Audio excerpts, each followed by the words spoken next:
is me. I don't wanna beg you to love me, won't you feel me? I don't wanna force you to hold me. What if I keep you on your toes? What if I give you the right dosage? Is there somewhere we can go to fix these broken roses? If I told you that we could have a better life, would you bring the old you? Or is that person still alive? If you took him off the shelf, would he even be himself? If I told you that we could have a better life. No sleep, you'll never find me dreaming these days. Lonely, I had to get another set of keys made. What if I keep you on your toes? What if I give you the right dosage? Is there somewhere we can go to fix these broken roses? If I told you that we could have a better life, would you bring the old you? Or is that person still alive? If you took her off the shelf, would she even be herself? If I told you that we could have a better life. If I choke on the words in my mouth, will you help me get them out? You know I'm always worried about. If I told you that we could have a better life, would you bring the old you? Or is that person still alive? If you took him off the shelf, Would she even be herself? if I told you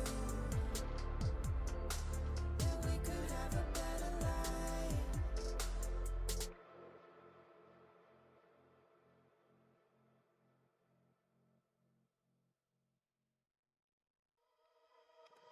I can never keep my distance from a little mischief, I admit.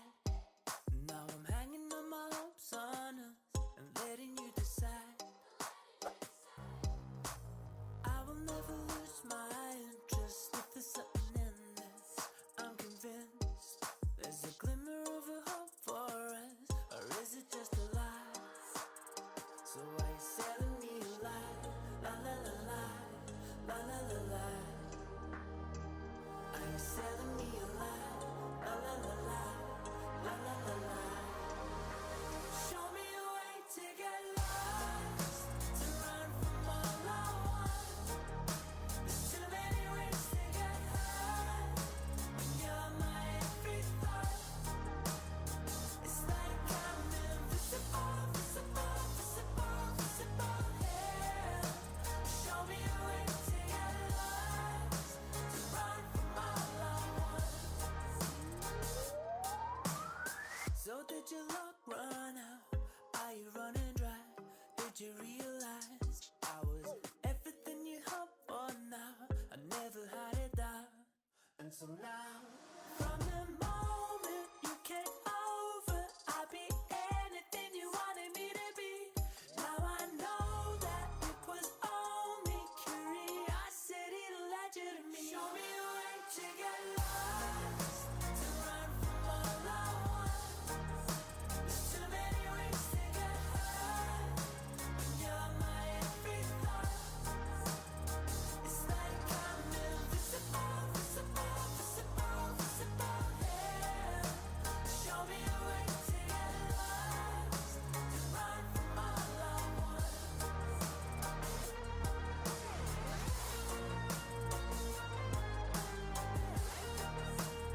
to get lost, to run from all I want.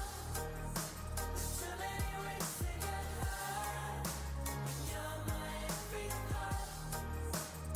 It's like I'm invisible, visible, visible, visible here. Show me a way to get lost, to run from all I want.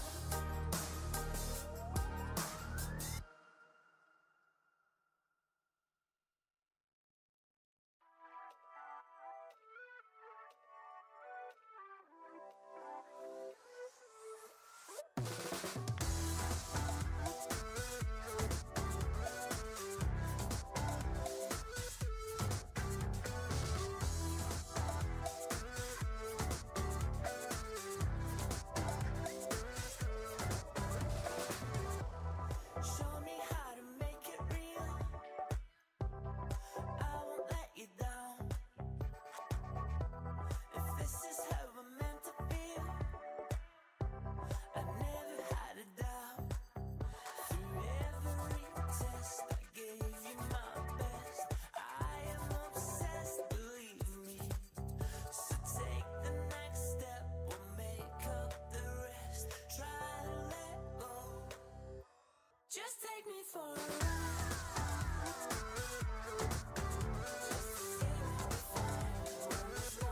Just take me for a ride.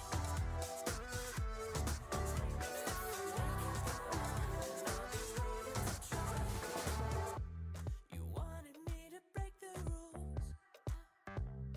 I can read the signs. I can feel it burning through. You see it in my eyes. It's complicated, 'cause all along I've been waiting. Just take me for a ride.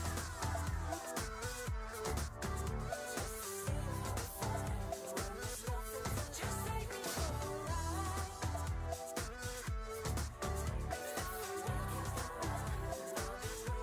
Just take me for a ride.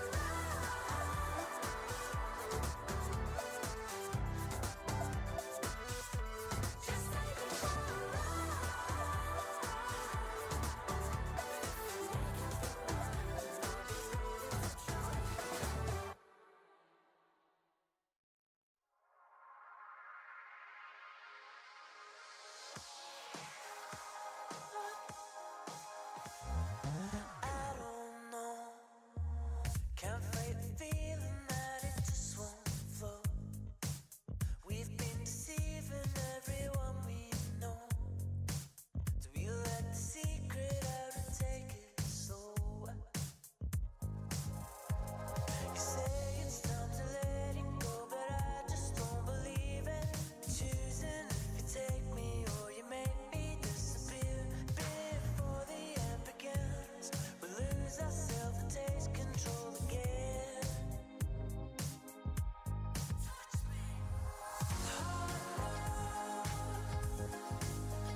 Gotta show them how bad you want it.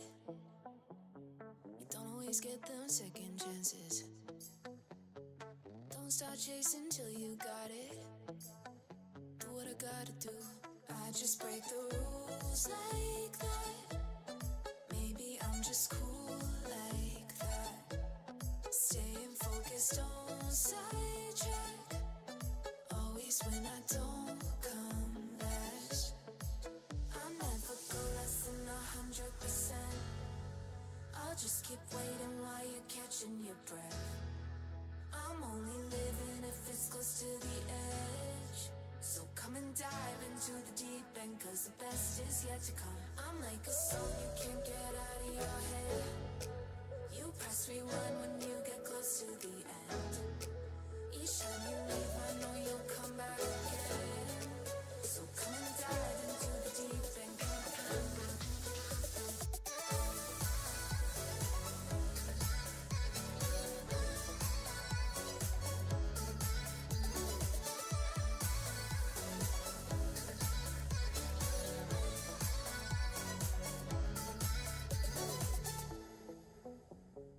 You think I'm done, but I just started. I'm the fire that lights the darkness. Don't get strong, confused with heartless. Do what I gotta do. I just break the rules like that. Maybe I'm just cool like that. Staying focused, don't sidetrack. Always when I don't come last. I never go less than 100%. I'll just keep waiting while you're catching your breath. I'm only living if it's close to the edge. So come and dive into the deep end, cause the best is yet to come. I'm like a song you can't get out of your head. You press rewind when you get close to the end. Each time you leave, I know you'll come back again. So come and dive into the deep end.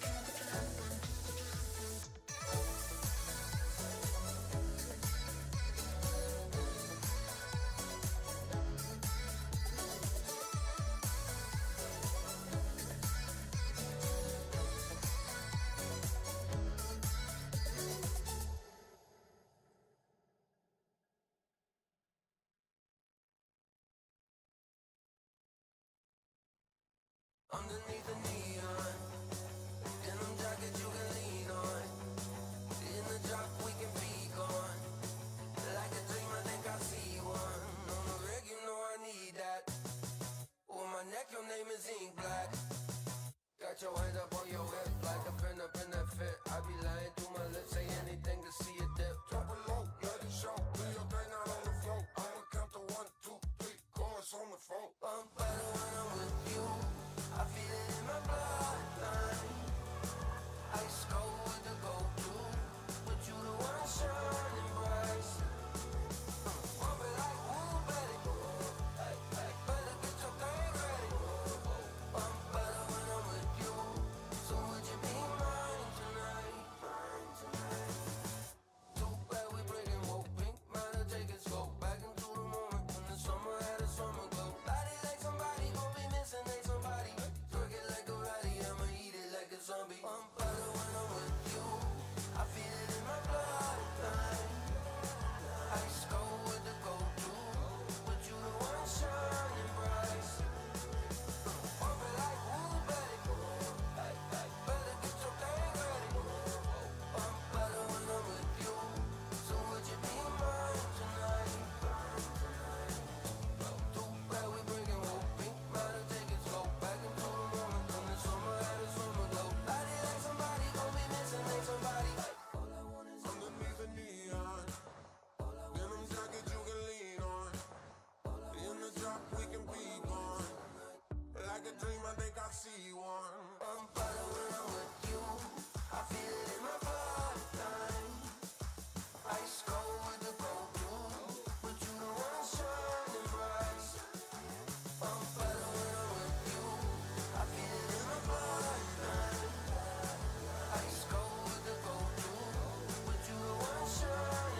Something in the water drives me wild.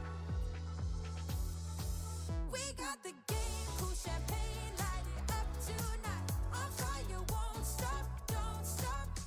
Give me the getting down, funky sound, cherry sugar high. Now raise your glass up, hands up. Give me the summer feels. Got no plans, honey golden sands. We're California dreaming. It's a euphoric bliss. We want it just like this. We're trying to catch a feeling. Underneath the stars and neon lights. Something in the water drives me wild. We got the game, cool champagne, light it up tonight. Our fire won't stop, don't stop. Give me the getting down, funky sound, cherry sugar high. Now raise your glass up, hands up. Give me the summer feel.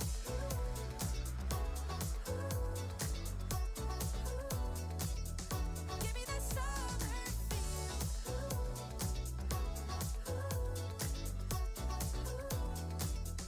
Give me the summer feel. What a feeling, got the summer feeling, come on. What a feeling, got the summer feeling, come on. What a feeling, got the summer feeling, come on. What a feeling, got the summer feeling, come on. We got the game, cool champagne, light it up tonight. Our fire won't stop, don't stop. Give me the getting down, funky sound, cherry sugar high. Now raise your glass up, hands up. Give me the summer feel.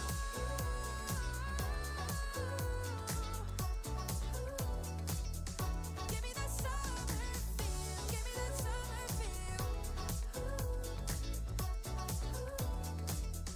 Give me the summer feel. Got the summer feeling, come on. Give me the summer feel. Got the summer feeling, come on. What a feeling.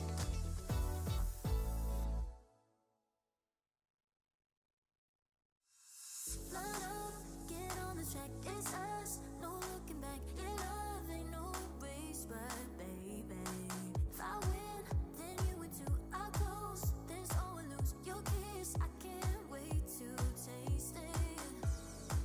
Oh, it's running through my mind, oh. But we're running out of time.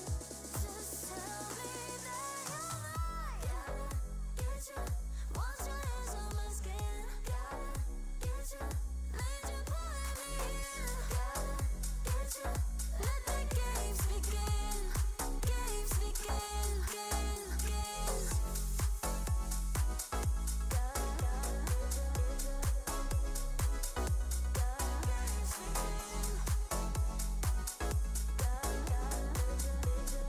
Games begin, games. Green light, it's overdue, but right, don't leave me blue. We go medicine training.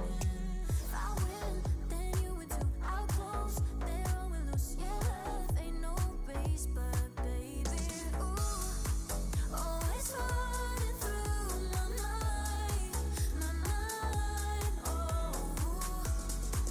But we're running out of time. Just tell me that you're mine. Gotta get you, once your hands on my skin. Gotta get you, let you pull me in. Are you curious to play freestyle chess but don't know how to? No opening theory, no memorized moves, just pure strategic creativity. But how do you navigate 960 possible starting positions with confidence? That's exactly what I'll teach you in my freestyle chess masterclass. You'll learn how to develop your pieces effectively, recognize key positional patterns, and avoid early disasters. I'll break down some of the best freestyle chess games ever played, featuring Magnus Carlsen, Alireza Firouzja and Fabiano Caruana. Freestyle chess is still in its early days. This is your chance to get ahead of the competition. Sign up now and let's take your freestyle game to the next level. Join my Freestyle Chess Masterclass today and save 20% only during the Grand Slam. The future belongs to those who make it happen. That's why we built Make, a visual-first AI and automation platform for changemakers. It's never been quicker to start building, visually and without code, to automate everyday tasks and free your time and energy for bigger, better things. As your ambitions grow, you can accelerate progress with AI agents to create customized and agentic workflows, ones that handle complex, business-critical tasks while keeping you in control. And for leaders scaling business, you can see your entire AI and automation landscape in real time to orchestrate change and show progress in motion. Make automation and AI put to work for business, for teams, for you. Make it happen at make.com.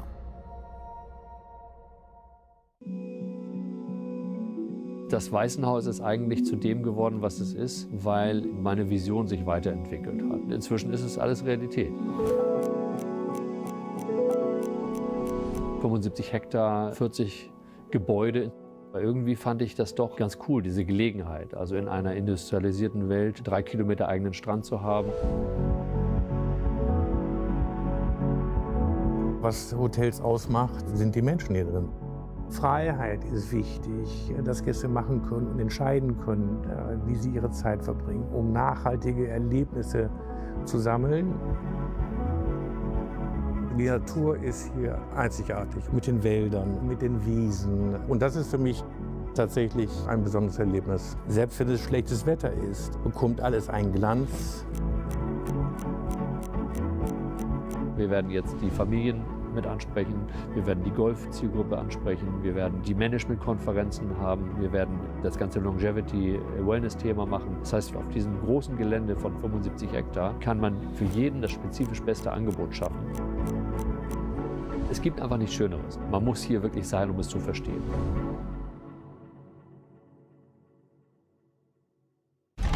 He's blundered! Oh no! He loses the pressure! Whoa, what? Moments like this are rare. There's been a complete transformation in one move from winning to loss. I'm your host, James Dash, and I couldn't be happier to be joined by David Hal and Tanya Sachdev yet again. Welcome to Waisenhaus. This is the first official FIDE Freestyle Chess World Championship.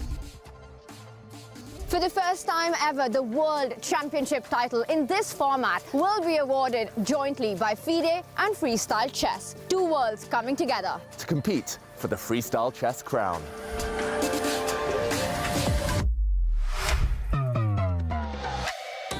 This place, it's something else. It's calm, it's powerful, it takes away the noise. Waisenhaus offers a setting that calms the mind and sharpens the focus. 2 years ago, the journey of freestyle chess began right here in Waisenhaus. Returning now for a world championship feels inevitable. We crown the first FIDE Freestyle Chess World Champion. Who will rise above the very best? And make history. The stage is set. Get ready.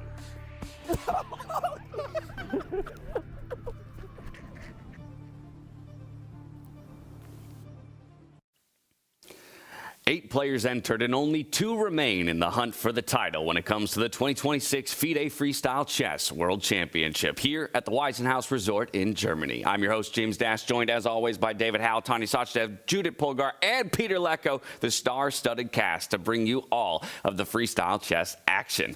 As we get into it, we're already on the final day. It's hard to believe, that this condensed format has kind of blitzed us to a final table, Tanya. We have 2 players staring down each other. It's Magnus Carlsen, it's Fabiano Caruana, poised to fight it out for that FIDE Freestyle Chess World Championship title. You know, it's been during the weekend of Valentine's Day. It's been a whirlwind whirlwind romance here at the Weiston House. And what a dream final we set ourselves up for between Magnus and Fabi. Judith, Peter, my biggest takeaway from yesterday was that it all came down to single decision making, by the players. For Norderbeck in that incredible semi-finals, he could have taken a draw, went to push, went on to lose. One missed by Vincent. Fabiano Caruana takes the win in a 22-move miniature. Today, it's not going to be about calculation. It will be about who is the best decision maker under chaos. Absolutely. It was like that yesterday. And today, players have to calm down again. The experience must show who is the more experienced out of the two experienced, Magnus and Fabi. I'd say, and the experience is the word I want to key into there, David, because if we kind of reflect on those results from yesterday's semifinals, it really did seem that experience is what maybe pushed those two players over the edge in those critical moments, maybe not overreaching or overstepping, whereas the youngsters gave a little bit too much at the wrong time. Exactly. It wasn't just yesterday. It was also in the group stage. Magnus, Fabiano, they both had their lives on the line going into the last round, but in those important games, it always feels like they're in control. They have different gears. They can push when they want. They can hold when they want. And today is going to be fascinating. They've, between them, won everything. But this is the one crown. This is the one title that they would both love. Now, of course, we still have all 8 players competing for something here today, Peter. So while our focus will rightfully be on that championship bout, we're playing for 3rd, 5th, 7th prize money across the board, and still pride as well for each of these players wanting to show what they're capable of. So for those two youngsters, having taken those losses to Magnus and Fabiano, now going up against each other, Norderbeck, Vincent, fighting for a podium finish and kind of proving that yesterday maybe was a fluke, and next time around, they'll get them. Yes, for sure. The big question is, however, how much energy they have left. Yeah, because the round-robin stage was crazy, 7 rounds in one day. Yesterday we had this very intensive semifinals, and both of them had chances. Yeah, so it means that it even more hurts to lose like this. And nevertheless, they have to forget what happened yesterday and give them absolute maximum. After all, it's also a prestige duel between the youngsters. That's exactly right. Let's go ahead and pull up the brackets just so everybody at home has a good picture of what's in store for us today. Of course, we'll be focused on this top ticket bout, the finals between Magnus Carlsen, Fabiano and Caruana, as they overcame Vincent Keimer and Norderbeck Abdusatorov just yesterday in our semifinal. Those two who took the loss will drop down into the lower bracket and ultimately play for 3rd place. So as we move our way down there, you could see the rest of the field as they'll be fighting for 3rd, 5th and 7th place respectively. It's Abdusatorov and Vincent Keimer fighting for 3rd, Hans Niemann and Arjun Erigaisi battling it out for 5th, and then of course Levon Aronian and Javakir Sindarov in that fight for 7th place. We also have Bibisara Asabayeva and Alexandra Kostyanyuk fighting it out in the women's exhibition match. They come into the day at even score lines as well, so really anyone's game there in a nice preview for what can be 2027's FIDE Freestyle Chess World Championship. Well, the ladies did make their appearance there. They played their game. And yesterday I was talking with Hans. He was so embarrassed that he gave this idea with Rook C5 rocation. So it cost Bibisara her 2nd game. So they are battling it out 1-1. So I'm very curious how they are going to be dealing with the starting positions. Yeah, let's start with them because they do enter on even footing. But it's an interesting dynamic with them as compared to the men, where they're playing the same opponent 2 days in a row. So what lessons could they have learned from yesterday and take into a repeat matchup, as opposed to the guys who are flipping into a new player matchup 1-1? Well, it's of course sometimes it's one day and it's over, right? This is what we've seen in the round robin also. It's always different when you have a next day. You put into to the 2nd day your experience, your mindset, you shift, you understand where the weak spots in your opponent's play. You stop listening to Hans. Yeah, exactly. And of course it makes a difference whose team you're there, what kind of thoughts and mindset they have. But I'm pretty sure that they have a completely great experience. The chat I want to have is, how do we feel about these pre-game analysis that happens between players? Because with so much on the line, with so much at stake right now, we're talking about a world championship, how the groups are divided. I genuinely feel that plays a big role in how matches play out. We saw that storyline yesterday with so many analysis turning out to be the downfall for some of the players. Yeah, Peter, I know you've got plenty of thoughts on that as a whole. Yes, now that it's really the FIDE World Championship title on the line, I also have this feeling like what was beautiful content before was lovely, and it's so nice to see the players socializing, discussing the ideas, but maybe when it's title on the line, it really has to be like the players focus on their own in those 5-10 minutes, and then you're also not getting distracted, because it's very easy to get, you know, if Magnus tells you something, you think like, okay, this is coming from Magnus, it should be fantastic, yeah? But maybe it's even fantastic for Magnus, but it's not good for you, because you have different kind of way of thinking about certain positions, so it's a very tricky kind of situation. I can relate to that. Bibisar and Alexandra will be certainly very careful today. We saw that happen with Levon as well, right? Suggesting an idea that... Queen A5. The legendary Queen A5. Pretty brutal there for Vachier-Lagrave. He'll be wanting that one back as well. Groupthink is a dangerous thing, but at times we've also seen it benefit. So you've got to weigh your chances, pick the strategy that's ultimately right for you. Let's narrow in a bit on the matchups that we have for ourselves today by looking at the starting grid. First and foremost, fighting it out for 7th place, Levon Aronian and Vachier-Lagrave. For Levon, definitely ringing or rhyming to last year's performance in Weissenhaus as opposed to what he showed us in South Africa. We had our 5th place matchup in Arjun Erigaisi and Hans Niemann. Vincent Keimer, Norbert Abdusatorov, they're going for 3rd place in the podium finish. But your grand final right here, Magnus Carlsen versus Fabiano Caruana. Let's start from 7th place and work our way up to the top. David, I'll turn to you.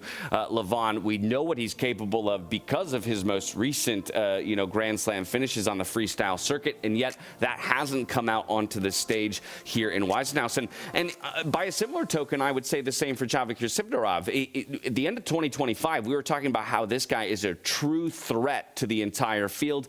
It's a bit surprising, I think, maybe to some, that that's our 7th place matchup. Yeah, it just felt like neither started off on the right foot. Vachier, he actually won his first game in the round robin, but the second game losing in heartbreaking fashion to Magnus, suddenly it kind of collapsed from there. Yesterday, of course, that opening catastrophe, we should say, with Queen to A5. For Levon, maybe kind of it will free him up today. The fact that he's out of the running. Yesterday wasn't his best day, but Hans did look in good shape. So I think no matter what the result is, both players will just look at this as a fun experience, and they'll be aiming to move on. What about on the couch? How do we feel about this matchup heading into it? Do we have a favorite? Do you feel like it's a fairly even matchup heading in? Well, I just feel that this is why this tournament is so special, that we have 8 brilliant players. So far, somebody has to play for 7th spot. And this is now, unfortunately, for Levon and for Sindarov, these 2 incredible players. But otherwise, we'll be talking about other brilliant players fighting for the last place. And speaking of some other brilliant players who just barely missed out on the upper bracket, that would be Arjun Erigaisi and Hans Niemann. They were playing in the final round of the group stage, Tanya, for a chance into the upper bracket.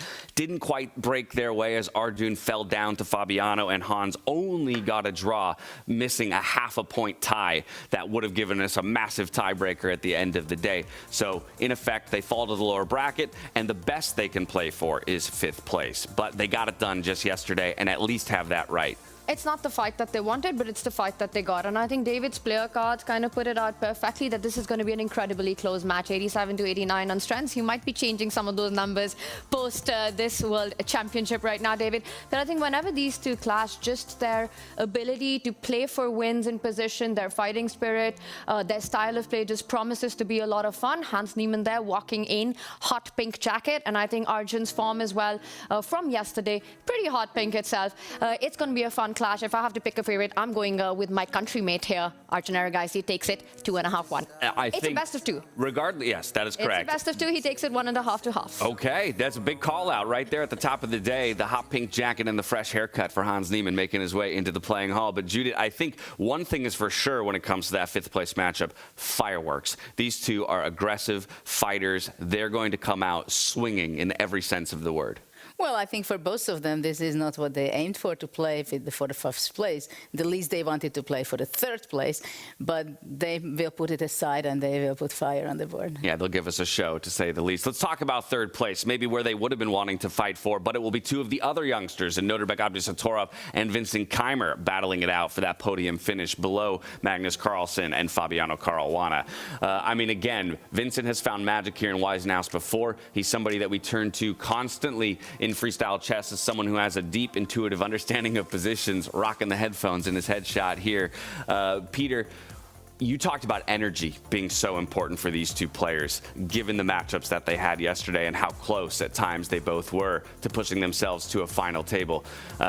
Is it going to come down entirely to energy here? Or do you think there's something else at play between these two that will determine the victor? Yeah, also I think calmness will play a role, because it's clear that they are young, they are very energetic, but I have seen, for example, Magnus Carlsen and also Fabiano yesterday used kind of the Aikido strategy to use the energy of the opponent to get them to the floor, yeah? And they didn't do anything really special in the foregame, they were just waiting and then bouncing on the opportunity. I really hope that Vincent will be able to keep his calm and mobilize his energy, the last reserves, because I have seen the fearless face of Abdusattorov, Nodirbek Abdusattorov on that player's cards. Like, I would be frightened to play against this gentleman. I hope that Vincent is ready to handle it. Let's talk about both of their losses yesterday, because I do think that you know, in sport in general, sometimes momentum is a huge factor. Do you feel like one loss was harder to stomach than another, either in terms of who it was at the hands of or how it materialized? Yeah, I mean, for Vincent, it was an up-and-down match, I would say.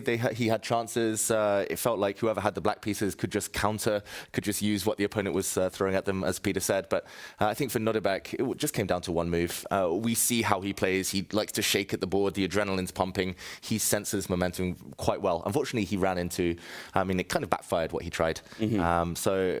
yeah, is that easier to shake off, though, that one move, as opposed to the back-and-forth nature of the other matchup? Yeah, he's so focused. He'll be back. He'll be back. But maybe channeling that energy in the right moments, that's the big challenge. Looking for that killer mindset. We've got one matchup left to talk about, and, of course, it's the marquee matchup. Judith, it's going to be Fabiano Caruana and Magnus Carlsen, the world #1 going for his 21st world title. Fabiano Caruana still searching for his first, but that's hard to believe in and of itself. But just talk to me how you feel about these two players and what we're about to see. Well, it's amazing for me to see them in the final again. I remember when I was commentating 2018, the Classical World Championship, where they were so close to each other, only 2 rating points, which is practically nothing. So out of 12 games, they were battling it out to 12 draws. So it was so close. They are so experienced. They're so great. They're so good. So I think it will be really a question who has a better mindset, who is going to be more careful, what will be the first game. But of course, both of them have their support, as Magnus is coming with his father. And you see Fabiano, both of them have poker face, so we'll see what happens on the chessboard. We most definitely will. Now, Tanya, we have to play your favorite game, which is the prediction game. I'd be remiss not to get everybody on record before we dive into the playing hall on that top ticket bout. Would you like to kick us off? Magnus Carlsen versus Fabiano Caruana. Who do you think takes it at the end of the day and becomes the 2026 FIDE Freestyle Chess World Champion? I just want to say I'm really hoping for a big fight in this one and goes down to the wire, but I cannot in my mind remember the last time that Fabi beat Magnus in a match play. Yes, these two have been incredible in this tournament so far, and Fabi showing his A game. Magnus has to be the big favorite. You know what? I'll go one step ahead and say that we get one decisive game in the first 2 rounds of this matchup that we've got. And I think it goes 2.5, 1.5 to Magnus. 2.5, 1.5 to Magnus. We going Magnus or Fabiano Caruana as the victor? Fabiano. Ooh, Fabiano is the call here. Magnus or Fabiano? Well, no answer. I really wish. All right. Just because you're Peter Lecco, I'll let you get away with it this time. Who are you going with? I think Magnus wins this one. Fabiano wins the candidates. Ooh. That's big. The double prediction. I think Patty would take that as well. How can you root against, or how can you vote against the world #1? A couple have found a way to do it. It's up to the players to determine at the end of the day. It's a best of 4 between 2 of the world's best here at Waisenhaus. The players are ready, so we're going to waste no time. Get ourselves into that playing hall for the position lottery for round 1 of the day. Fiona, take it away.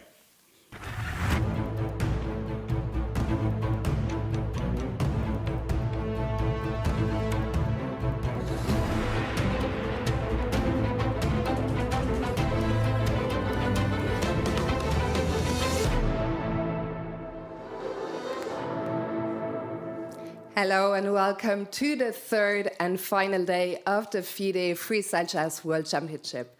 My name is Fiona Steil-Anthony. I'm delighted to be your host today. And tonight we will be crowning a world champion. Will it be Magnus Carlsen? Will it be Fabiano Caruana? We'll find out in just a few hours.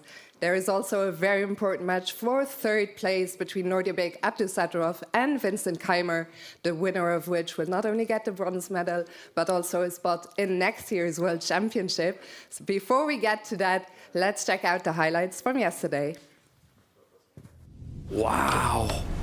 That's a very professional move right there. Just get rid of that pawn. Pawns are overrated. Everyone knows that. Fabi's going to push. He's going to do it. I don't think you can hold this anymore. He first trades. He could have got the job done maybe more efficiently, but when it mattered, he found the moves.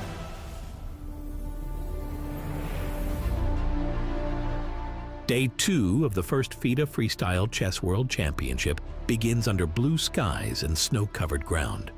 Outside it's freezing, but inside, the atmosphere is buzzing with tension. In the semifinals, the grandmasters faced each other in 4 rounds. The first matchup ended in a draw between Magnus Carlsen and Nordjabek Abdusattorov.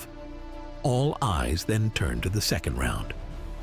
Meanwhile, Vincent Keimer struggled to hold his ground against Fabiano Caruana.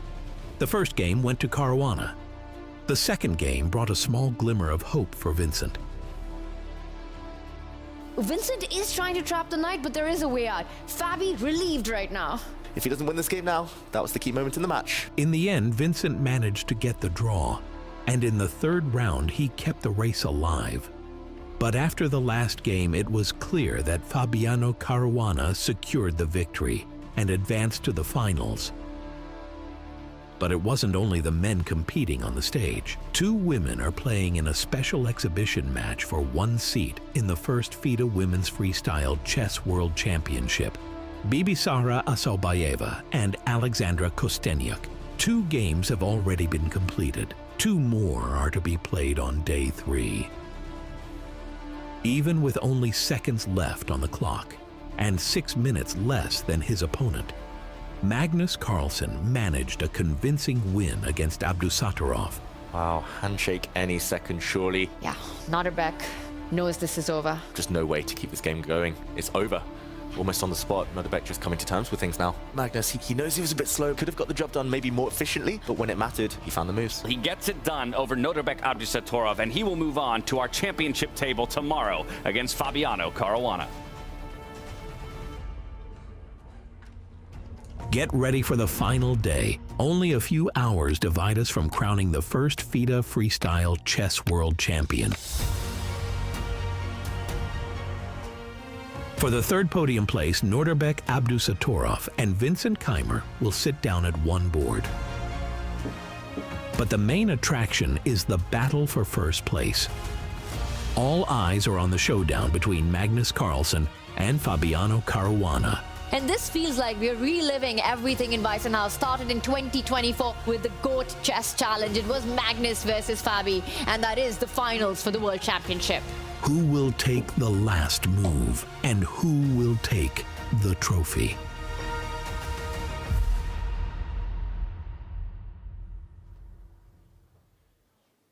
A tremendously exciting day yesterday. Today is only going to be bigger and better, and we are ready now to draw the first position. I'm delighted to be joined by Göran Aulin Jansson from Norway, Vice President of FIDE. And JJ, let me ask you, what do you expect from Championship Day? Great excitement, great chess, and hopefully a deserved winner. Short and sweet, I like it. I'm going to move behind the table, and JJ, are you ready?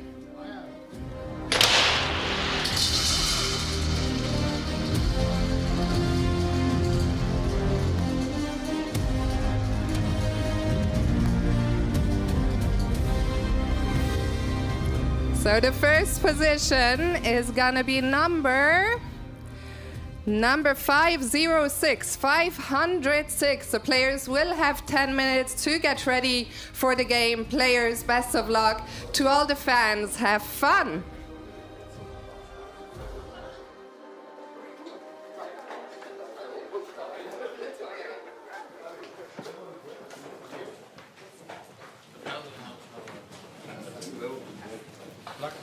Pure black.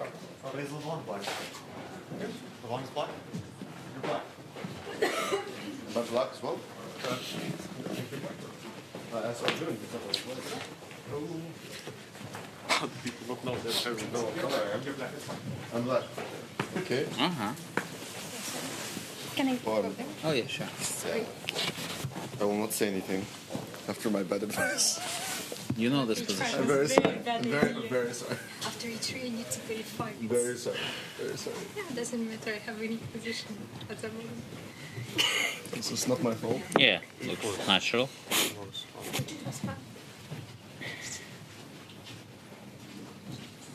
C5 before. I don't know if I like C5. I was trying to go knight f3, C5. C3 or? I think I will play C5 against pretty much anything. Okay, so knight 3, C5, C3. How do we do? C3 you want to play C5, huh? Yeah.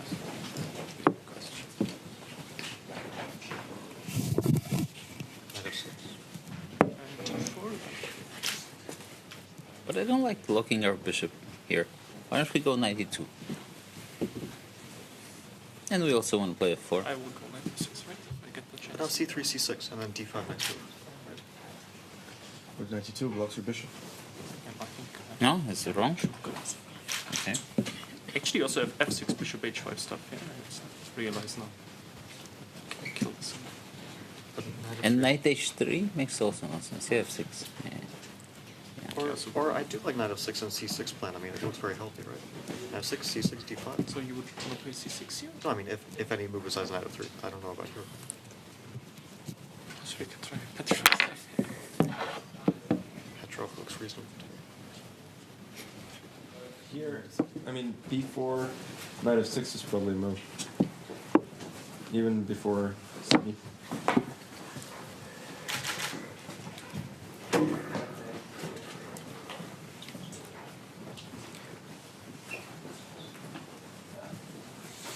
Nah, that's much. Not sure, like knight f3. C3 and fire. Don't like this bishop. No. Maybe for other first move d4, yeah, d4. If they play like d5, also logical. Yeah. Maybe knight f6 also. No, What about c4? Take. E4? Bishop e4. B3? Yeah, maybe it's a very good. Yeah, I think it's very good. Like very fast. And if they capture e4, b5, then they try. No, I mean e4, b5, what to be? b3? I mean b3. Queen's Gambit Yes. accepted. H5. I mean, I don't know. I don't really see. No. So changeable. I mean, it's a question. It's double action. But C5 is also risky. It's just different kind of risk. C5 I'm thinking about before. And C3. And d3? D5, yeah? This is a mess. Although d5, yeah, black is fine, yeah. No, d4. D4, yeah? ED. Bishop b4, yeah? Knight f6. Bishop f8, rook f8. Yeah. Well, I have knight e4 intermediate. Knight f4, but queen b4. Bishop g7, bishop g4. I think we have to... No, knight c3. Queen c7. Yeah, knight e4, but queen b4, yeah? It's okay, too much of a mess to it. Okay, let's just why play is rook this f8. bad? Queen b4? Queen d6. Oh, yeah, maybe. No, queen d6 doesn't exist. Doesn't exist, right? Don't be stuck. So knight d7 is probably necessary. But I can't believe what we can castle. you can't castle, yeah? But we're doing well. You think so? Yeah? Should be. I don't know. Bishop d3? We're a bit worried. Maybe we should check other moves. Maybe just not very good. I mean, your c6 of course is very small. White pieces are not so impressive. This guy is stuck. So, maybe knight d6, yeah? f3. No, but this I don't like. I think, yeah. I mean, yeah. Looks nice. Yeah, it's too much for white. Okay, c6. Play f3 or? Yeah, I think so. e5. Bishop g3. Bishop d6. Yeah, it's not impressive, is it? Should we try e4? But we cannot play to e5 some take, and no, they also take the very fast castle. Yeah. Clear. No. No, this I like for white. What if they copy like e5? No, I think we have a lot of options like take, e5. Take, you mean take? Round one of the day soon to be underway, and it'll be position 506 for all of our players across the boards. Immediately, the heat map tells me there's plenty of options for opening moves. But Judith and Peter, as I turn to you, I'll note that Hans Niemann immediately apologizing upon sitting down to BB and saying, I'll abstain from talking too much in this discussion. But we also heard from the likes of Vachier-Lagrave, a cheeky Queen's Gambit accepted in play, at least by his quote-unquote measurements. What do you make of the position we have in front of us? Well, it's, again, of course, a very interesting position, having the king on d1, queen on b1. And it was quite amazing to see that the players were discussing first e4, e5, knight f3, and we were also going deeper a bit with Peter with knight f6. I mean, at first it looks like a Petrov, but it's a very different Petrov, having the kings not on the classical square e1, e8, but on d1, d8, and then playing d4. And also they went to another direction after that, towards the Queen's Gambit. Peter, what can you reveal us? Yeah, basically one has the feeling that whatever we see there in the analyzing boards of both teams, please don't try it at home. This is really dangerous stuff. For example, here the Petrov, couple of more moves after d4, ed4 in fact. After c3, the Petrov turns into a Danish Gambit, which is very dangerous for black. Then there was another spectacular line, like after knight f3, c5, which is a very smart move. So top line of the engine, the queen protects the pawn, covers the center squares, and then the players discussed kind of the, not the c3, that's the Ponziani, that's the solid kind of stuff, but there was also the crazy idea of going b4, Evans Gambit. And then after b4, c takes b4, d4, it's a very interesting position for white. All of a sudden, white is hoping to capture bishop takes b4, and the position is exciting. However, after b4 there is a cold shower, the counter strike with d7, d5 in time, breaking open the center, and it backfires for white. Just another example why you have to be super careful. And now let's get to Judith's d4, d5. The Queen's Gambit was kind of mentioned. Let's take a look at what was that? It was something like c4, c6. No, c4, dc4. Or, yeah, dc4. I think dc4, e4. Yes. And then bishop a4 is not really good because of b3. White gets too much activity, I guess. Exactly. Bishop a4 check, which is very tempting, hitting the king on d1, but it runs into b3. And after c takes b3, a takes b3, suddenly white gets tempo, the rook is opened up. But as Nodirbek said, wait a second, but black can also play b5, protect the pawn like this, b3, and the player started laughing that this is another Queen's Gambit, except they try to understand what's going on. Yeah, and the players are already going soon to their players, though I see Fabiano and the other players. The black pieces, they're still trying to figure out, they feel every second is so important still to try to grasp the main ideas. But actually I'm going to be very curious how much time Magnus and Fabio also they will spend in the first 1, 2, 3 moves. And because, of course, there are a lot at stake, the World Championship title. And we see the players going back, taking their seats. They look calm, but I doubt that they would be too calm. Taking off their jacket already. Yeah, very challenging position. Yeah, I mean, kings in the center, d1, d8, it's kind of tricky, and it takes some time to decide which direction you want to go. So the game is about to start, and we give back the word to you guys. Thank you so much, Judith and Peter. And as the game's about to start, the jacket will come off for Magnus Carlsen as he faces off against Fabiano Caruana in the hunt for his 21st World Championship title. But this one in the format of freestyle chess. Playing from the white pieces to kick off the day, it's a best of 4, reminding everybody that he'll play from the white side of the board, then twice from black and back to the white side to conclude things, barring any tiebreakers at the end of the day.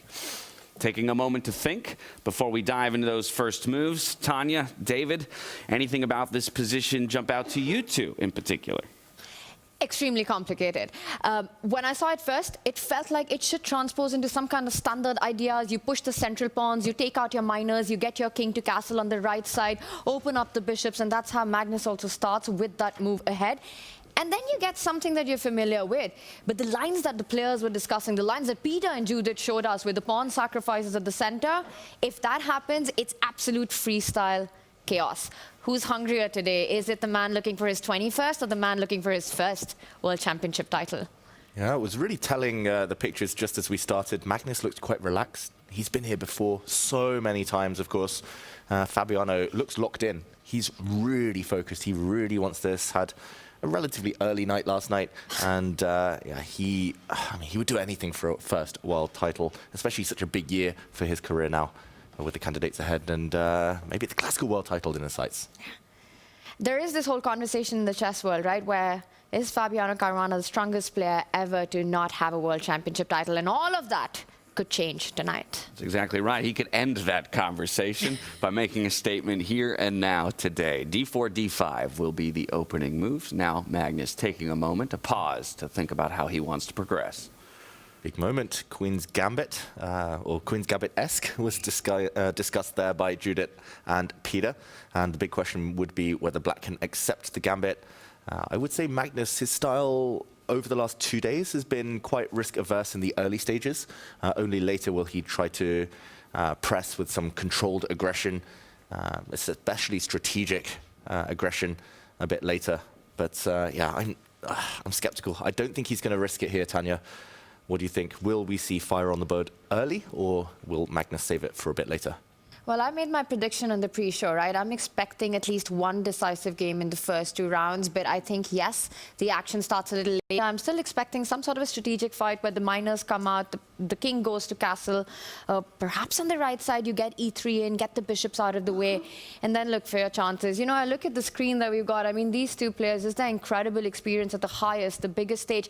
And I think that's what came to play yesterday in their match against the youth. You know, the brashness, the ambition of the youth there, where Vincent and Nordebak, David, they really got their chances. You know, they got their moments. But when it came to those clutch decisions, it was Magnus and Fabi who were able to close the deal. And I think that blueprint of what to do in these high critical moments is what these two have, which is beyond anyone's level. And that's why here they are at the final stage. They've been at the Classical World Championship stage. And for good reason. Still waiting for Magnus to decide which way he wants to go. I'll pull us out to the 4-board, the bird's eye view, just so we can take stock of how everybody is deciding they want to progress throughout this game. You'll notice a few of them a bit more advanced than our final table there. I know the board that catches David's attention. Which one's that one? The 2 connect 3s? Has to be, right? The center bottom row.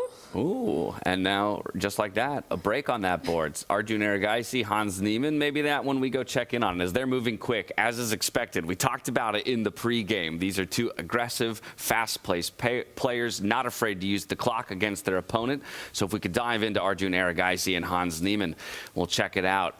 Arjun Erigaisi now faced with a decision. Does he want to break that tension immediately that was created by Hans from the black side of the board? Yeah, this time it's black playing a Queen's Gambit, giving up a pawn. Hans is away from the board, hopefully in the confessional booth. And just a very quick action replay to show how we got here, because a few players, not just this board, a few players have gone for this slow strategy that we could yet see between Magnus and Fabiano. Pawn to c3, already a question mark on move 2. That's how difficult it is to understand this starting position. The white bishop now not so happy, a bit trapped behind its own pawn. That's the reason this is a small mistake. And after the black knight comes out, a pawn push aimed at controlling some squares, maybe supporting another central break. The other black knight comes out. Black's clearly ahead in development already. 2 pieces out, white has none. Pawn push, and bang, Hans, in typical Hans fashion, blows open the center. Tanya, looks like a great success for Black. It really does, but this is a player with white who played first 9 moves against Magnus Carlsen with his pawns. He's done pretty much the same right now. You know, the first 4 moves, no pieces out, but it does look like this time perhaps the decision not as accurate as it played out against the world #1. And I think Magnus here, Hans even, following traditional chess principles. Your player, your opponent behind in development, you strike as quickly as you can. He's bought his knights forwards. C5, you take that pawn. It looks like a temporary pawn sacrifice. The knight will get out of the way. The e-pawn will move forward. Pieces will flow towards the center. E6, E5 coming next. Bishop takes pawn. Looking super good for Hans. Not to mention, knight E3 check, a big threat. Ooh, huge threat. I really fear for Arjun already. Hans playing super energetic, super aggressive chess on this last day. And he's actually only 2 moves away from castling. He can get his queen out the way, swap around his king and his rook, and he looks way ahead in piece development. Speed Demons here, blazing a trail for the rest of the pack. From here, I want to go to our 3rd place matchup, Vincent Keimer, Nodirbek Abdusatorov, because developed in a similar way, just hasn't gotten as far. We saw, again, tension created immediately with Black pushing a pawn towards the center. Abdusatorov, though, just elects to immediately snap back that pawn, says, I'll grab that up. Would expect a recapture here, quite likely from the other side of the board. Yeah, it's funny, Nodirbek, as Peter was saying earlier, he was the one discussing this Queen's Gambit idea for white. He didn't want to push c4, but Black actually did the same thing. So Vincent's ready to take the pawn back. I guess key question would be what happens if you defend this pawn, maybe with the white knight. You can hold on to it a bit longer. You could also push the pawn forward if you're feeling extremely brave. But it is a full pawn sacrifice. So we'll see what Vincent has in store.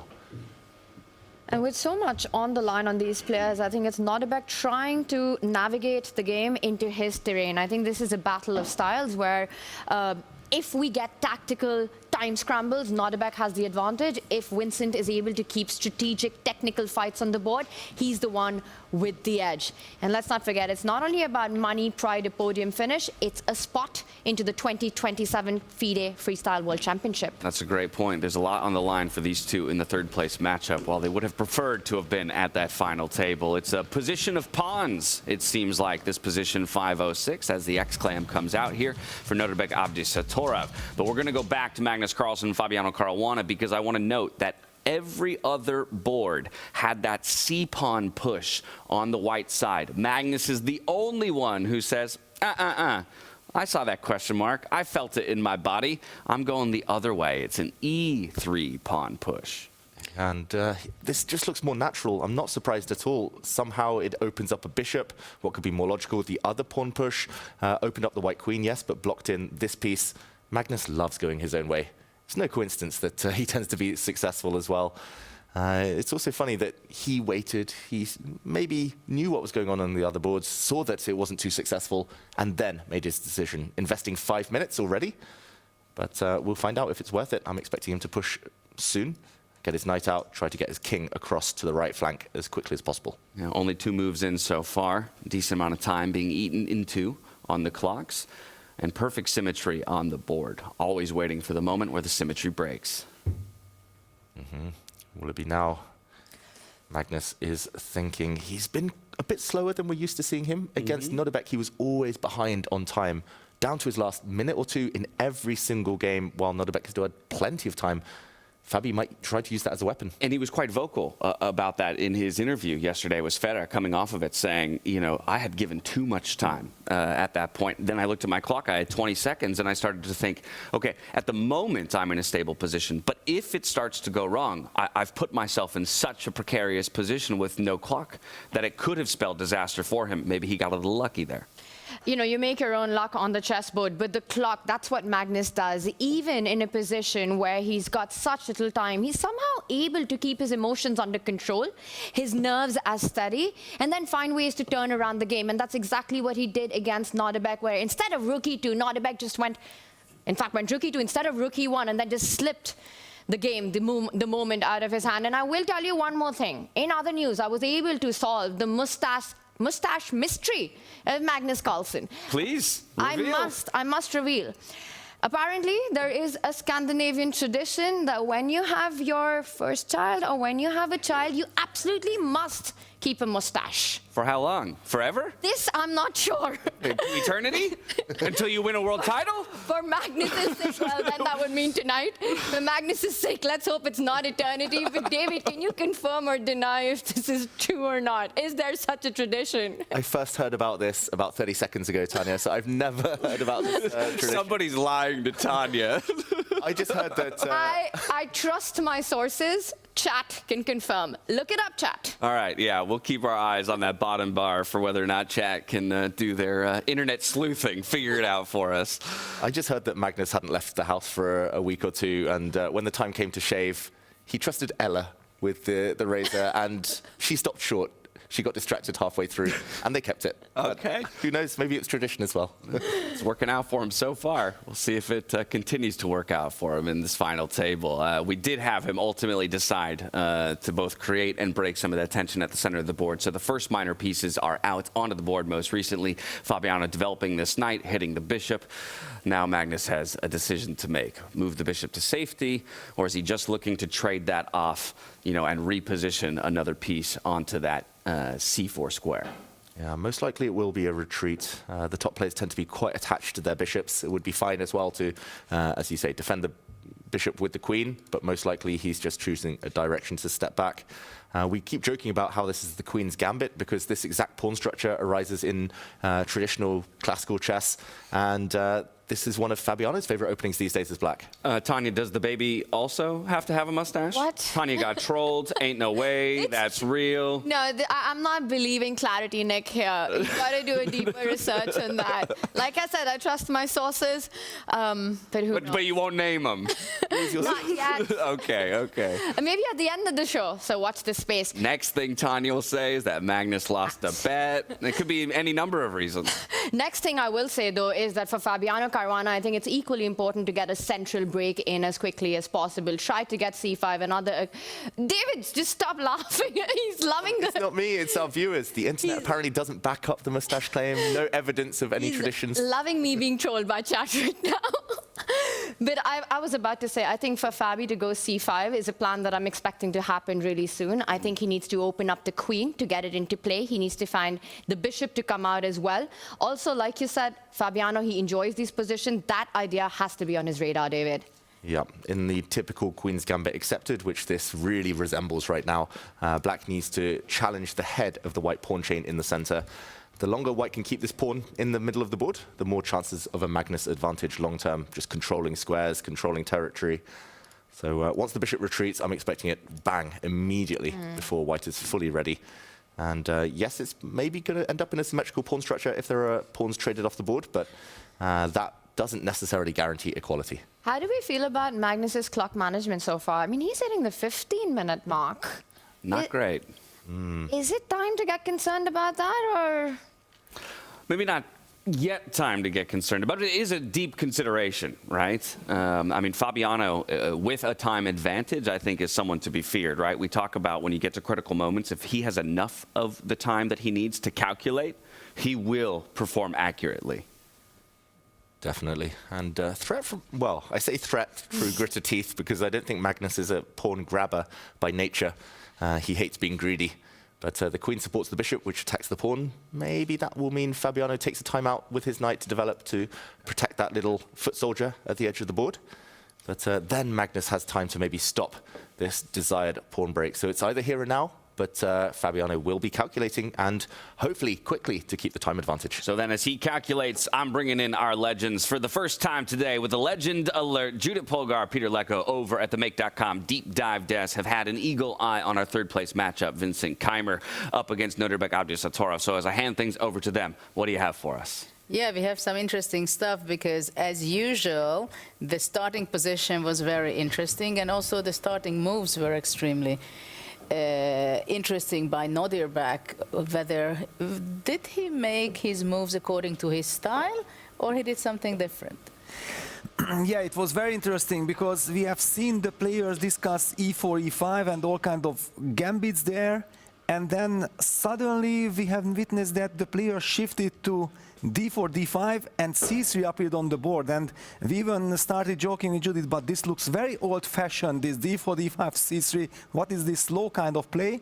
And Vincent took his time and said, like, wait a second, really? You play like this? Then I'm going to hit you with a very aggressive c5 move. And it's very interesting because the players had been discussing d4, d5, c4, d takes c4. Yeah? So we are talking about exactly the same position by having the black pawn actually on c6, vice versa with white, of course. So Abdusattorov thought, like, if black plays the move c5, then I'm going to take this pawn, and I have a extra tempo. This c3 move is an extra tempo compared to the line that we were analyzing. It should be in my favor. And then what computer says that actually if black, Vincent played the move e6, which is a good move, it gets a question mark because there was a much stronger move, but it's a reasonable move. No dear back, spending time, and then realizing, wait a second, I can't hold on to this pawn, I have to play normal chess, and he played the move e4. And now we are seeing the position, bishop takes e5, e takes d5, e takes d5, knight d3, bishop d6, with roughly balanced chances, but all to play for. Comfortable position for black, very nice position for black. However, let us just go back to this moment when after d takes e5, the computer says that if you play the move e5, white is in a lot of trouble, and we find it with Judith completely intriguing that in a kind of symmetrical position, in freestyle chess, such a big swift of evolutions can happen. How do you explain this, Judith? It's kind of unbelievable for me that really you have an extra c3 and you cannot take on c5, right? Because if white goes b4, then black goes b6. That's what we checked, I think. And somehow activity and initiative taken by any side, it just can be a killer, and the game can be over in 10 moves, 15 moves, as we witnessed yesterday also. So opening are deadly dangerous in freestyle chess, this I can tell you. Yes, and one line that I would like to add, that according to computer, the best move is e4, but already it's like 0.70 advantage for black, and look at the line, how it goes. Black just develops with knight f6, e takes d5 is logical, so white is up 2 pawns, but then black captures the pawn on c5, gets perfect activity, and the white king on d1 will feel very insecure. Black's king is way too faster castling, and this would be a real alarming position for white. I don't know if there is a chance to survive at all. Well, it's a huge development advantage. But okay, let them play, and we drop it back to James, seeing on the board that I feel that Magnus is really nervous. When I saw his heart rate, 113, when he made his first move, it was something very strange, though his body language showed us that I'm very calm, right? Is he really calm, though it's going a little bit symmetrical position into that? Please take it away. I like the read here by Judith Polgar, saying maybe some nerves in the air here for Magnus Carlsen in his bout against Fabiano Caruana, citing a triple-digit heart rate early on. Fabiano has been relatively calm, cool, and collected. As we return to this board, a bit more advanced, we also heard Judith say, moving to maybe a bit of equality, a little bit of symmetry here, as we see the bishop now retreating back to a mirrored square for his opponent's light-squared bishop. Yeah, it's funny, it's total symmetry after 8 moves. One side broke in the center, 3 moves later, another side broke in the center. The minor pieces all just laughing at each other, seemingly here. A bit of a standoff. And once the bishops move out the way, White's bishop would likely maybe use this square, or ideally this square. Might get hit by a knight, though. Once these 2 bishops get out the way, both sides will castle. Tanya, it's not the most exciting start to this World Championship, but yeah, I think a slow pace maybe was Magnus' strategy all along. Yeah, this is definitely, I think, Matt's strategy rather than against a player. You know, it's a best of 4. You want to ease into it. You don't want to do anything super brash in the very first game. They both, of course, have utmost respect for each other. The chances will come later on in the match. The position, the way it's played out, I think draw, it's maybe not even too early to say that draw is a very likely outcome in such pawn structures, pawn formations, where both open D and C lines, later on we can expect some major trades happen there. The one point that I want to make about this position is that, David, if allowed, either of the sides planting their bishop on C3 or on C6 could actually potentially lead to a damage of a pawn structure with the trade of the minor pieces. How much of a threat is that perhaps Magnus isn't rushing with the bishop move to get his castling going, and maybe to plant a knight at the center of the board to exactly stop that idea of Fabi's bishop coming out? Exactly. Let's just show one line while while Magnus thinks right now the clock's still ticking. I'm a bit worried. It's rare to see Magnus this slow, just 8 moves in. But the move he would love to play is that one you just mentioned, Tanya. Bishop to c3 also comes with a bit of a threat, potentially. Maybe not this exact position, but long term, somewhere down the line, of taking this knight, especially if black castles and taking another pawn. As you say, the downside is one of the knights landing in the center, hitting this bishop, and it cannot really stay where it is. It has to back up and give ground, because if it steps into the center, then black's pawn can continue advancing, hitting this piece. And Magnus isn't too keen to give up his bishop for a knight, so he actually chooses a different square. He does come out to pin this black knight, and it's the same dilemma for Fabiano. Will he continue copying Magnus, bring his bishop out, or will he try to plant his bishop on the dream square at the risk of getting hit by the knight, as you showed? I think he's just going to continue playing copycat chess. You know, you get the bishop out, white goes castle, black goes castle. White occupies the open line, black occupies the open line. Trade, trade, trade, handshakes, draw, game 2. That's my prediction, guys. And I don't hate it. You're playing from the black side of the board. You're going to double white games after this. Why not? Just cruise to a draw and maybe, in effect, get under Magnus's skin a little bit. Stop copying me.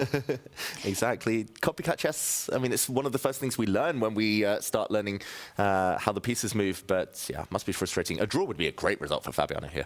And I'd be proven completely wrong, and chat would be like, that was just an absolute disaster, because if Fabi agrees with you, then he would plant his bishop to that c6 square right now. It's up, steering the game towards equality.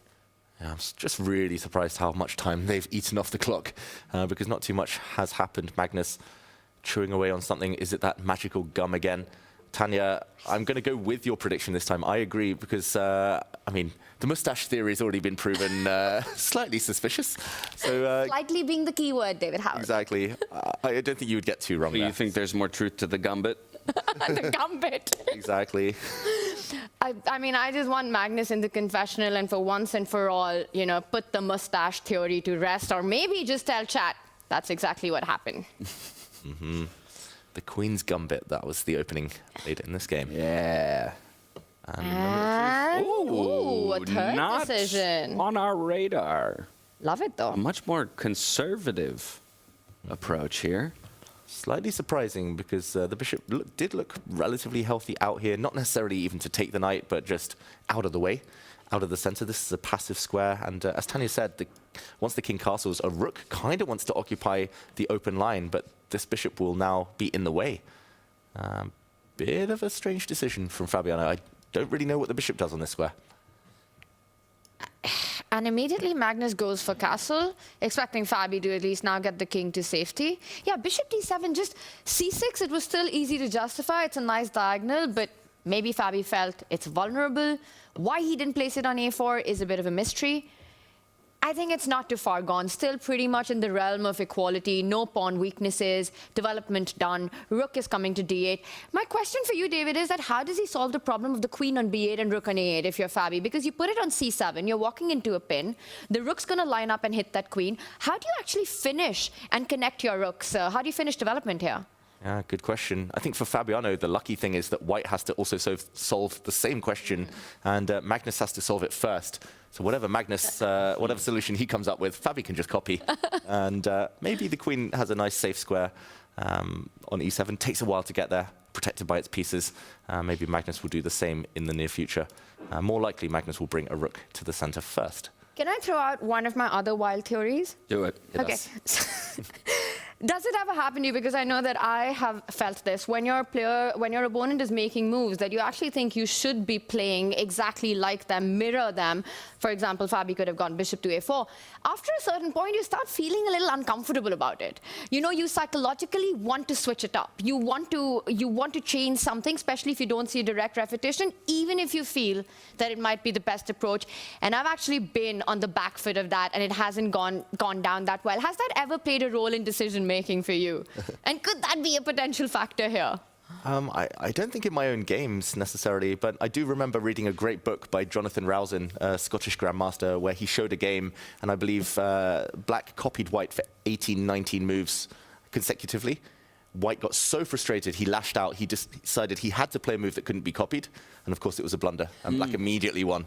So sometimes it can be effective to learn from the opponent. Yeah, I suppose if you were to try to look at how it could backfire from the black side of the board, it would be if at a point of copying, the initiative of a single move for white destroys your ability to copy on the preceding move. Exactly. You've got to be careful that white isn't setting up any sneaky threats. Right, some kind of a force. You eventually end up in a forcing move that breaks the symmetry itself, and now you don't have a decision of how you want to break the symmetry. It's been made for you.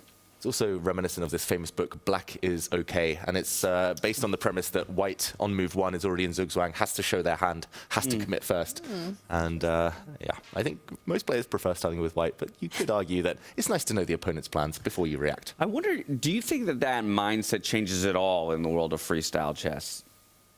It makes more sense to me in standard chess, you know, where again, there's more known theory, things like that. But in freestyle, with so much, I almost kind of like the idea of going second. You make the first mistake. I completely agree with you. I feel the same way. I think in freestyle chess, the dynamics with black and white are so much less relevant than it is in standard 5-1-8 positions. Of course, the easy explanation for that is how much theory has been studied. You know, you have the option to actually decide pre-game how you want to do it, where you want to steer it. But even, we've seen it so many times in freestyle chess.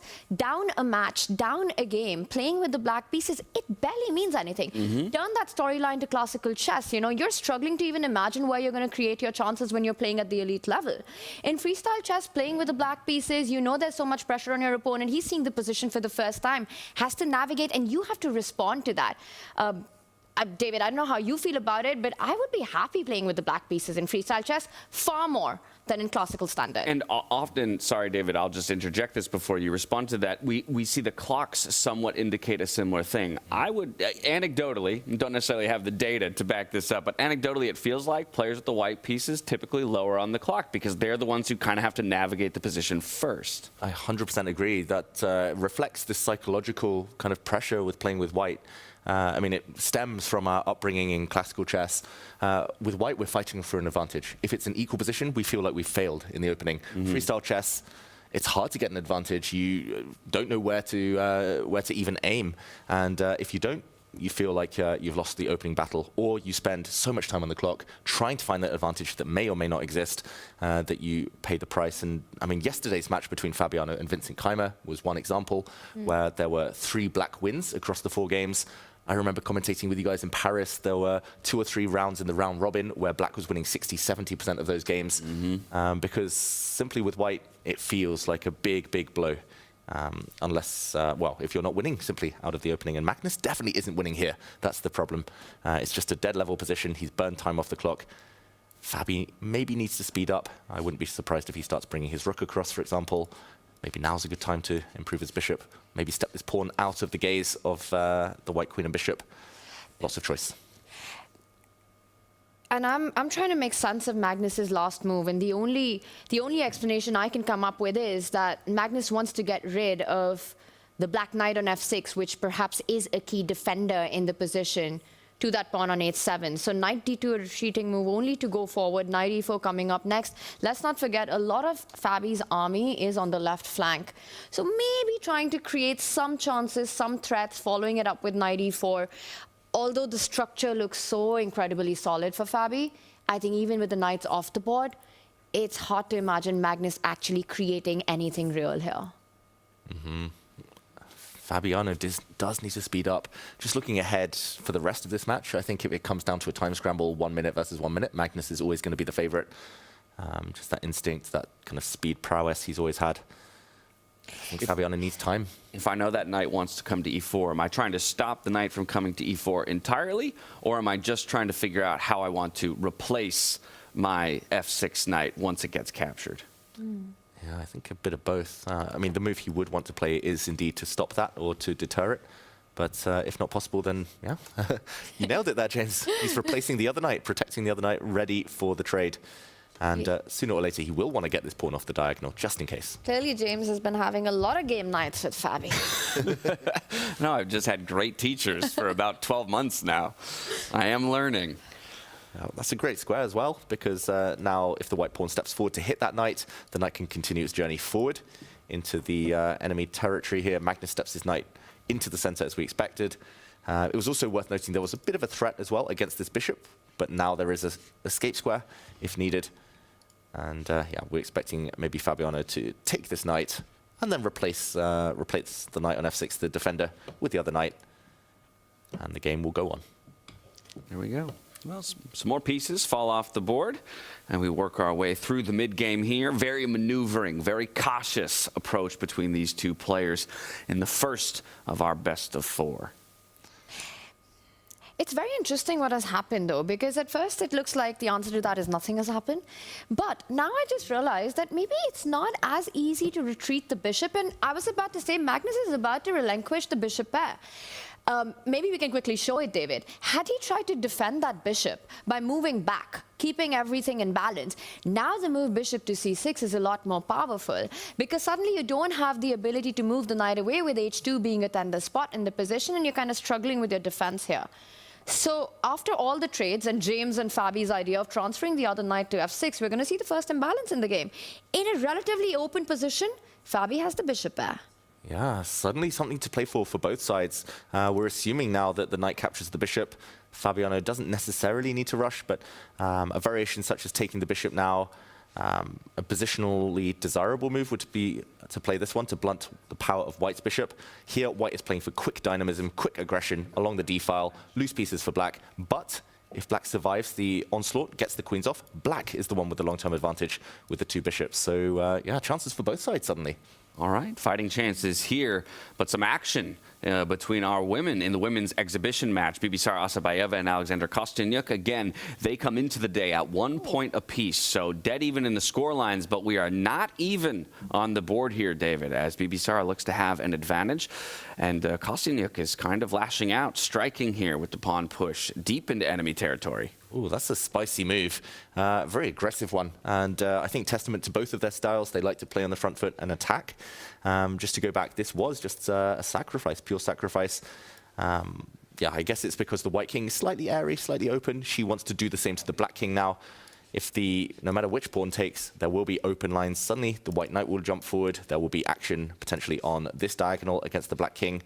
Despite the computer loving Black's position here, material advantage, it feels like it's going to be a bit of a coin toss as to who is going to seize the initiative.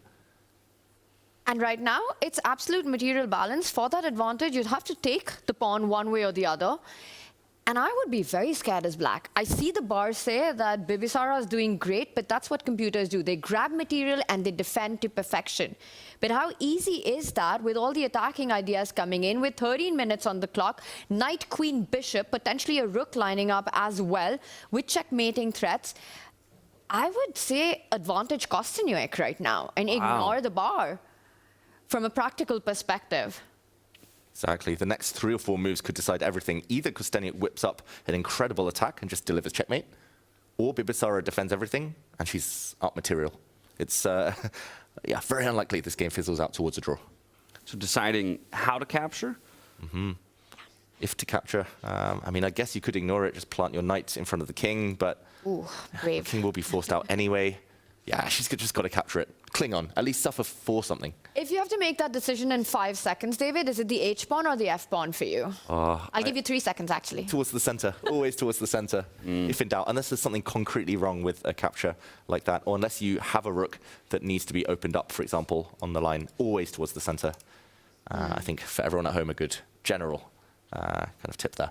Now, there are one other set of pawns that are staring at each other in the center of the board. Okay, she makes a decision. She captures towards the center. She says, yes, David, I will suffer for something. Let's see if I can hold on now and weather the attack.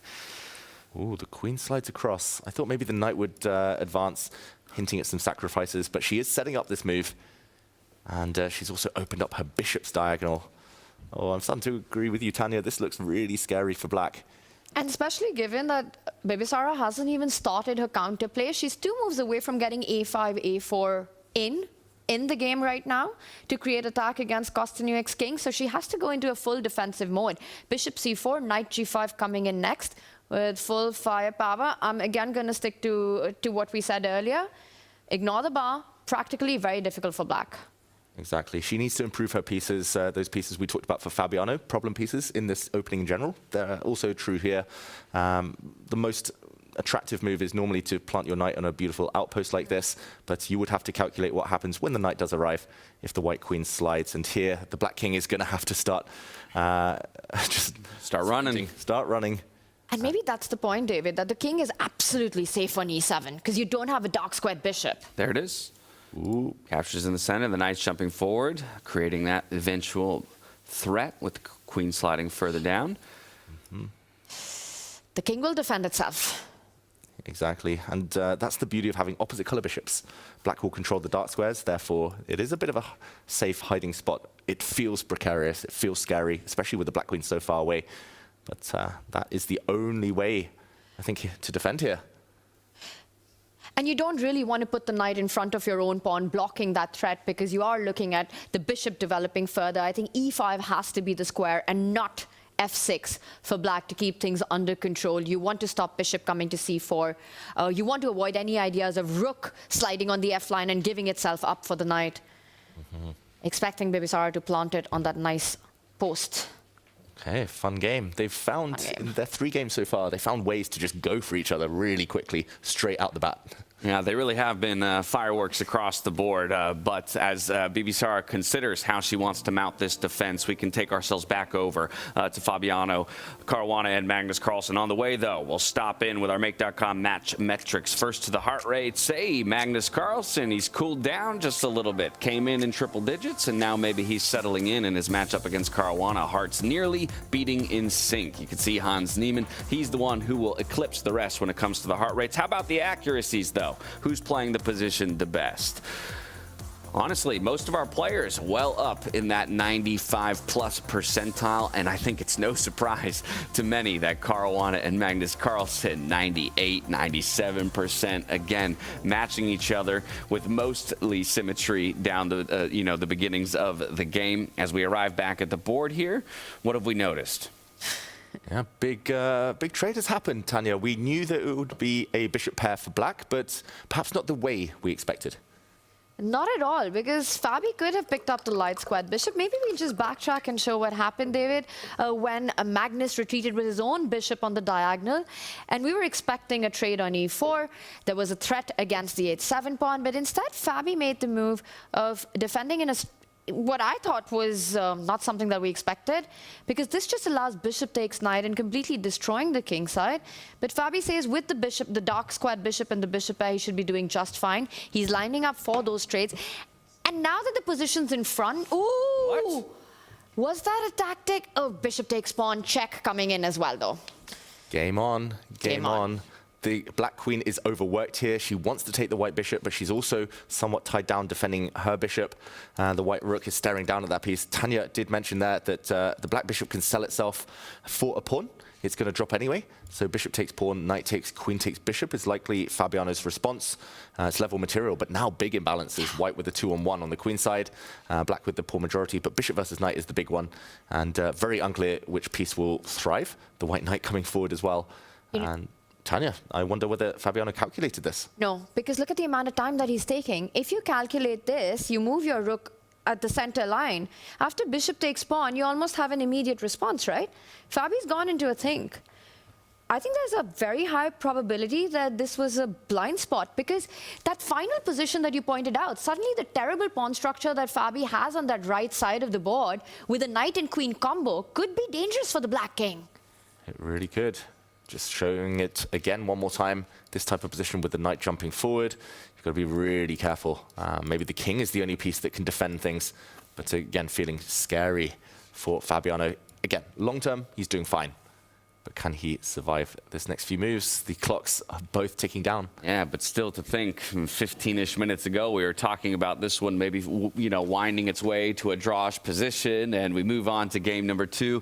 With stability, all of a sudden, Fabiano Caruana has been caught on the chin with a quick jab from Magnus Carlsen.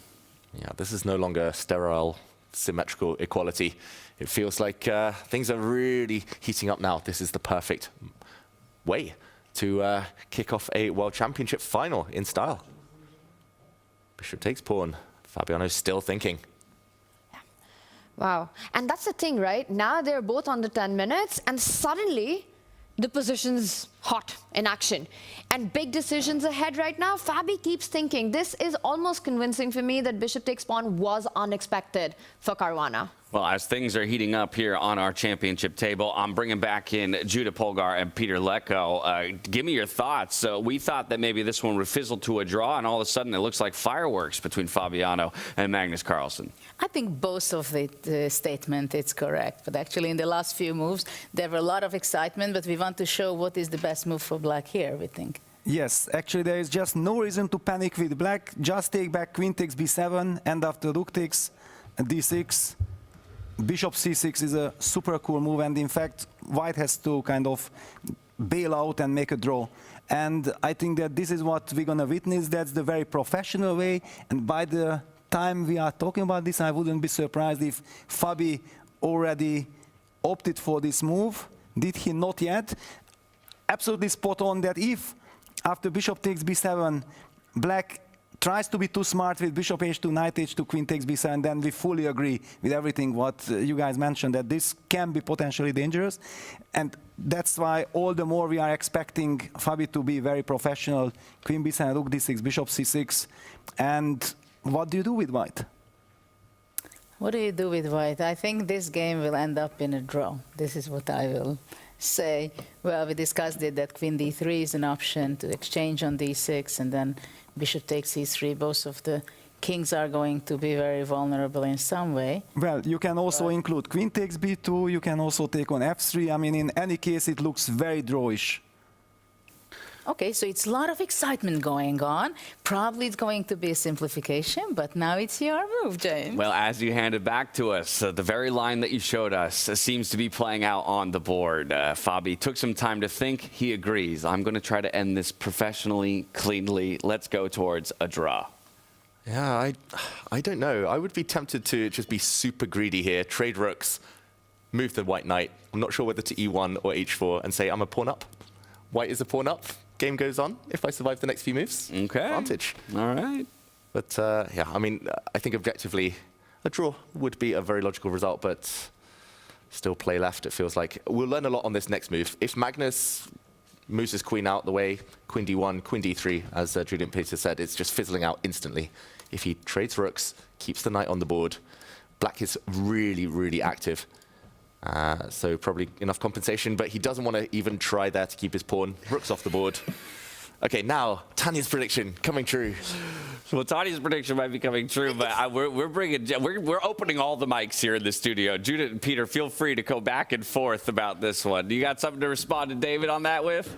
Yeah, David became too greedy on the pawn, and we have our saying on that. Peter, if you go back on the board, after taking on d8 and knight e1, you're so passive just to keep one single pawn there. Yeah, my comment to Judith was, David, don't try this against Judith. Yeah, don't do that. Yeah, it will backfire. I might try it against certain players, but yeah, Judith, I would probably just bail out. I want to see this position set up at the after party tonight and played out from that position. Ooh, do you really like this? Yeah. How much do you like it? Yeah. B3. I'm a pawn up. I'm a pawn up, he says. I'll keep relying on that. Well, we do see more liquidation here on the board. A lot of what Peter and Judith spoke about. And so, yes, it looks like Fabiano is more in agreement with our legends along with Magnus Carlsen. But I also want to point out that actually this was the only way to restore the material balance. You know, at first it might have looked that Fabi could have traded on f3 and also regained with interest by destroying Magnus's right side. If we just back up one move, there was a really nice in-between check that Magnus would have, which would actually end up in Magnus having extra material after bishop takes knight, queen to g3 check. And then you recapture with the queen, and then suddenly you're in this rook pawn ending that is David Howell's absolute dream. Oof. Grind like a grandmaster. Although maybe with the king off the back rank, black can still grab, since the rook would not hang with a check. I agree with Tanya. In this type of position, more likely that the first instinct would be to centralize the king here. Due to the fact the rook would drop with a check, you could grind forever. Pawn up, even if black still gets the rook active and we'll get some drawing chances. Interesting that Fabi didn't go for that, so we have the live position of queen takes pawn instead. And now the question is, to take or not to take? I think I would be tempted, just to simplify. And we might see that being played out, right? After bishop takes knight, Magnus might still retreat with the queen, give a check, and then keep his own pawns healthy and recapture with the queen. But I think we all can agree that this perhaps is in fact steering itself towards a first round draw. With now so many trades, liquidation on the board, is there any tooth in the position? Yeah, I guess the question is how ambitious Fabiano is feeling. He's down to 4 minutes now. Magnus is suddenly up on time after all those long thinks early on. If he keeps the bishop on, there is still the bishop versus knight imbalance. There is still this pawn hanging. So if the queens disappear, with black having a strong bishop in the center, maybe it is Fabiano advantaged. But it is scary with an open king, queen still on the board.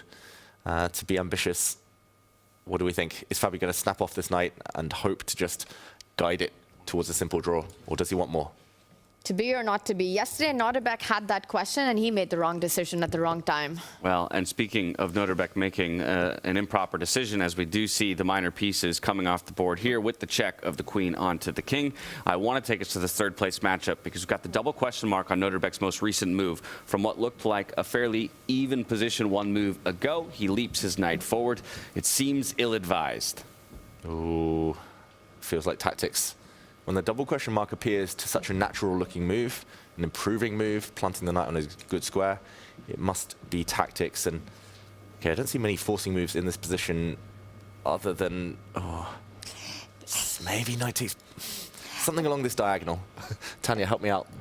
I'm trying to figure it out as well, and I wonder if exactly it has to be combined with the diagonal, the b4 pawn being tender, the queen on b2 also defending the e2 bishop. I really like the idea of bishop to e5. I mean, we have to ask our tactical queen in the house. What's the move here, Judith? We will get her to tell us exactly how to do this, because I think we need reinforcements in this position. All right, well, reinforcements will come. As soon as they're ready, we'll bring them in. But Vincent Keimer as well, one thing we have to consider is if he clearly recognizes, something feels fishy in the position, he just doesn't have that much time to figure it out. So if we can maybe get our legend's opinion on this most recent blunder, what is at play here? What is Vincent searching for? Vincent is searching for...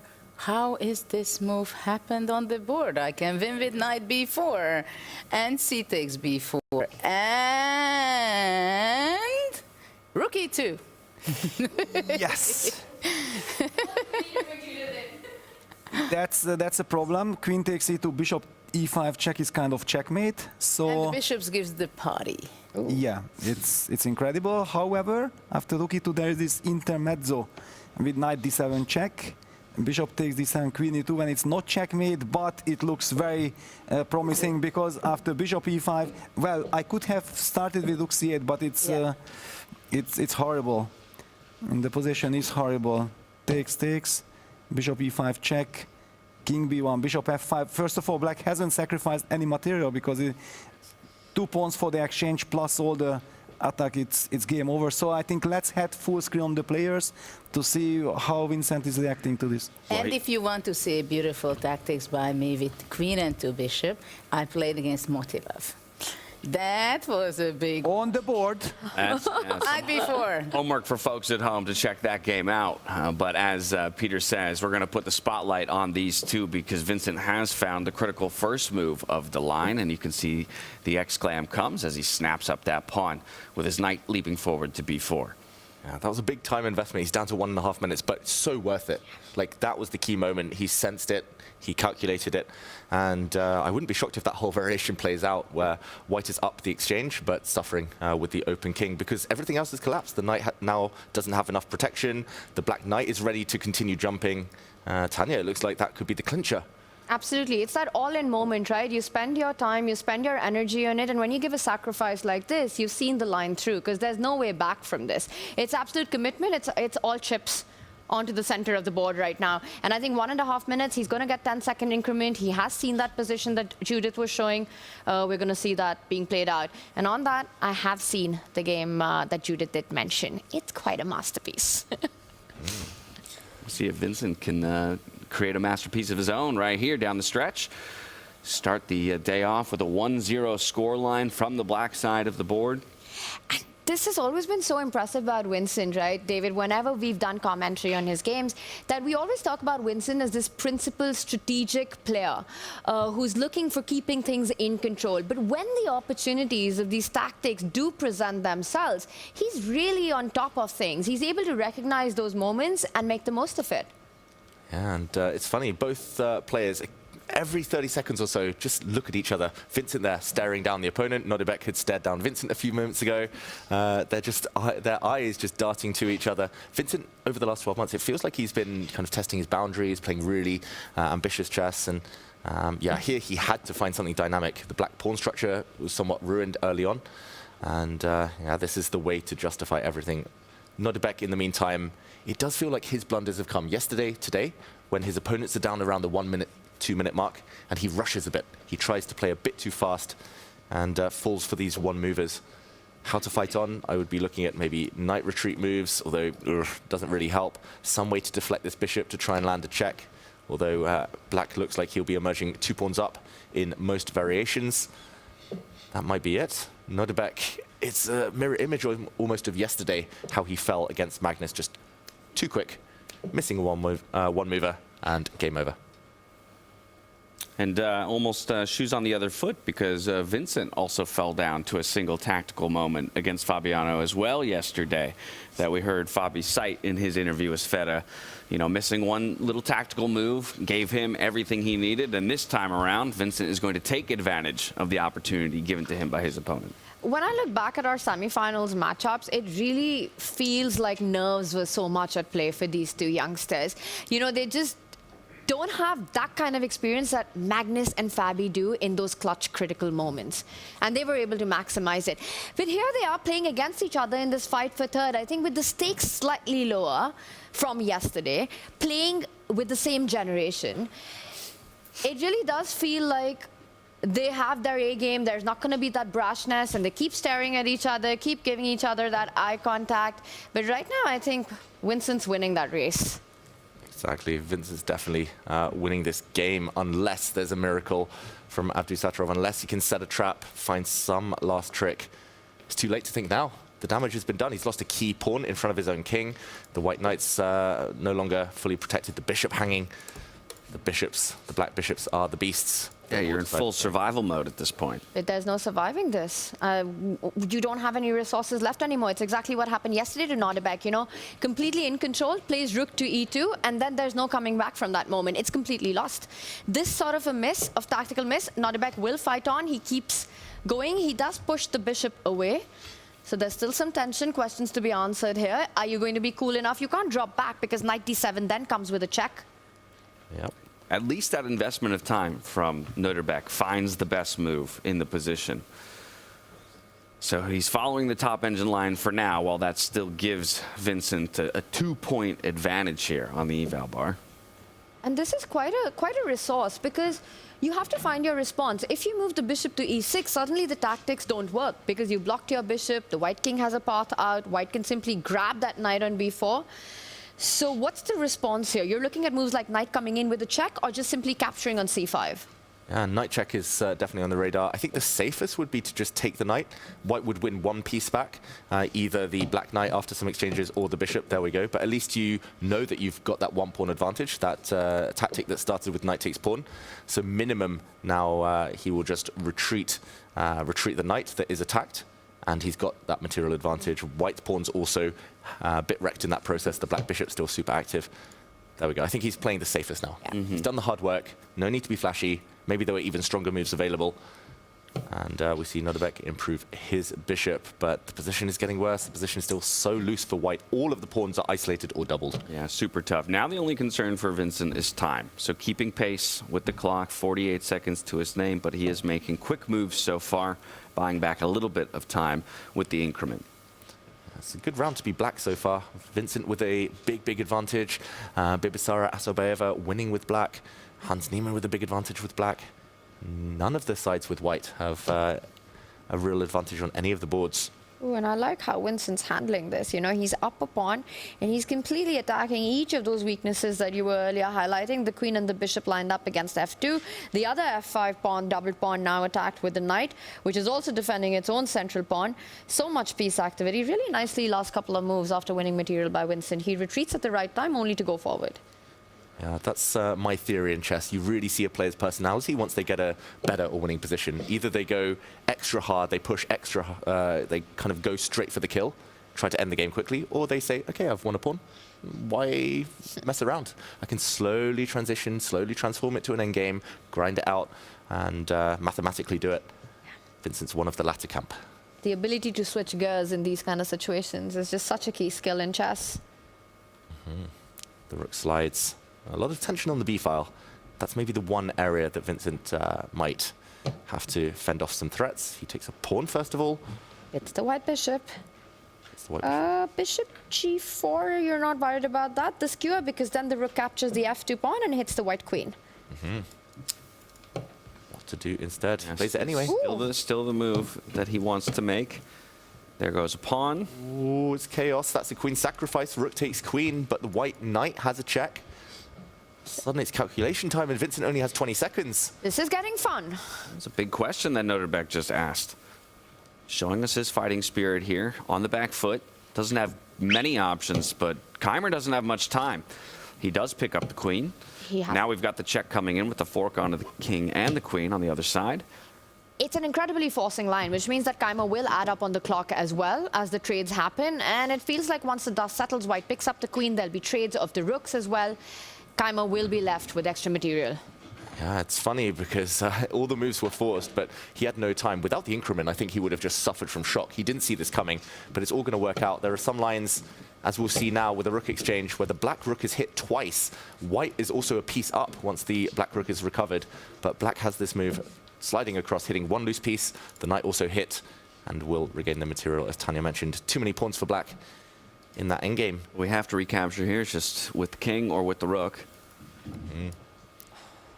Oh, it's kind of fortune favored the brave there for Vincent. He's a bit lucky. Maybe I don't think he saw it coming from afar, but it all worked out.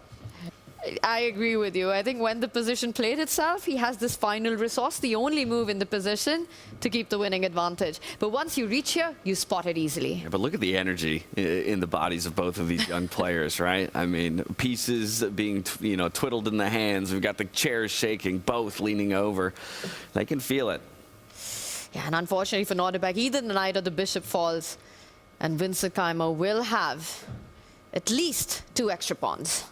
Yeah, maybe the most practical here would be to go for a rook endgame in view of the saying that all rook endgames are drawn. Knight takes pawn, get those knights off the board and try to hold on.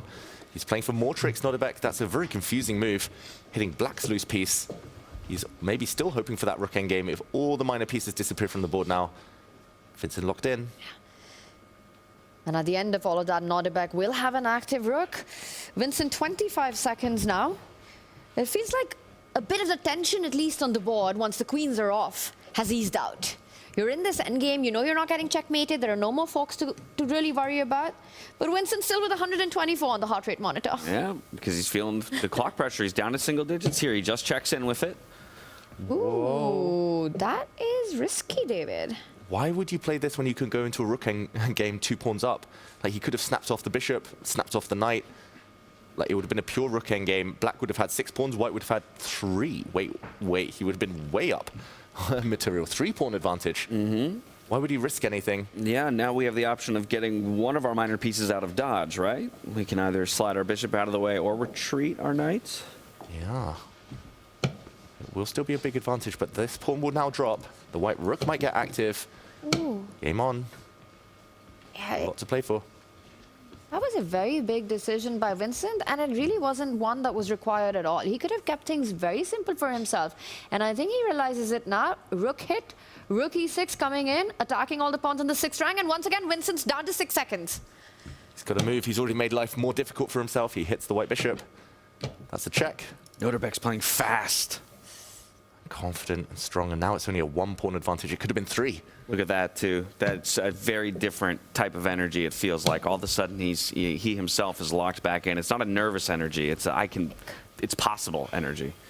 Maybe Vincent was relying on this pin, but white is now threatening to get the bishop out the way by taking a pawn, defending the rook, and the rook tension there would save him. Shake of the head from Vincent. He's having to go passive, and the rook and bishop work so well together. This is no longer a 2-result game. He's wondering where it all fell apart. 3 seconds to make a move. He's back up to 13, pushes the d-pawn forward. He's completely messed it up, Vincent Keimer. Material level, and I think Nordebek will start pushing this now, playing on the clock and the board. Takes it. Pawns up, and he's lost 3 pawns in the last 6 moves. He lost all of his material advantage, and look at him, he's devastated Vincent. But maybe now this is him pulling the brakes. There's really no good way for Nordebek to keep the tension on the board. You push the d-pawn, the knight jumps to e5. That's still playable. The white rook could slide with a check. If he wants to play it safe, he'll move his bishop out the way, Nordebek. But that's a draw offer now, because you lose the d4 pawn. And Vincent has got nothing to play for, because the 2 double pawns do not allow a passer here. Should end in a draw. Should end in a draw, but oh, how different this draw will feel, I think, for each of these players. On one side, Vincent Keimer feeling the wind slip through his fingers. On the other, Nordebek maybe getting away with a little something, and a sigh of relief at the end of this.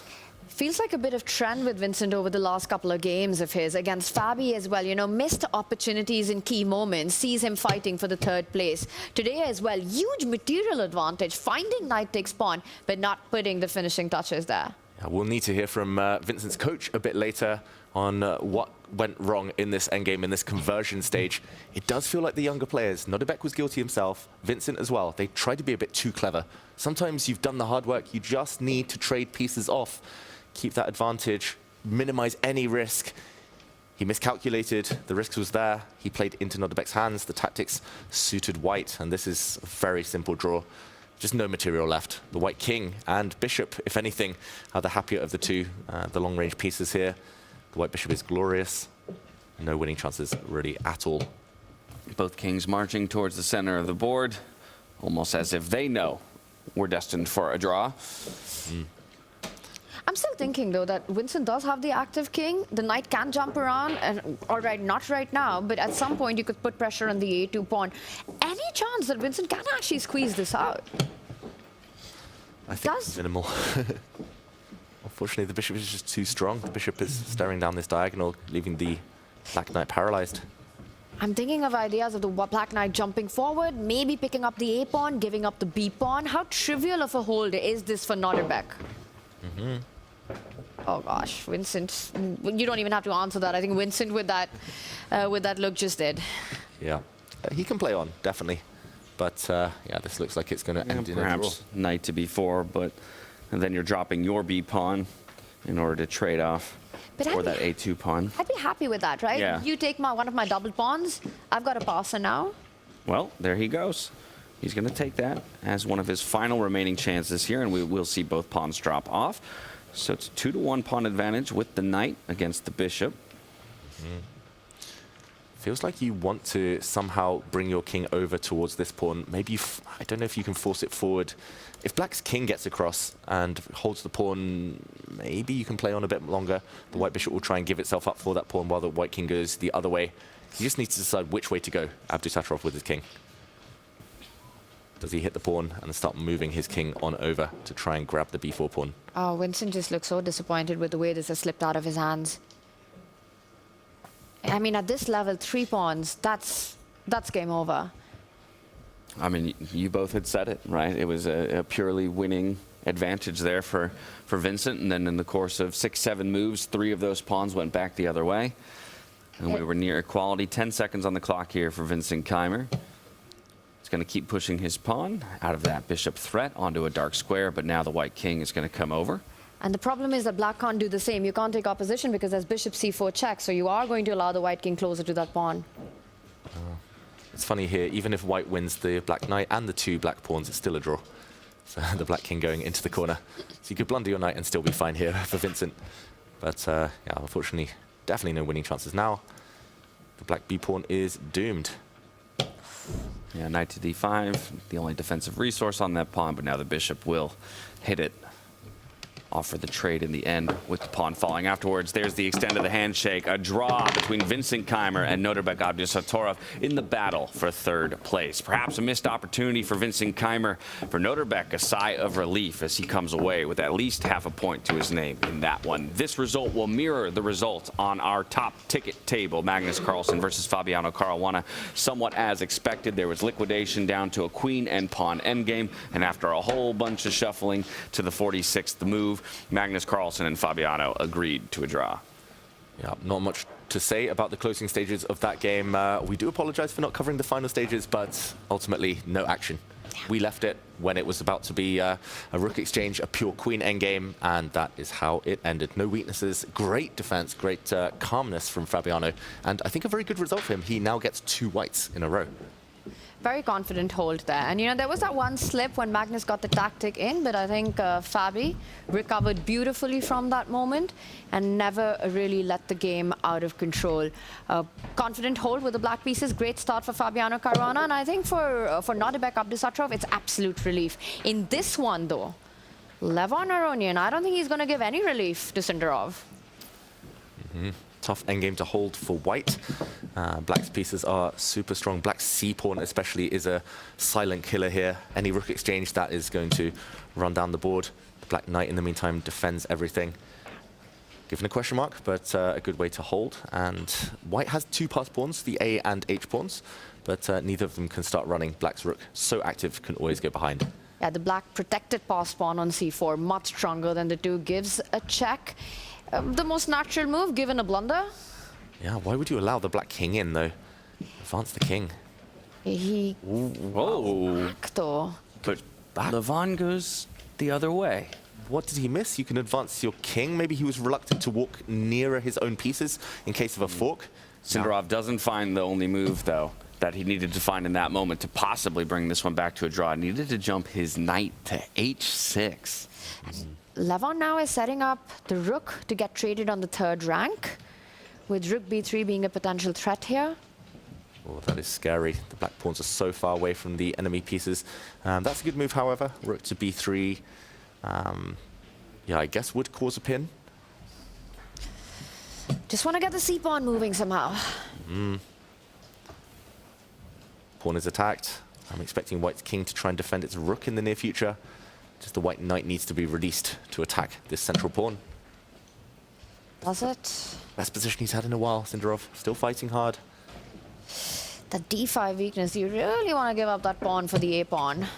And he says, no, I don't. Defends it. Now rook takes pawn, a big threat. The knight retreats, though, and Sindarov, we talked about the c-pawn. Like, he's going to get his knight in front of it now. Rook exchange in this position. Suddenly white is the one with the corner pawns that knight struggle against A and H. Don't think Levon can trade rooks. I think he has to move it. Even if it gets traded on b3, that's not a good idea. The knight would be a perfect block. And did you see that? Made that move just in time with 1 second left. Oh, panic from Levon. That has been his undoing. The clock so many times. He lost on time in the first game of the round robin. Yesterday struggled on the clock. We're back in that same position. This time he goes the other way. He's going to bring the king forward as opposed to back this time. A much better choice. There has been some shuffling of pieces. The white knight sitting pretty on c3, blocking that c4 pawn. You know, Levon with that 1 second almost blundered a rook by giving a check on b2. Wow, yeah, the white knight was sitting defending that square. Mind farts, we've all been guilty of them at some point, but Levon did correct that decision. And yeah, I'm really surprised this endgame play in general, like Levon not taking the opportunity to bring his king forward earlier, Vachier-Lagrave giving him that second chance. And now the black rook is thinking about maybe some checks from behind. Still hard to break this fortress for white. Checks from behind, attack the h-pawn is another idea. He does go with the check. The king slides over. Another check. Little gain of time there with a couple quick checks. But white's ready to start pushing the a-pawn now. That you've got the knight on the key square that you need it on. Stopping the c-pawn from advancing. Get your own pawn moving. Here you need to break it down into steps for black. You need to win a pawn, first of all. Maybe that's the h4 pawn. Then you need to bring the black rook back, sit on the position. Maybe a knight exchange would help black in these positions, since black has the better pawn structure. Rook endgames should all be winning here. But first he wants to win material, turn his advantage into something more concrete. Rook to h1. Ooh. But not the move the engine wanted there to continue the advantage. And there's been history between these two players just a couple of days ago, right? Round 1 of the round robin was Levon Aronian against Vachier-Lagrave. Would have been a very different story for Levon from a winning position had he finished the battle off. But Vachier getting super lucky in that one, getting the win. Will he get lucky for their second time? Oh, Levon is trying to stay away from the repetition now. The only way to play on is to take this pawn. If he goes back, it's a draw. That would be a huge missed opportunity. He does take it. He does play on. But now the white rook is likely to get active. And the black king is cut off from the rest of the battle. The knight is hit. And the knight moves away. Vachier needed to counterattack against the black knight there. Go into a rook endgame where black's king is actually really poorly placed, but difficult to work out with no time on the clock. Levon pushes. The pawn's coming. And white's king just far behind to create any mating threats against the black king on h4. The knight offside as well. c2, big threat. Oh, Vachier did have 1 minute when he made that mistake. He's trying to rush on the clock. These young players, they want to push their older opponents on time, but that was the moment. He didn't sense it. Got caught up in the pace of the game, right? And now there's actually no way to stop it. You might just have to give up your piece right here, right now. That pawn goes to c2. Knight is coming to d3 with a check to assist this. Rook is about to move to queen. Big missed opportunity there. Then white knight's also going the wrong direction, so that should have been the catalyst for a longer think, realizing, oh, why would my knight want to move away, unblock that pawn? And he goes into the long think now when it's too late. It was that one move. It's one move too late to burn the clock. 10 seconds now. Needs to put the white rook maybe behind that c-pawn. Sindarov's coach shaking his head as he walks away, knowing that he's lost now. Rook moves. Oh, can you go rook to h1? Oh, no, you have to watch out. Almost walked into a blunder there, David. Yeah, rook h1 would be a cool move normally, trying to skewer the white king and rook on the second rank, but white does still have checks. So maybe that's the solution. Maybe king move first. Still not easy for Levon. Maybe you give a check, then you give the rook move, and then you queen.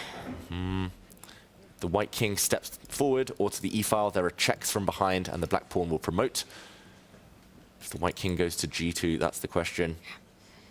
Then there are forks. The black rook can move. And there are knight forks. He's going to move forward. He's going to get the rook out of the way. Or does he want more by moving the knight away? He gives a check. Very simple. Rook to e1 check. Wins the exchange next. Makes new queen. There it is. Now it's a rook against a knight. 2 pawns apiece. It's game over, is what this is. Should be. Still maybe a final couple of accurate moves.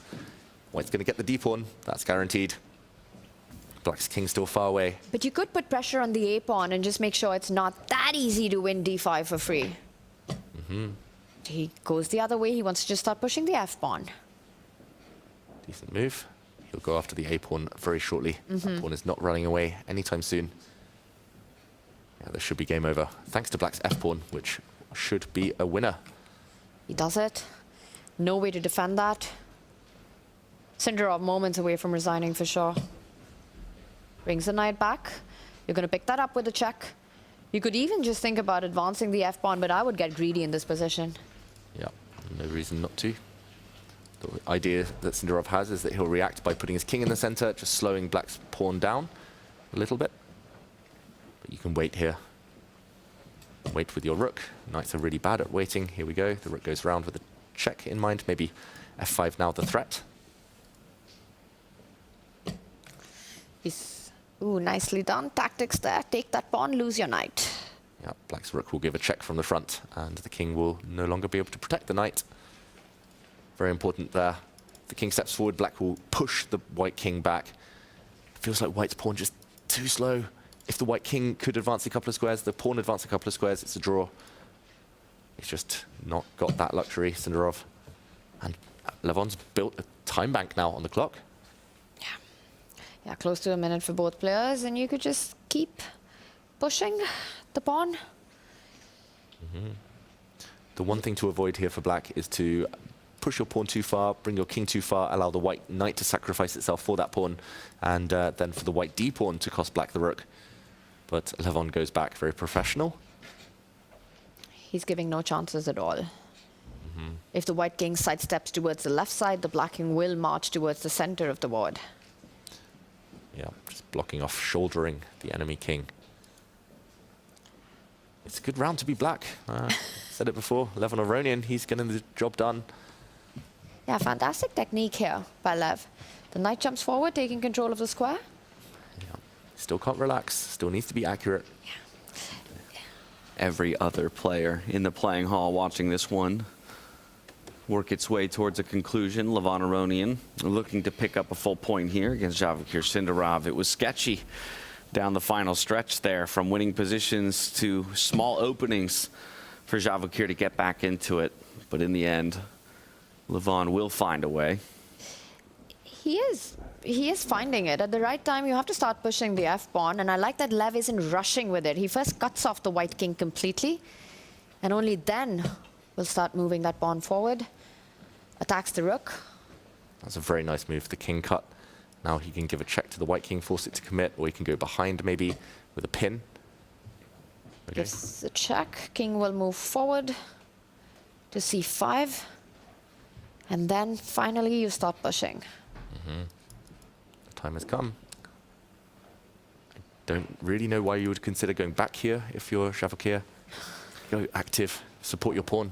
That's the only remaining chance. Might just be considering the handshake. That's the only third move in the position. Yeah, just got to go forward. Any endgame, if you can. Active king. But he goes back instead. Must be based on some very concrete line. Very surprising decision. The only sense I can make of it is that when he pushes the d pawn, he doesn't want king e6 because knight c5 now will be a fork, and which is why Levon starts with the king retreat, and perhaps that wasn't working either. Yeah, I mean, everything winning for black, and he's just made it even simpler. The black king is just going to come up and pick up this pawn now. He's made it easy for Levon. It was winning. But here we go. As long as you're just hiding from the forks, you're a happy camper here. Now Lev laterally cutting off the white king from activity will eventually end up just winning the d5 pawn. Yep. This might be the moment this game ends. Not many tricks left. The only trick is to go for the black pawn, but that's easily defended. Here we go. Last-ditch effort here. Just don't push that pawn. Knight f5 would be a fork. Yep. There we go. It's a handshake. Levon gets the win. Wow, it didn't come that easy for him, but eventually Levon will get it over the line against Vachier-Lagrave. He picks up a full point through our first round in that battle for 7th place. And what a fight this one was, right? But when Levon, as we hear the players analyze, and it's a best of 2.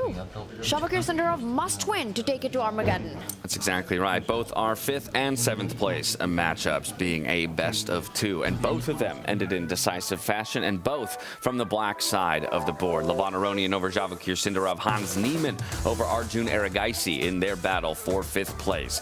But rightfully so, most of our focus was spent on the top 2 boards, Magnus Carlsen and Fabiano Caruana, Vincent Keimer versus Norbek Abdisatorov. Both of those going the way of a draw. So across a best of 4, we're half a point apiece in each of those matchups as we head into the second round of the day. In our women's match, it was Bibisara Asabayeva who comes out on top over Alexander Kostyanyuk, mirroring the results of yesterday, where she took win number 1 and now has to look to stave off Alexander Kostyanyuk in game number 2 to take the win there. And that was fantastic because there was a lot of pressure on Bibisara, but she managed to stop the assault. One material kept things under control, and we'll see how that one plays out. But I mean, what happened in our top two matches there, you know, with Magnus and Fabi being very much in the balance, Norbek, Vincent, absolute fireworks. Yeah, I mean, I think in a lot of ways it makes sense. We heard, you know, Peter at the top of the day talking about energy, you know, in particular for the 2 youngsters who fell down into the 3rd place matchup. But I think just as relevant a conversation for the 2 that are fighting in the grand final. And you have another long day ahead of you. Energy is important. They took more stable approaches, ended up finding their ways to draw, even footing. Nobody is necessarily in trouble just yet. And speaking of Peter Lecko and Judah Polgar, I want to bring them in, our legends over at the Deep Dive Desk, Make.com, courtesy of Make.com. How do you guys feel about the results across all of our boards here in round number 1 of the day? A lot of excitement, and we want to dive into that also. And talking about energy, of course, the experienced guys, Magnus and Fabi, they did it very slowly. But there were a critical moment we want to talk about, because after the opening it became very symmetrical, and we reached this position when Magnus played bishop c3, giving up his bishop pair. Yes, that was like a very interesting moment. Both players were done like 12 minutes more or less. And first of all, it was like to us, like with Judith, that what is this? Why is Magnus giving up his bishop? Because we know that actually if you give up the bishop and black consolidates, then it can be dangerous. And we started calculating, and then we realized that, wow, after knight takes e4, queen takes e4, actually it's not so easy, because there is tremendous pressure on the pawn on g7. Black's bishops on d7, d6 are vulnerable. So in fact, black has kind of 3 different ways to play. One is bishop c6, which is very tempting, but it's easy to understand that actually bishop c6 runs into queen g4, targeting the pawn. If black pushes that pawn, then all the dark squares will be very weak next to the king. This is super dangerous and shouldn't be good.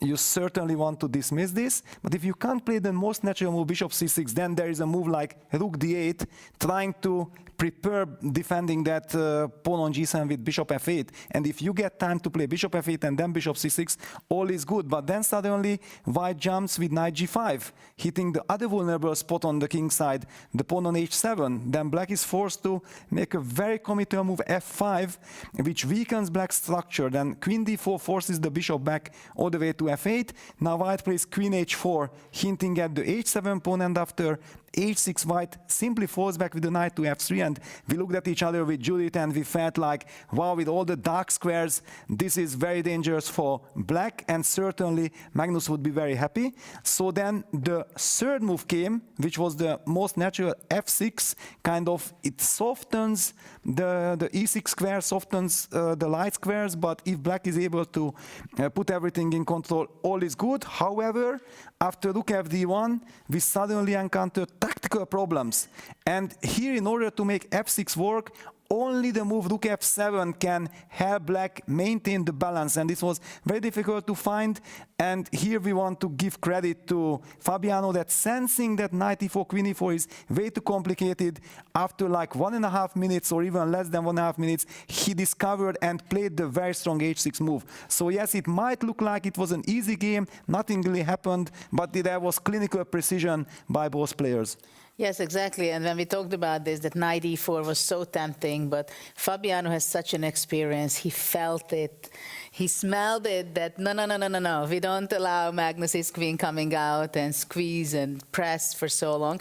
So this game, after that, it became clearly a very balanced game. So both of them made the first draw, and then let's go for the next match. But let's see why Vincent could not convert his completely winning position. It was just so winning. We thought it's just winning on the spot after knight b4. Yes, but actually it all came back to what Magnus said yesterday, when he was so unhappy with his time management in the final game, that yes, I was doing well, I was winning, but I was so silly to get down to 15 seconds. If suddenly a surprise comes by Nodierberg, then I might not be able to convert. And this is what happened to Vincent. Nodierberg, with his incredible resourcefulness, find some crazy tactics. Vincent was down on the clock, and he tried to be super smart with the move king d6 and do not this sequence what happened in the game. I just very quickly showed the line that we talked with Judith, that the most natural rook take g4. I wanted to hold the position or try to hold with white like this, rook f7, and black wins the pawn with due to the checks, takes, rook takes f6, king c5. That was the position that I had in my mind, and so like rook f7 is the problem. For sure Vincent had seen this position, and so like he has trouble defending the pawn, and if he loses one of the pawns it will be draw. And then Judith shouted out, well, whispered to my ear, that rook h6, yes, rook h6 is the sensational defending move, because rook b7 is met by rook b6, and otherwise if white is unable to take the pawn, then black slowly improves the pawns and should win this position. Yeah, well, it's a big upset for Vincent. It will be hard to recover from this possible victory which he could gain here. Which, well, chess is hard, it's heartbreaking, but I give back the word to you guys, because we're going to see shortly the second fight. Well, if chess is hard for you, it's impossible for me. But a missed opportunity there for Vincent Keimer. Will definitely be eating at him as he enters the second round of the day and tries to mount a victory against Nodirbek Abdusattorov. Let's take a look at our tournament tree before we head into that second round of the day, just to take stock of the field. Magnus Carlsen and Fabiano Caruana, they each have half a point apiece through the first round and heading into the second game of the day in their overall best of 4. From here to the lower bracket, we can check in on each of our matchups down there. Again, we're mirroring that upper bracket score line in our third place matchup. Nodirbek Abdusattorov and Vincent Keimer each at half a point apiece. Hans Niemann, he got the decisive victory over Arjun Erigaisi in our fifth place matchup. And a reminder that fifth and seventh place matches are best of 2s. So now the pressure is on, do or die for Erigaisi. Get a win here to force a tiebreaker or fall down in the end. The same is the case for Javakir Sindarov against Levon Aronian in the battle for 7th place, as Levon has himself a solid advantage against Javakir. Women's matchup, same story. Alexander Kosteniuk looking to strike back as she did yesterday to extend to a tiebreaker. With that, we're back into the playing hall. Fiona standing by on stage for the position lottery. Take it away and enjoy. The future belongs to those who make it happen. That's why we built Make, a visual-first AI and automation platform for change makers. It's never been quicker to start building, visually and without code, to automate everyday tasks and free your time and energy for bigger, better things. As your ambitions grow, you can accelerate progress with AI agents to create customized and agentic workflows, ones that handle complex, business-critical tasks while keeping you in control. And for leaders scaling business, you can see your entire AI and automation landscape in real time to orchestrate change and show progress in motion. Make automation and AI put to work for business, for teams, for you. Make it happen at make.com. Welcome back. Game 1 is over. We saw a draw in the final as well as in the match for 3rd place. Meanwhile, in the women's exhibition match, Bibisara Asarbayeva has taken the lead, so Alexandra Kosteniuk is now in a must-win situation, and we are ready to draw the next position. I'm very happy to be joined by women FIDE master and content creator Anna Kramling. Anna, you were at all the events last year, now you're here.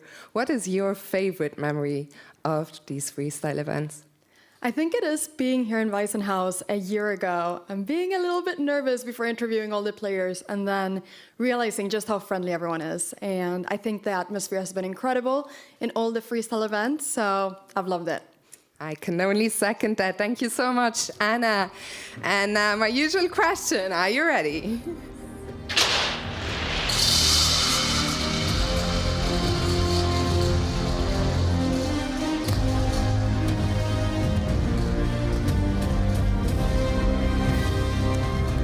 So the next position is gonna be number 195, position 195.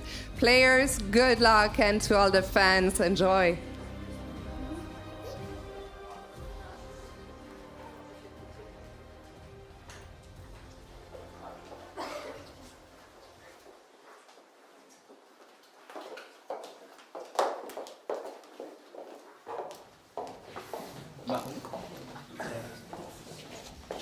We need to do better. I know. That was nobody equalized. Yeah.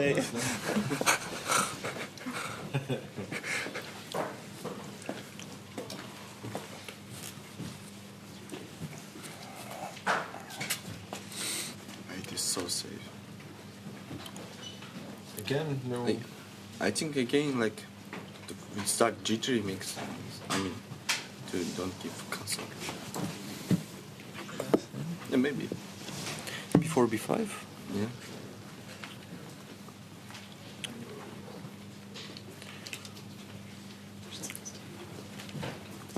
C4 is not the move, right? B5. It gives B5, I think.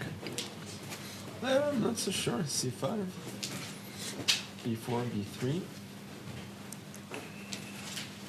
I think that's maybe a good version for us.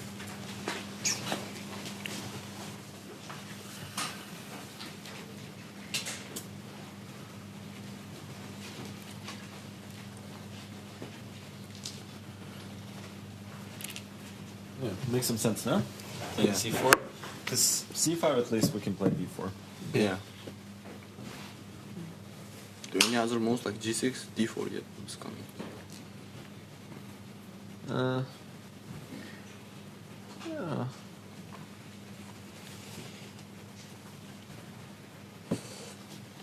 Yeah, D4, I don't know. Yeah, G6, D4, yeah? How? I don't know. This knight? Probably. I mean, you need E6 to get that knight out, but... Yeah. But let's start with... Okay, so what about C5? C5, B4. We're very happy about that. Take B6 and just... Okay, but free D4. roll. D4 and Yeah, then exactly. Can you start with B4, I guess? No, before D5, yeah. Also No, I B4. think E5 is maybe the... I mean, it's not great, but... This is very scary looking for what? Bishop. How can you play with this bishop? D4? Okay, I mean, okay, this is the option, yeah? We can read chess from both, like... Because I really hate playing D6, no? I mean, D6 I have to go play B6. D4 takes knight B3. 96? Knight D4, castle. Okay. Knight D4, bishop D4. Oh, switch. Okay, I'm blind. Maybe not D4. This By the way, is like G4 interesting? Just knight E3, G5, I don't know. Yeah, just thought about the move order because now in B6. Yeah, take knight E3. 7 position. Okay. So it's knight E3, G5, knight G4. I mean, I had the... I mean, I had the plan of making something like this. So, okay. Yeah, I thought about this. Maybe you should castle first and then prepare. But then knight E6. Do you think you can take? I mean, how do you But deal after with knight knight E3, you can play G4? knight E6. No, probably can't take. Okay, Just looks that's- like Knight E6, yeah. That's a fair point. They don't By the way, also B6 knight G4 immediately was very dangerous. Just got the knight there. Scary. No, I don't think so. B5. I mean, 96. Yeah, I mean.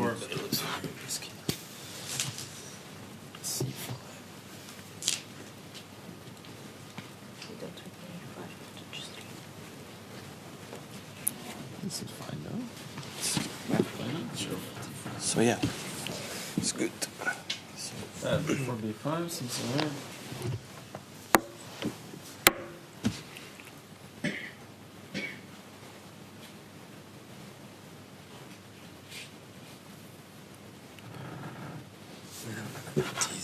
Yeah, I was also thinking about this.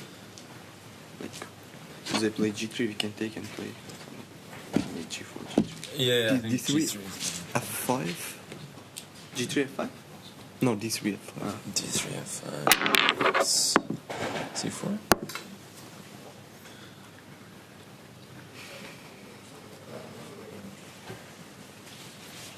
Very strange.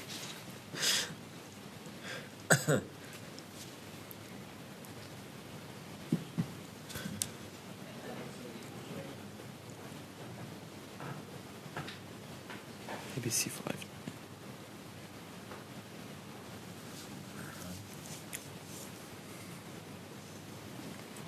I don't know, knight E7, D6 or something like that.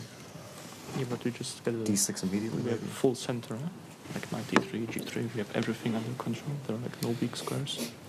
Yeah, and if D6 we just take, is that Yes. and then play G3 and We have more space. We should be better, no? should be better, yeah. Okay. Oh, I still feel like this is Yeah, I think in some way this, yeah, you have to take some space. To me, this or you looks just, very so dangerous. dangerous. Okay, maybe different move order. Maybe we should start D6. okay, I know it looks stupid, but I want to play H4. H5. Off we go into the second round of our final day of play here at Weisenhaus for the 2026 FIDE Freestyle Chess World Championship. It's position 195 as the players sit back down and begin to analyze. Our top two boards enter in an equal state. It's do or die situations across all of our other boards as I pull in our two legends at the deep dive desk, courtesy of Make.com. Judah Polgar, Peter Lecko. What do you make of this position? What do you make of the chances for both those who need wins now and those in our top ticket bouts? Well, the starting position, again, is kind of challenging for the players because actually four of the bishops we see in the corner, which is kind of tricky first move, what you're going to be doing. Are you rescuing your A1 bishop or the H1 bishop? Which one first? And if I understood it correctly, Magnus said, well, this time we have to do better, right? Something like that. So it is a challenging round coming up. What do you think, Peter? What are your take on it, what the players were analyzing? Though I had the feeling that they are pretty confused. Is it this move, that move, B4, E4, G3? Yes, and I think it just sums it up that last time when we have seen this position yesterday, then the player said like, but this is boring. Yeah, and what happened? It was on the round-robin stage. I think that white was clearly better in almost all of the games. Yeah, it just shows that you have to be treating every single position with tremendous respect, because there it turned out that white was able to activate the bishop on A1 and black was always finding trouble to activate the bishop, because whenever after B4 black ever plays the move G6 and we trade on H8, then black loses the right to castle to the king side, to the right side of the board, which means that white will get the upper hand in the position. So a big question after G3, do you play the move G6 when you give white a chance, for example, to occupy the center with D4? Yeah, we talked with Judith about a very principled line.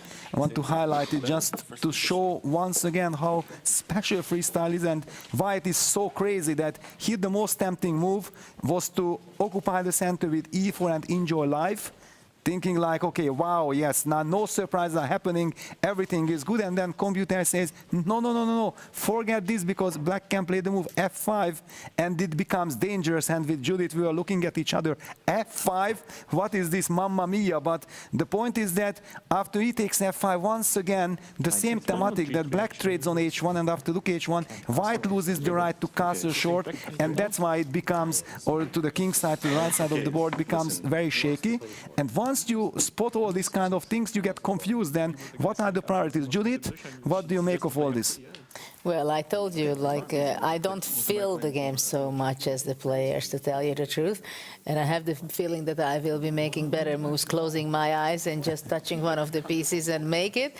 And then after 3 moves, look around and pray that I don't have a losing position. But I'm very curious what will be the first move of Fabi. And also, what will be the priority for white? Is it so important to castle after all? There is this knight on F1, maybe it can come to E3. I don't know, I'm very curious what to do with this H1 bishop in the starting position.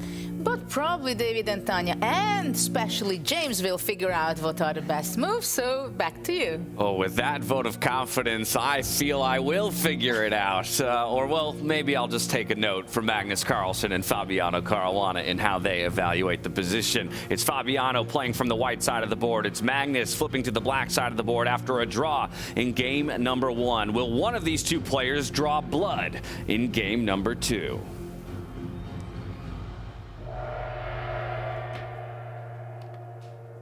There we go, handshakes, we are off. Which move will it be? Will it be the B pawn? That seems to be the one most players were talking about. Huge game here. Fabiano, his first attempt with the white pieces. He pushes the C pawn instead. And that means that it's black's turn to go for that lucky dip. Which pawn to push?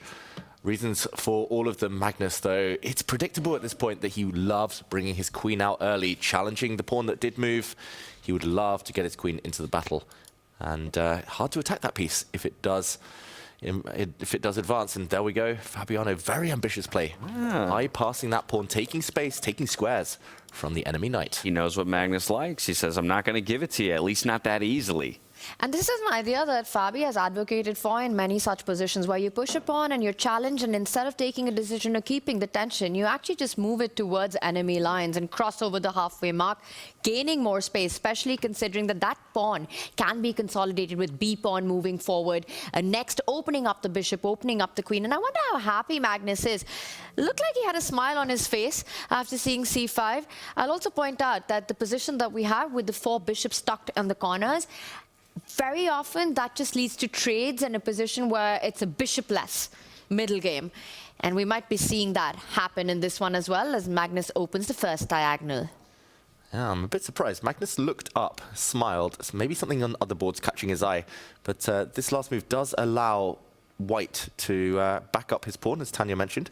Also, the dark squared bishop's about to be exchanged, maybe making it less attractive for black to castle on that flank. Now it's hard for the black queen to get out, hard for the black knight. It looks like a nice start to this game for Fabiano. Yeah, also somewhat interestingly, both players moving at a much faster clip out the gate. Is that just because we're warmed up, or is it the position itself that just lends itself to being faster to play early on? I would say this one's just as tricky, just as complicated. So maybe it's just the fact they're feeling more confident and feeling a bit more in the zone now. Yeah, probably just settled in, but I'm expecting them to burn the clock a little bit more because it's still an extremely complex position that we have in front of us. And Fabi's decision, especially of moving that c-pawn forward, has already created dynamics in the position. Usually when you have this kind of formation, at some point, Magnus will have to try to break it, either with the d-pawn or the a-pawn moving forward, trying to target the base or the frontier right there on c5. My prediction on this is that this is going to be a really fun and interesting middle game, unlike what we saw in the first battle between these two, which was absolute symmetry. Yeah, no symmetry here, that's for sure. No quick piece exchanges, no quick peace treaty. And already I'm loving White's position. I'm really surprised. I thought on the last move, Magnus, his whole idea was to push his pawn forward to b4 to stop White connecting and making the chain there. I thought strategically that was the only really attractive option. But Magnus leaning back. Now is the time he chooses to invest on the clock, and I think it might be Tanya's move in the near future. The question is whether you trade off the bishops first. Probably just to prevent an exchange on White's terms, meaning that black couldn't castle any longer. Yeah, that's not something that you want taken away from your hands. The one thing that Fabi mentioned in the pre-player discussions was that the e3 square is required, or the e6 one for the counterpart required for the knights. So I'm expecting the pieces to come out there, and what you really want to do is, especially given what's happened on that left flank, is look for safety on the right side of the board, which makes me more inclined of just going for trades in a way that that option isn't taken away from you. Mm-hmm. So bishop takes bishop. Magnus not rushing with it, though. Yeah, I cursed him by referencing the pace of play having picked up. And Magnus said, all right, I'll take a moment to think. But a good moment to think early on. We talk so often about how in freestyle chess, sometimes these opening moves can be the most crucial. Yeah. I've been so impressed by Fabi. Game one, just the way he looks locked in already, despite how early this game is. Just still in its infancy, of course. Magnus, no easy moves. It's going to be a longer think even. At the start of the day, when you mentioned that Fabi had an early night in yesterday, I think that told us everything it needed to about how big a day this is for Caruana. And I think him being locked in, no surprises here. You know, it's just a big year for him with the candidates coming up, fighting for his first World Championship title already here in Weissenhaus, being so close so many times. And this just means a lot for Fabi. Yeah, he did play some games yesterday. He is superstitious, like all chess players. He's been playing games every night in the bar in the evenings. But yeah, just a couple, then straight to bed, getting fresh. I guess the only way to stop the bishop exchange is to push this pawn in the center, but that feels really, really loose. And something that Peter mentioned in his analysis a bit earlier is that White, or in that case it was black, but a similar idea, at some point could challenge the center pawn, try to trade off the bishops on White's terms. So pushing the pawn in the center, I would say, is very high risk here from Magnus Carlsen. But there we go. Ooh, it's also wow. highest reward. He keeps the pieces on the board, takes the center, and creates that nice square for the knight behind the pawn. Interesting decision. Very interesting decision. Next move, he'll push the d-pawn to challenge White's chain. Also opening options for the king to castle relatively early here once that knight gets out of the way. How will Fabiano react? Will he challenge pawns in the center? Will he just bring his pieces out and get castled himself? Yeah, I'm already looking at ideas of just going all out in the center, breaking this move that you're talking about. You know, you've got your rook lined up there already. You go d4, you try to trade off the bishops, bring your rook out into the game, open the E line potentially, start thinking about some checks. Magnus obviously has a response ready to what appears to me the first move that should be on your radar when you play e5, when you commit to what Magnus just has? Yeah, it feels somehow a bit loose, especially with the black king here. I guess it will be protected very, very quickly by a knight, but I agree, Tanya, like d4 immediately on the radar. Maybe f4, although that maybe would come as a full sacrifice. The fact that the black queen will struggle to get into the game in the next half dozen moves means that that is the red flag normally. That's the sign that white should be playing quickly, aggressively. And that's something Magnus absolutely hates, right? Playing without his queen activity. In fact, his very first move in this game was attempted to just get that happen as quickly as possible. That was the big attempt. I'll also point out that after a move like d4, I don't think Magnus can start bypassing those pawns the way Fabi did, because that would just allow a massive center with the d pawn moving even further to d5 if given the opportunity. You might have to take a decision on that move to trade it off. Yeah, I think you will have to trade it off. Not many ways to defend that pawn. Black definitely doesn't want to, for example, play d6 there, because when the d file opens, there might be a rook trade, and Black's king would be forced again to lose castling rights. I love that move. Pawn to d4. Anything else, and I think Magnus gets the time he wants. I think that's key, right? How important is that? If Fabi was to take a more cautious approach right now and continue with piece development, maybe bring out the knight, or perhaps even open up the G pawn move forward, open up the other bishop diagonal, a more cautious approach, or instead just fire on the board with d4. I think that would also tell us Fabi's mindset, how much he wants to make of this opportunity of having his first white in this match. Yeah, he didn't have the best white games in the semi-finals, Fabiano. He lost one of them, should have lost the other against Vincent Keimer, but it already feels like a more promising start here. At least it's kind of a mix between classical chess, you know, you gain space, or classical themes at least, you fight in the center. Yesterday against Vincent, he was playing this weird flank play, allowing Vincent to attack him quite early. What do you think? If you had to predict, are we going to see the very direct d4, or will Fabi just continue with slower development? d4. d4. How about you, Tanya?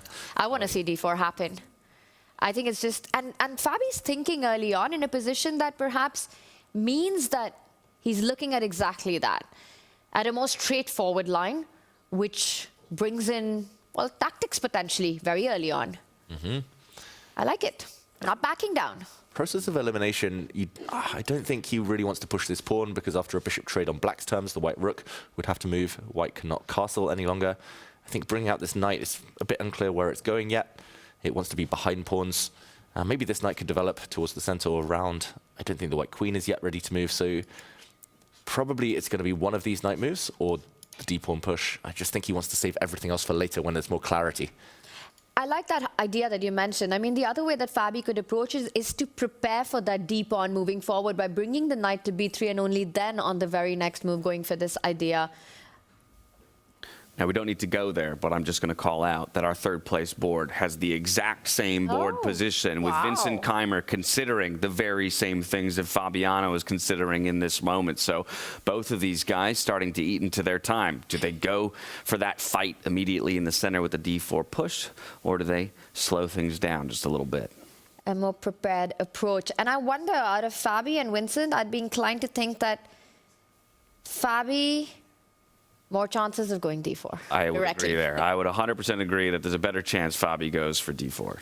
But it is noticeable that both players have been spending a long time now. Vincent's down to under 17 minutes, still thinking.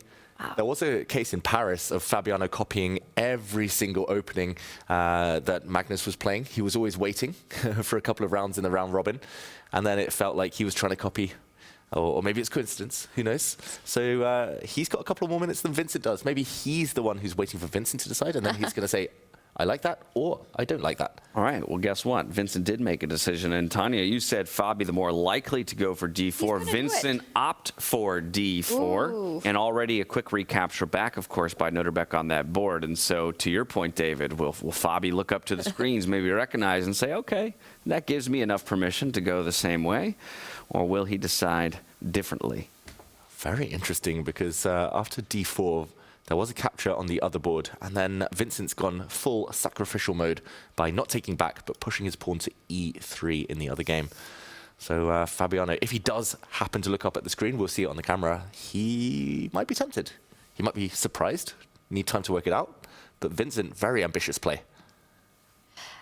I wouldn't be surprised to see d4 by Fabi on the board, but e3, that is really something. That is making a statement. That is going all out already in a position that it's absolutely not required.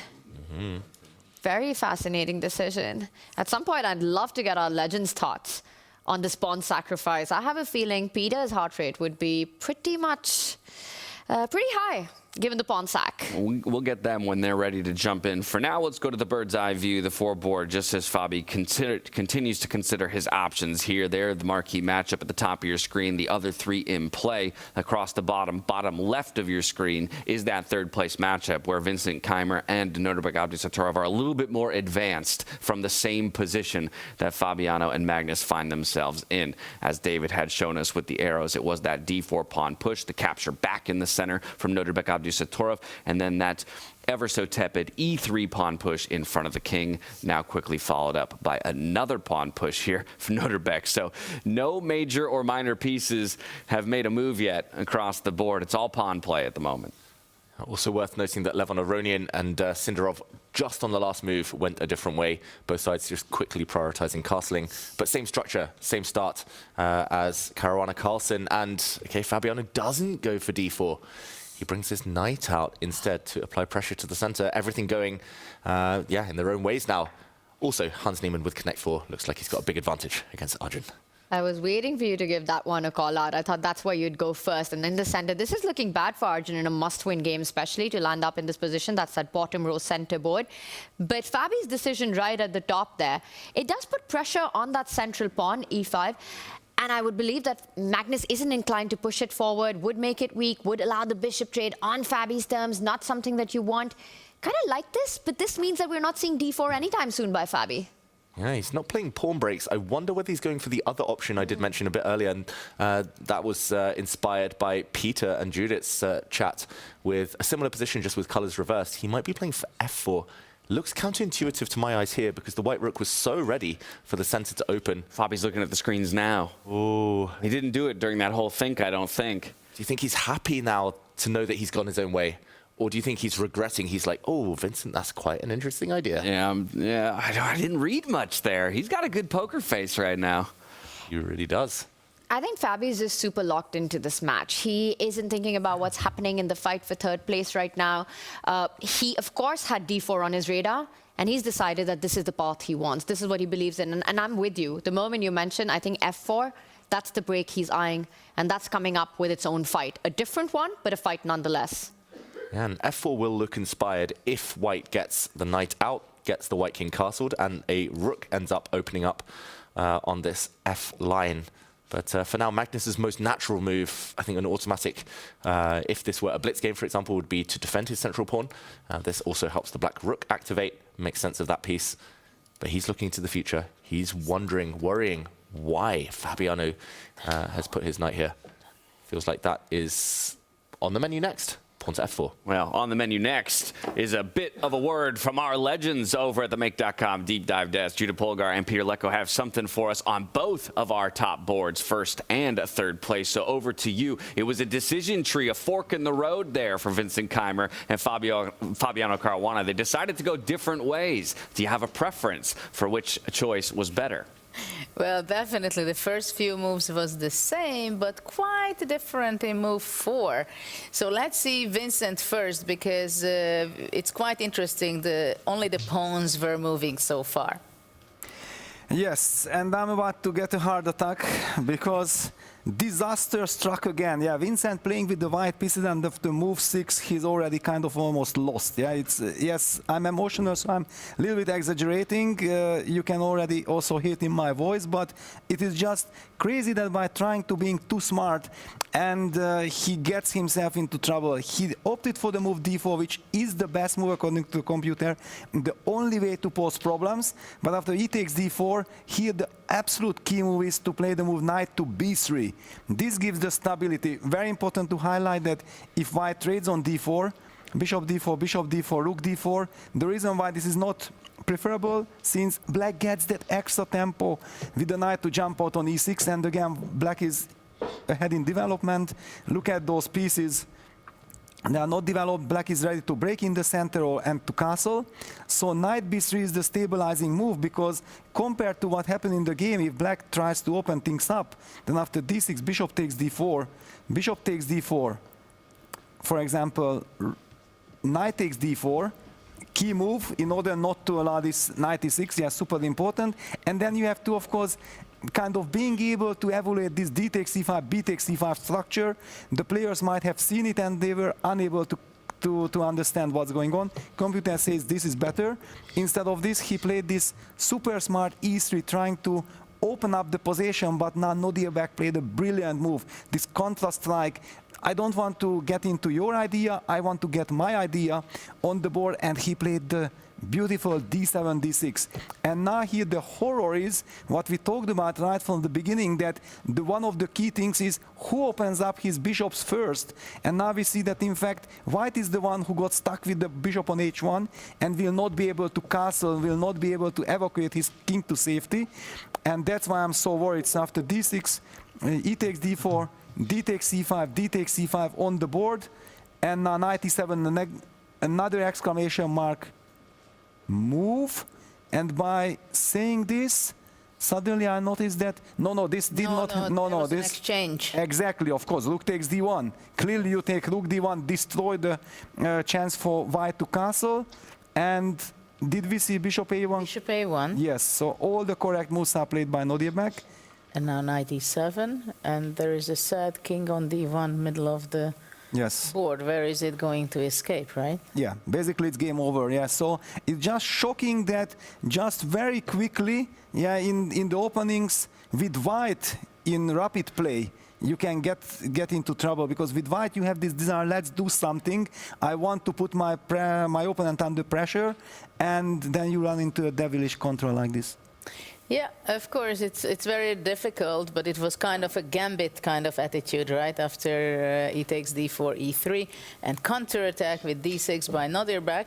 I want to visit the other game, because it's also interesting between Magnus and Fabian. They were playing very differently, but it's getting quite chaotic on the board.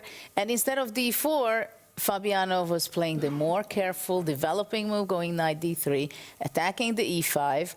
Black played the d6, right? Yes, and f4, the stunning... This is what we were talking about. Yes. You said f4, what a move. And I said, yeah, but it's a human move after all. I mean, Fabi can do this move. It's the logic behind knight d3. Yeah, breaking up, trying to hit on h8. The same thematic, yeah, because if the opposition opens up and Fabiano will be able to destroy the chance of Magnus's king going to the right side of the board to be safe, then it will get stuck in the center. So how did Magnus react? D takes c5. He took d takes c5, and now this is a critical moment, yeah, because the computer prefers to take b takes c5, but humanly also knight takes c5, getting that lovely outpost, even at the cost of sacrificing pawn on f4. It's very tempting. Judith? And we see both of the players are very much in their zone. I mean, look at that with hands. They covered their head. They're so focused. Both of them won that World Championship title so much. But of course, now they shouldn't think about that. But Fabi's thinking about whether taking b takes c5, knight c5, knight e5. What is the best version to do? But what I'm noticing here in this event, that Magnus is playing clearly slower than he's usually doing. At the same time, maybe his opponents are paying more attention to play as fast as possible, because Magnus can get nervous when he's down on time. So this is the evaluation from our end. So back to you, James. Thank you very much, Judith and Peter. Again, how differently, a game can go from the same decision tree and then sprouts in two different directions. More equality between Fabiano Caruana and Magnus Carlsen. Their body language as well, mirroring each other over the board, and the clocks a lot more similar. On the other side, you can feel the tough position that Vincent Keimer is in, the rock in the hard place that he finds himself stuck, as he's now down 8 minutes on the clock, trying to find a recipe back into this one, and maybe considering or thinking about the chances he let slip in game number one. But back to our World Championship final table we go, as Fabiano has his thinking cap on. Where does he go from here? It's funny. It's like the freestyle chess version of the butterfly effect. It's like you just one little decision and your whole life can change. And here it's a world title on the line, of course. Magnus's last move Peter and Judith mentioned that it's already very ambitious. He did spend some time on it. But, I mean, it would just never cross my mind to take a pawn like this, to allow a white knight onto a beautiful outpost. Somehow, Magnus not wanting to consolidate, playing more dynamically. And I think it's a practical choice as well. Tanya, 3 big choices. I mean, you can take with the pawn, the knight. I thought he might go for the sacrifice, improve his knight. But what do you make of this? I like it. I don't know, visually, optically, it just looks like white is ahead in development. You know, you managed to get your knight out, which will get to the center of the board, or you will have the opportunity to take away Magnus's castling prospects for the rest of the game. Even if material balance is restored, let's say white wins a pawn at the center, black wins one of the side pawns, the c5 pawn by bringing out his own knight. Look at the pawn formation that Magnus has. Pushing those pawns on the g file and the b file, it just feels like there are these dark square weaknesses which have been created already. And those bishops are perfectly aligned to get off the board for Fabiano Caruana, which means that he will be in time to make the most of those weaknesses. The king in the center, I think this has the makings of a middle game, which is going to be pretty hard for Magnus. Just to show a line, for example, let's say Magnus continues with development, brings his knight out, trying to capture the c5 pawn. You jump in forward. I don't know, David, help me out. You take it with the bishop or the knight, the e5 pawn. And then black captures on c5. And this is what I want to talk about, that right here, at some point, when that knight moves away, you will trade off the bishop on a1. You can continue with development, bring that knight out to e3. Let's say black goes castle. The moment white goes with the knight to g4, you'll have to find the right moment to do it. And suddenly bishop takes bishop, queen takes bishop, and I'm going to let you play out all the checkmates that are possible in this kind of a position just so early on. I like how you found the fastest way there. But these are the weaknesses that I feel Magnus's early moves have created that Fabi can cash in on. Yeah, dark squared holes here, like you said, like Swiss cheese, just horrible. No defenders really around either. And this would be disastrous. Of course, Magnus won't fall into something this quick, but long-term, these problems will persist. And yeah, it's really difficult here. Like, maybe you'll calculate moving forward. That's another kind of tactical idea on the radar. Just in case the white bishop were ever to go and take the black bishop now, you could consider maybe taking the knight, and it gets really crazy. Ooh, wow. And I mean, this bishop is hit. There's going to be a pawn landing in front of the white king, losing castling rights. This is wild. But yeah, maybe the white knight just moves. Maybe it still steps into the center or goes back or somewhere. But this is how you beat Magnus Carlsen. It's going to be messy. It's going to be complicated. It's going to be a wild game. You're taking big risks, but I don't think you ever beat him in a slow, symmetrical position or a quiet endgame. This is great from Fabi. And that goes back to Judith's point, right, about Magnus's play in this tournament maybe feeling a bit more sluggish than it would normally feel, but also his opponents seeming at times to choose to use the clock pressure to start to ask questions of him in a way that will make him bleed time on the clock. I really want to give a shout out to Fabi's decision to slow down on that move, not rush with d4, and find this alternative path to create these problems. You know, based on Magnus's move of pushing that g pawn forward, assessing it, that this would perhaps be the line that would pose the hardest questions for Magnus to answer. You want to pull him out into these complications where, once again, both players have the opportunities to go wrong, and completely agree. How do you strike at Magnus in a strategic battle? He's the master of strategy. When it comes to those positional grinds, I don't think anyone comes close, not even the second best player on the planet. And you really want to get him into these messy, chaotic positions where, once again, with little time on the clock, unfamiliar patterns, anything can happen. That's where you strike. You've got to take that risk. Look at Magnus, eyebrows raised. He looks concerned, deeply concerned. He's down 3 and a bit minutes on the clock compared to his opponent. Yeah, Black's king is going to come under fire no matter what. Also, I like how Fabi's just kept his central pawns intact. That's what Magnus himself likes to do. Full flexibility, full pawn shelter. White doesn't even necessarily need to castle in a hurry. And yeah, Black's pieces just somehow just can't get into the game. He's very uncomfortable right now, Magnus Carlsen is. And when I look at this position, I think there are just a couple of moves that come to mind that are possible for Black, right? You either take on f4, you push that e-pawn forward, or the other move of the knight jumping ahead, trying to capture the c-pawn. And neither of them are easy choices or pleasant decisions. The bishops will get off the board. Fabiano Caruana will play on those dark squares around Magnus's king. Yeah, and short term, Fabiano is actually playing a queen up. Like the black queen, she isn't doing much. If you push a pawn to open up the diagonal ever, the black bishop cries. And I just think dynamically, Fabi senses this is the moment. it's early. It's only move 6. It goes back to the first 2 moves of the game where, Magnus challenged, B to C pawn and Fabi with just that very, very calm slide from C4 to C5, right? And it looked like it caught Magnus off guard. Like, I was not expecting that. I was thinking I was going to get the trade and my queen out onto the board early, and now I'm suffering for the fact that queen is blunted by my own pawns. Yeah, and Magnus plays a move we didn't expect, Tanya. I was definitely not expecting. This wasn't even something that I had as a possibility right now, because you're just giving up a central pawn is what it looks like. Pawn can be captured. Magnus is going to hope long-term, for example, just to put a couple of moves on the board, that he's going to get some compensation. Maybe the knight will come out now. And long-term, he's going to shatter the white pawn structure. This is an annoying pin. And maybe this pawn will be up for grabs a bit later. But the evaluation bar doesn't really approve. I think the main idea, though, for this bishop jump is to get the black queen out. Maybe a pawn push now would finally activate Her Majesty there. All right, well, it wasn't on our radar, but a couple of folks who have something to say about this most recent decision by Magnus Carlsen is Judah Polgar and Peter Lecko. So I'm going to go over to the deep dive desk to see what they have to say. What about this bishop move? Is this a good resource for Magnus Carlsen? Exactly. We want to reinforce what Magnus did and David said also.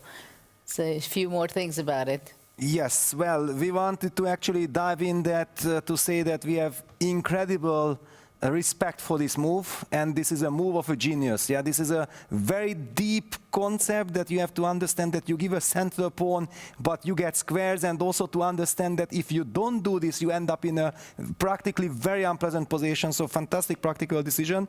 Now Fabiano will have to react to completely new circumstances. One of the lines that is very important, however, is that after f takes e5, black has to start with a seemingly surprising knight e7, because it looks like the black knight should jump to e6. Yes, it should. The difference is that after g3, bishop takes d3, there will not be an intermediate check on c6. So white is forced to take on d3. Black plays the move knight e6. White plays the move knight e3. Black plays c6. White castles. Now bishop takes e5 is dangerous, because finally some knight g4s and knight f6 are coming, so black should also castle. White plays knight g4. The computer does give white advantage, but this is a very messy kind of position, and this is the best what Magnus could have hoped for. And yeah, just sensational and fantastic to be following this game. Absolutely, bishop e4 was probably the only good move in the position, and Magnus senses it. At the same time, we've seen that he's down on time. I'm repeating that because I think that's a very important element. Back to you. Thank you so much, Judith and Peter. Rightfully so, repeating the clock situation, but as would be expected of the world #1, he takes the time at the proper moment to find a genius move, a championship level move. A very big practical decision here, and like we were talking about, a genius that none of us had it on our radar as even a possibility, but this is what Magnus does. But my question is, for him to be forced into finding this sort of a resource so early on, and the bar indicating that Fabi is doing well if he finds his way forward, where exactly did Magnus go wrong? We're on move number 6. Why is he struggling already? What was the mistake? Well, maybe there hasn't been one. It's 94% accuracy for Magnus is still very high. Maybe it's just a difficult opening position where you still have to find these clever moves like bishop to e4, very complicated. Peter pointing out that great finesse with this knight coming out first before the other knight. I don't think he's done anything maybe objectively terrible. It's just the type of position where the path is narrow. And normally Magnus doesn't like that, but really instructive that he chooses a position where he might be down a pawn, but it becomes positional. It becomes about squares and things that Magnus really understands, rather than one-way traffic where it's really messy and he's the one getting attacked. So we're expecting now this knight move, very, very important, as Peter pointed out. That line is likely to happen on the board. Very impressive stuff. Yeah, just to point out as well, the other knight jump I mentioned, most natural move, but now after pawn to g3, bishop takes knight is the desirable one. You need to eliminate the defender of all white's pawns. Bishop check, so nasty, so strong. And the black king can never castle again. I rolled it back out of curiosity, just to where maybe he could have gone so ever so slightly wrong. Give it to us. It could have been on move 2. In response to the c4 to c5 pawn push, instead of opening up your dark squared bishop, you push to b4 this solves that problem to a degree of the queen having a way into the game later on. I really like it because you get your queen into play and you also stop that consolidation structure that Fabi's managed to achieve with his own b pawn moving forward to the square. You will have a direct target on c5.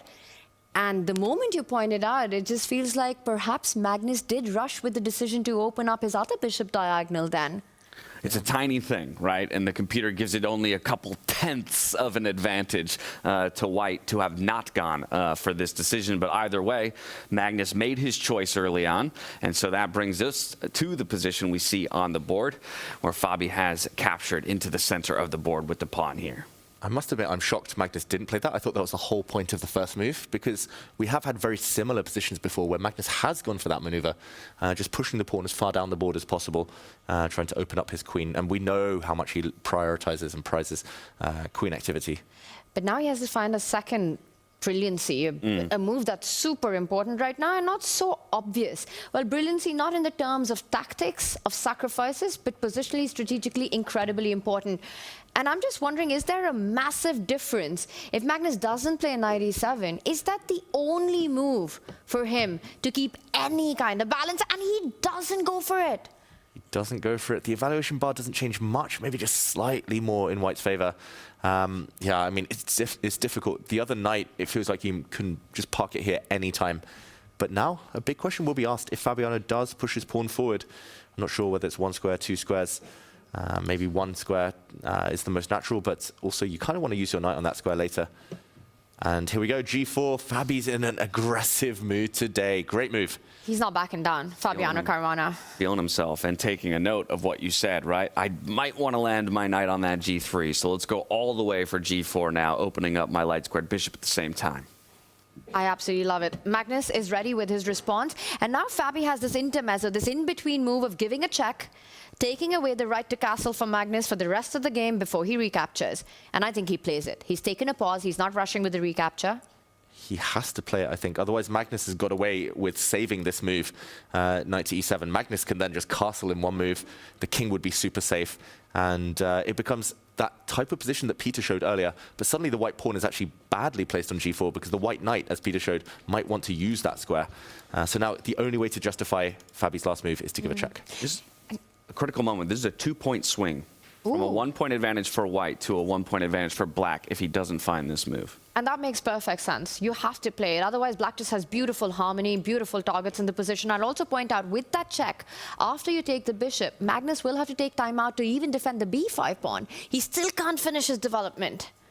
Oh yeah, I've just forgot about that pawn completely, but important that it does hang in a lot of variations. Magnus, hand over his head right now, hands over his eyes. Maybe, has he forgotten about this? Has he underestimated this check? Fabiano, he's pausing, but that means it's on his radar. It's on his radar, David, but there are only two options, right? You either pick up the bishop or you give a check. There's no third move in this position. Or maybe legally you can play anything, but you don't. And the point is that he has to play it fast, and you need Fabi to play this. If he goes bishop c6, we have a real world championship match on our hands. Magnus Carlsen will be on the back foot. Huge moment. Fabi has enough time. He's still got a bit of a lead on the clock. Taking back would be, I think, just such a bad practical decision, as well as objectively. We've discovered the check. Come on, Fabi. Give a check. Magnus has said it himself. In this field of 8, he feels Fabiano Caruana is the biggest threat to his championship titles. And right now, Fabiano is showing us why that is. But can he find the critical move? He does. Bishop to c6. Check here. Continues to ask questions of Magnus Carlsen. Finds the critical move in the critical moment. Yeah. Checks, captures, threat. Sometimes you got to go back to the basics. Give a check before you capture. And he does it. And Magnus has to be incredibly careful now. Yeah, shock on the face of the Black King there, as David illustrates. And now two moves. Decide, yeah, which of these dark squares do I want to jump to? And while Magnus makes this decision, he does do that. He'll slide it just over. Fabi will quickly recapture that bishop towards the center of the board. Does double up pawns in the process, and has a rather exposed king of his own now. So I guess that might be the consideration. How do I get my own king to safety here and continue to improve my position in the process? The good thing for white is that once the knight moves out the way, whichever direction it chooses, white can still castle, and not just that, a white rook will land on the same line as the black king Tanya, this looks terrible for black, I must say. It's amazing, and adding a little bit more salt to the wound is that with the way black's king is placed, you don't even have time to capture on c5. You're just walking into a pin and win. Knight takes pawn, the queen moves forward. You defend that knight once, but eventually it will fall with the pawn or the queen lining up. Rook c1 looking good. You hit the queen, there'll be discovered checks after you capture it. This is dead lost. No time to capture on c5. Got to defend b5. The knight coming out, all the trumps for Fabi. This might be his golden opportunity to take the lead in the match. The most obvious move here would be to bring the knight into the center just because the pawn is hanging. You gain a bit of time against the bishop and you hit the pawn in the middle of the board. So that's the one Magnus is calculating. Anything else, he's likely to go 2 pawns down, or he's going to give white a very important move to get closer to castling. Golden opportunities here for Fabiano Caruana, but far from being decided. A game that has been decided, a match even that's been decided, is Hans Niemann versus Arjun Erigaisi. Battle for 5th place. Hans got it done once again. 2-0 is the scoreline there. He will snag 5th place as Arjun Erigaisi finishes 6th in our 2026 FIDE Freestyle Chess World Championship. Pretty impressive by the bad boy of chess, right? He got the fight for the 5th to 8, went on to pick Levon as his opponent, won that game, won that match, goes on to play Arjun, such a dangerous opponent, and then does it without even needing a tiebreaker. Back to back and rather fast. And he's been having a pretty good time in Weissenhaus, off the board as well. So yeah, he can now join the crowd and enjoy the games still in play, as those are best of 2s in our battles for 5th and 7th place. Best of 4s for 3rd and 1st. Oh, big moments. Down to 6 minutes now, Magnus. Definitely slower than ever. It's been a trend the last couple of months. Yes, he's been winning tournaments. Yes, he's been winning titles still, but yeah, the clock, he tends to rely on his good nerves, on easy moves, but this is the type of position where it is just so irrational. How often do you see this doubled pawn structure? All of these pawns, a king that can't castle. Magnus cannot just freestyle this position as he would normally like to do. This is the type of position he has to calculate, and he's running out of time to do so. And Fabi just has enough time advantage to be precise in these moments. It's the kind of game that might not even last too long. So if Fabi is able to maximize and optimize the next few critical moments, Magnus, with 5.5 minutes, might not save this. What is the best move here? Because this is an absolute crazy position, and I'm going to turn to you guys. Struggling to find a good way forward for black. Well, I think jumping into the center may be the most forcing and asking a lot of questions, hitting the knight, hitting the pawn, asking for probably a forced exchange in the center. Black at least gets some dark squares, but costs some time. And apparently, according to the computer, the only other move not to be dead lost or close to lost immediately is to give up a second pawn on b5. But I think that's difficult, Tanya. Looks like too much material. And you just go pawn grabbing, because I'm not seeing exactly how you're countering it. The good thing about getting that knight to the center of the board is that after the trade, even the e5 pawn becomes a bit soft. You're going to start hitting it. So no clear way to win a second pawn in that line. Oh, Magnus head in hands. He knows he has to find the right way forward just to keep the game going. Wow. Big moment. He's still struggling, and there we go. He gives up a second pawn, Magnus Carlsen. b5 now can be captured in 2 different ways. Big decision.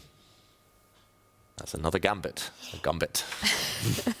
A big decision for Fabiano here. He's got 9 minutes just over here to consider his options and make a decision. So we're going to quickly divorce from this game. We'll be back to catch the action. Don't have no fear. We're checking in with Bibisara Asabayeva against Alexander Kostyanyuk, our women's exhibition match. In the first game of the day, Bibisara got it done against Alexandra, so she now needs just a draw or better to take this one home. For Alexander Kostyanyuk, she needs a win or it's done.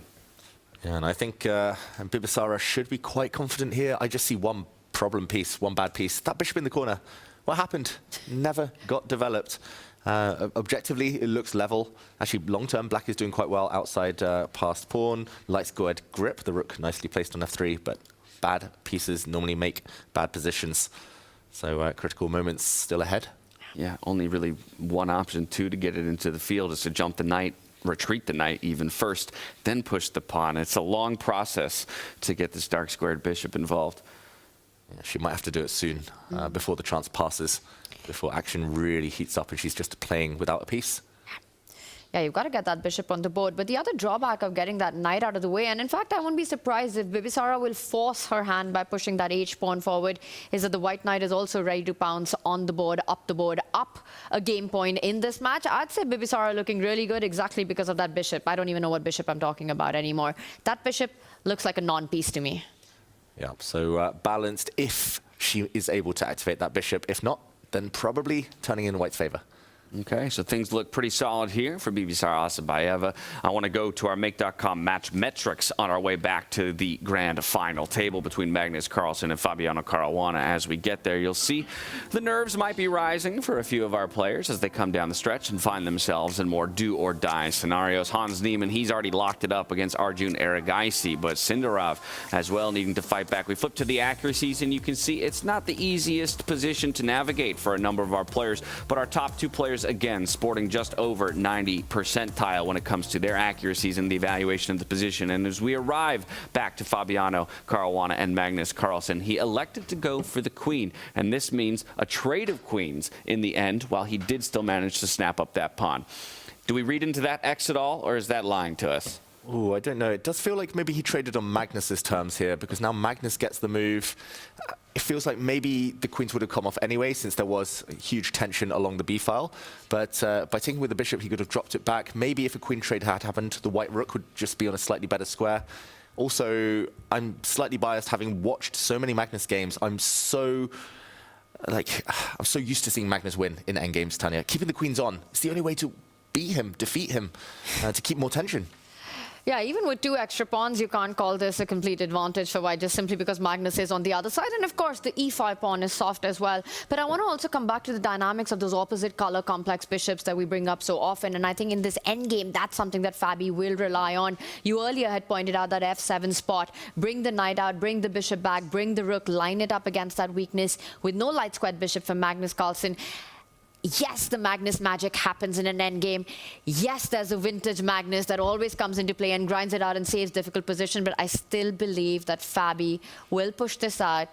And you know what? I think he gets this done. That's my prediction in this one. Bishop c4, knight e3, rook f1, and I'm loving white's chances here. That's what you think. Let's see what Judah Polgar and Peter Leko think when it comes to this top ticket bout. He had 2 decisions to make. Was it capturing with the bishop first on that pawn or the queen? I asked David, should we read into that X? I'll ask you the same thing. Did he make the right choice or the wrong choice?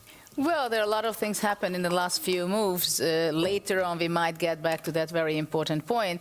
But now, of course, all those moves which Tanya just mentioned, bishop c4, knight e3, all those are extremely logical because the f7 pawn can be a weakness.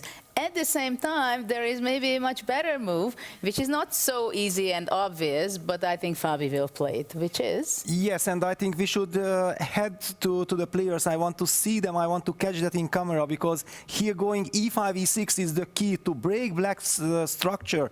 That's the way how white can really cement his advantage. If white is just playing this bishop c4, knight e3 natural moves, actually, black maintains the structure and will have very good drawing chances. So I think that is a super important moment. This breaking that f takes e6 will be played, and then we slowly play these long terms, because then in long run this pawn, if it moves to e5, then black's bishop on h8 will be dead. Yeah, that's kind of the strategical transformation, that how do you do that. And exactly the same thematic, just very quickly, that if Magnus would have played the move after ed3, knight d4, which was so natural, it would have also run into this fantastic e6 pawn sacrifice. That was the problem. And after f takes e6, knight e3, not only black's king is in trouble long terms, but also the pawn structure is compromised. So Magnus sensed it. That's why he played knight e7, which was a very strong move. Queen b5, bishop b5. And here was an absolutely stunner idea by the computer to sacrifice another pawn with a6, bishop takes a6, knight c6, maintaining the stability and playing for compensation, but this is just completely from another planet. And by this time, we see that Fabi has missed the chance to play e6, and Magnus, I believe, will hold this game. Okay, so we are waiting for Fabi to play his move. Is he going to be making? No, he did not play. Yeah, he did not play. Yeah, he played knight e3 and bishop e5 castles, king g7 on the board, and I believe that Magnus will get away with it. His strategy will work because Fabi missed that incredible e6 push. Yeah, this is what it is, and it's a complicated game, even now without playing e6, but of course black has amazing bishop on e5, controlling so many important squares, and now g4 is a move which I'm not sure Fabi is so happy about. Maybe now he thinks maybe I should have been playing g3, but let's see how it unfolds. Back to you guys. Thank you so much, Judith and Peter. Still a complicated position in play. It is a small material advantage, at least for the time being here for Fabiano, up a pawn in total. Again, can he convert? This would be the time to do it. You still have a small clock advantage over Magnus Carlsen. You seem to have had him on the back foot for the entirety of the game. I would be thinking in Fabiano's shoes right now, this is where I have to strike. This is where I have to take the advantage early against Magnus and then hold him off for the remainder of the best of four.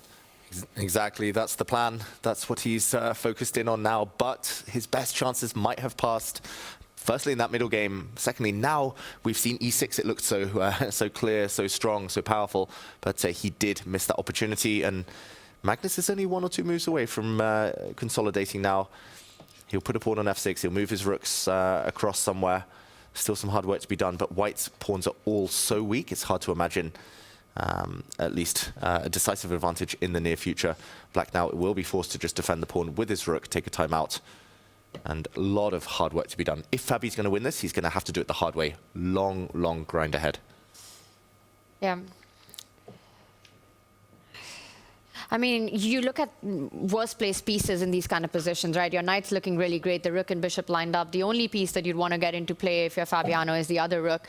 Whether you choose the E line or maybe the longer route via B1 and B7, trying to infiltrate on the 7th rank would be a plan to try to at least get that grind started at some point. Eyeing the idea that hopefully when Magnus's knight moves up to defend, it might give the d5 square for one of the pieces to land on after knight c6, knight d5. Just the defense structure for Magnus, I wonder how hard is it? Is it hard for Magnus to keep this under control? And is that more difficult than, well, Fabi trying to find a way ahead?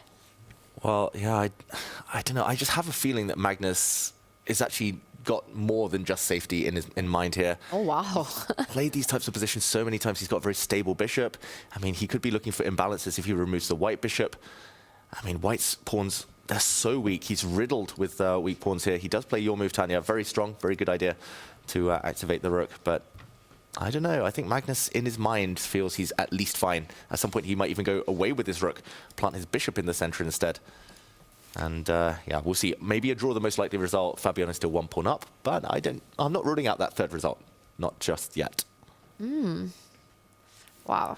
You know, and I love this about these situations, that so much of it is around the fact that it's Magnus Carlsen playing with the black pieces. You know, any other player, and we just think that Fabi's going to grind this down. You know, it might take him a couple of moves, or not a couple, but maybe a lot of moves, but he'll do it. He's definitely a favorite. But then you see the guy sitting opposite him. We know what he's capable of in end games, and suddenly, even in this position, it's fair to say that it's a game for 3 results. Only against Magnus Carlsen. Yeah, and Magnus Carlsen's body language indicates the same thing. Earlier, maybe just feeling uncomfortable in the board state. Now, he's a little bit more at attention here.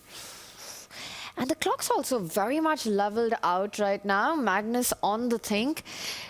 You know, we often say that once you're in the end game, going down on the clock maybe isn't that much of a factor, but this kind of an endgame, with the dynamics of the opposite color bishop, an extra pawn for Fabi, both players looking for their chances, I think the clock could potentially be the decisive factor here in just a couple of moments. Very likely, and Magnus is the one to go into an over 1 minute think now. 3 minutes, 3.5 minutes against 2.5 minutes. The knight does move indeed, as we predicted. Maybe come to the edge of the board to destabilize the bishop. Maybe if the black bishop moves, the knight could replace it later. What I really want to do is get my knight on d5, but that g4 pawn hanging is just extremely annoying. Yeah, white will have to at some point take a time out to defend that pawn, to activate the knight. Does he do it now? Jumping into the position doesn't feel correct here, because I think that black can simply ignore that and just start moving on over with his knight. very often in these kind of positions, one can also see a bunch of trades happen that just neutralizes it very quickly. And I think the line that you pointed out with the rook moving forward, attacking pawns, the knight coming ahead, might be one of those scenarios then.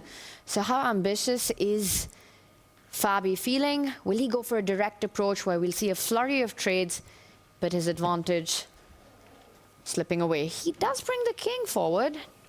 Not very committal. Yeah, that's a useful move. It's just whether it's the most useful move in the position. The g4 pawn will still be hanging if the white knight is ever deflected away. Magnus frees up his rook. No longer tied down, protecting a pawn. Very cagey stuff. There we go. Fabiano, this feels like the last few moments of calm before the flurry begins, both on the board and the clock. And to your point, Tanya, not that Fabiano is this type of player, but you know the one thing you have to avoid here is a mistake akin to what Noterbeck made yesterday against Magnus Carlsen, right? Feeling like, okay, at some point I have to take a risk to win, and that risk you take ends up flipping the game on its head and spelling disaster for you and your chances overall. So if this one, while it had good chances for you at one point, no longer affords you those opportunities, don't overreach. Don't grasp for what is no longer, you know, reachable for you. Get out of this one, move on to the next, look for your winning chances again there. Exactly, and that's where experience plays out so much, right? In those clutch moments, what kind of decisions are you taking? And for Noterbeck, again, it was the fire of ambition that made him play that rook move that he did, which cost him an entire point and cost him the semifinals matchup. Fabiano Caruana, on the other hand, you know, he's been a big stage player for more than a decade. He knows these clutch moments, he knows these critical moments extremely well and has the ability to pull the brakes when needed, understands the practicality of decision making. So I think if it comes down to that, he would be able to handle it. These two players have the blueprint of what it takes to be in a World Championship final. Okay, the black rook does centralize. Black is still lacking a plan. The only plan I can really see is to perhaps eliminate the white bishop, which holds everything together. But Magnus hasn't gone for it yet. And now the white rook jumps in. Ooh, Magnus reacts immediately, but that immediate response. That square was needed for the black knight, potentially. Well, just like that. There's an opening in the defenses here And for the Magnus bar Carlsen. indicates that there's a big move in this position, David. Wow. That was a big jump. A big jump. Apparently something concrete here. It's not easy to understand. The computer is suggesting the move g5. That could not really be taken since the white rook would jump in. But g5, the black pawn would have pushed. Maybe the black position would have been looser. Very difficult to comprehend that decision, that move from the computer. I think long term, white is still doing very well. So this miss from Fabiano, not a bad decision. And logically, it makes sense because of what you were talking about in terms of black's plan. I wanted to jump the knight to a5. Okay, I've eliminated that square from myself. The only other available square to go forward, obviously guarded by the rook for the time being, but now defended by my own pawn, would be that b4 square. Okay, a3, I'm going to take that away from you as well. Knight is still kind of stuck where it is. Okay, I think I understand why white had this strong move. g5 would have destabilized the black bishop, and after the white bishop had moved, the white knight could have come and tried to trap this black bishop. Again, it's on the board. Magnus is going for the h-pawn push, but that's not going to help. Fabiano now has a winning advantage, apparently. And maybe this is a second opportunity to go for this exact idea, the concrete line. A very counterintuitive move where you put your own pawn on a dark square, get it fixed there, force Magnus to push f5, blocking that file. But because of the tactical variance of the bishop moving forward, hitting the knight, destabilization of the pieces, everything works. But g5, he needs to find this, David. Does he do it? I don't think he does. I don't think it's so obvious here after the black pawn moves that the black bishop is actually suddenly a bit loose. That long term actually helps black, apart from the immediate knockout. I think more likely we'll see the white knight jump into the center. That's the most human move here. There we go. He goes for another weak pawn. A second pawn would mark a real decisive advantage. Hard to defend as well for Magnus unless he goes totally passive right now. Still a stronger position here for Fabiano. You saw that ever so slight shake of the head there from Magnus Carlsen. He is very uncomfortable as we dip below 1 minute on the clock for him in 10-second increment. Both players up in the triple digits. Magnus Carlsen just hovering around 100 beats per minute when it comes to that heart rate. But Fabiano, you can see he smells blood in the water. He can feel it. He really can. And, oh, Magnus indecision. He was moving for his rook. He's got no time on the clock either. Only 30 seconds. Rook c8 is just such a difficult move to make. You're so unhappy playing it, but Magnus doesn't have an option. The only way to defend the pawn. Oh, so ugly that move. Question mark given. Again, the key idea is for white to bang, break through with g5, remove the defender of that bishop. But if he hasn't seen it once, he hasn't seen it twice, will he see it the third time? Fabiano, at some point, he will need a second avenue, a second way in. He's got a beautiful rook on the 7th rank, beautiful minor pieces now. Fabiano, he's got to sense it. Ooh, and he doesn't. He misses it one more time, lines up the rook against the black bishop, and now Magnus stops the threat. Oh, he actually found the idea, Fabiano. He was setting up g5, but now it's been prevented. And yeah, it's not easy to push through. The black rook cuts across the 4th rank, meaning the white pawns can't push. How to make progress? Chance is gone. So much about the clock. Many more chances will come, is the feeling that one gets right now, given both players under a minute. How does Fabi find a way for that second rook into the game? That was so difficult, though. I've got to say, g5, giving up a pawn, playing through the attack when the queens are off, is quite a rare concept. But Magnus with a really clutch move there, really instructive. He might just continue marching his king forward, given the time. What to do next, how to improve. He's maxed out his pieces, though, Fabiano. All of his pieces on perfect squares. And there we go. Traffic jam in the middle of the board right now, just utter congestion. As he slides the rook up, Magnus says, okay, immediately I'll attack that.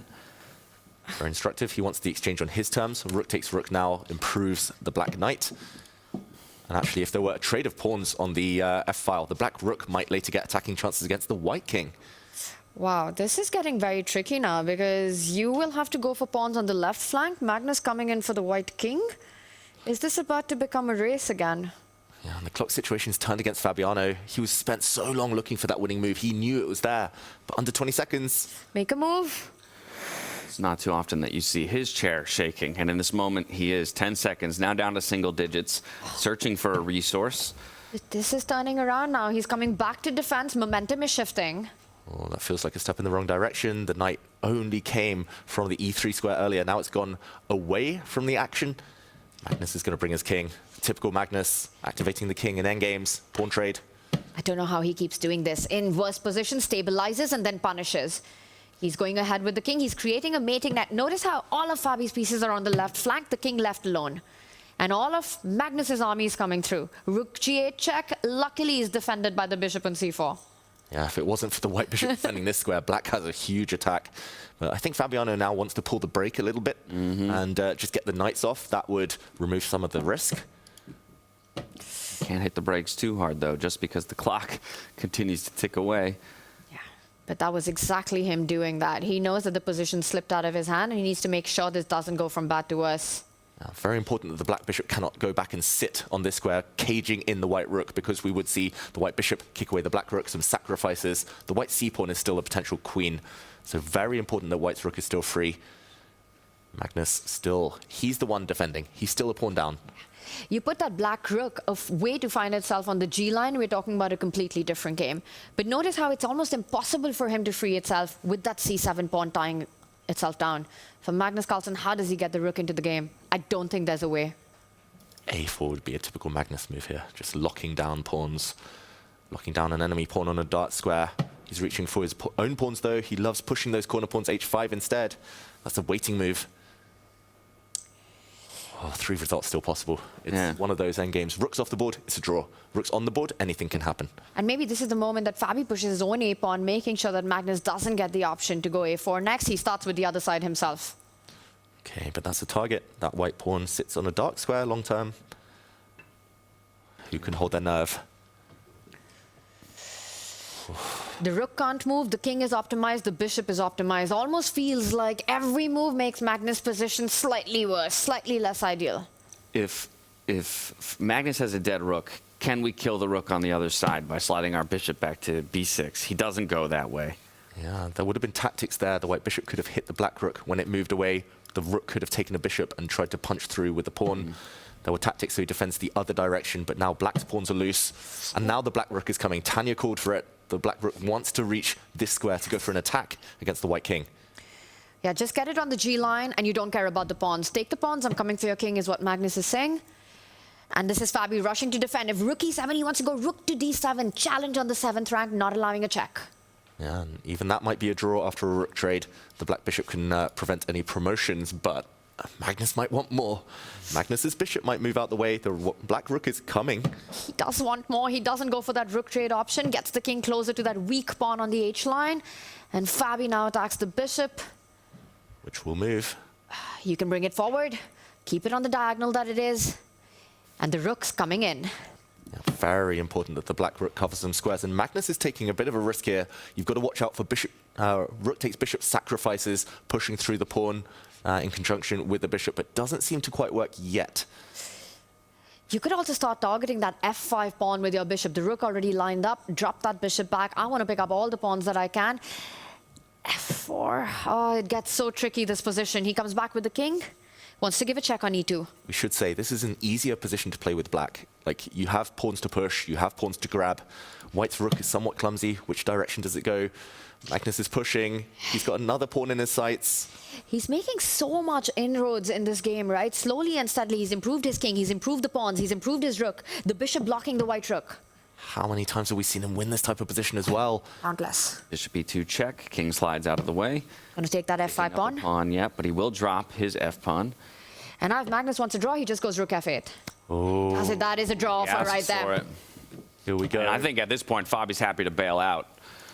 Very happy, very relieved. I think Fabiano, he's going to grab this pawn later. Maybe wise to, there we go, block the black king first. We'll see a blockade and fireworks. Maybe your draw is a fair result, but Fabiano with missed opportunities. How many of those do you get against Magnus Carlsen in a match? And there we go, it's a handshake. Wow, would you believe it?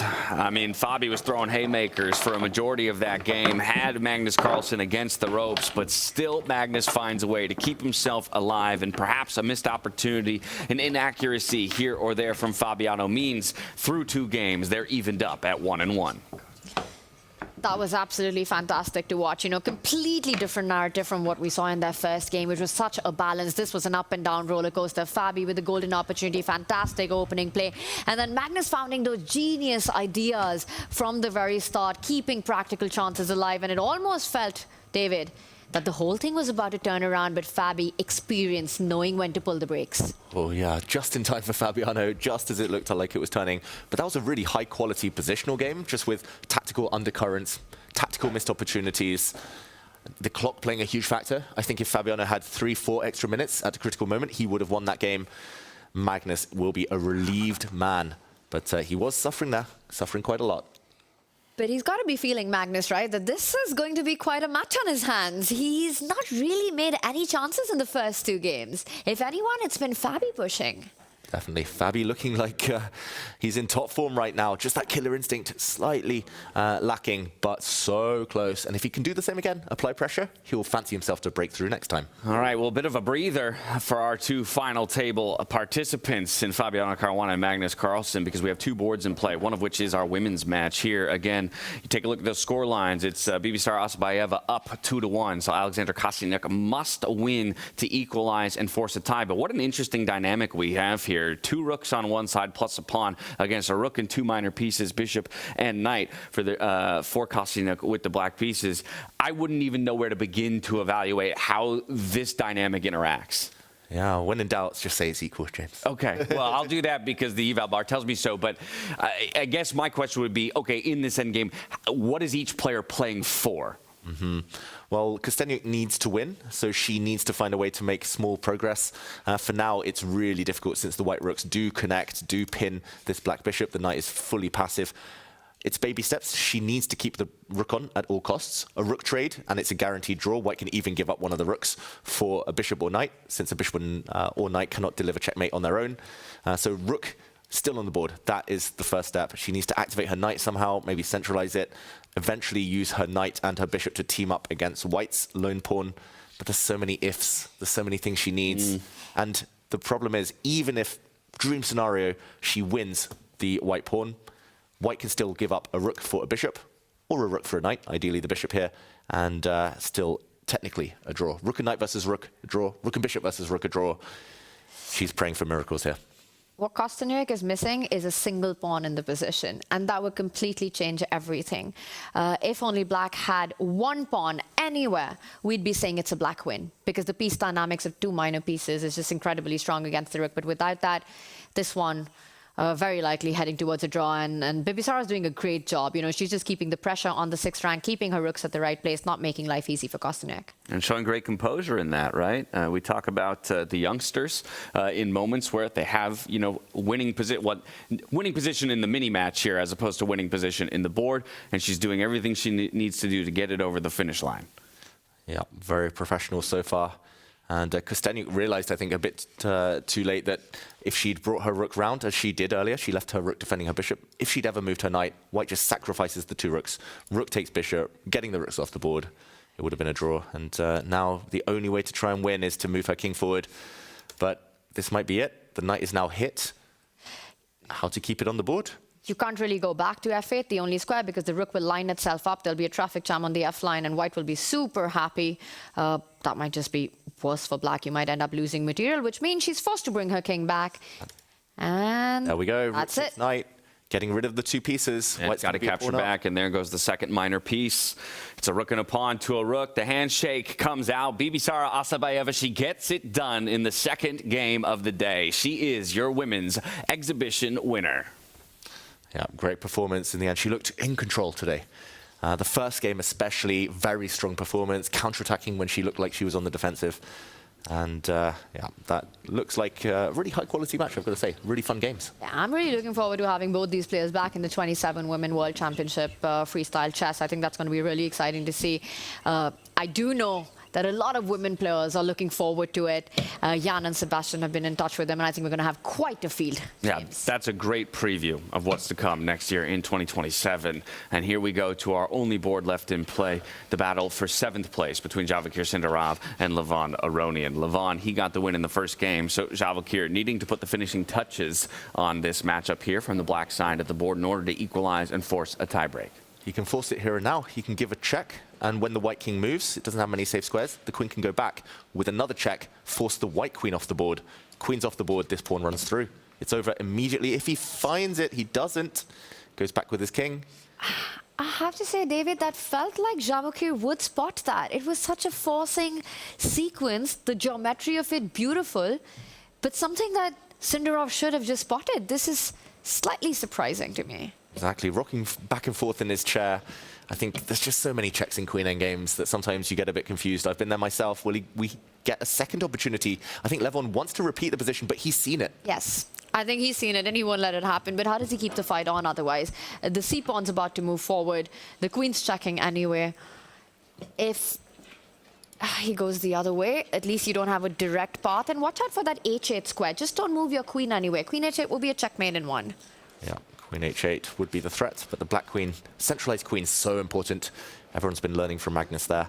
The black queen covers everything. The black queen can block any checks.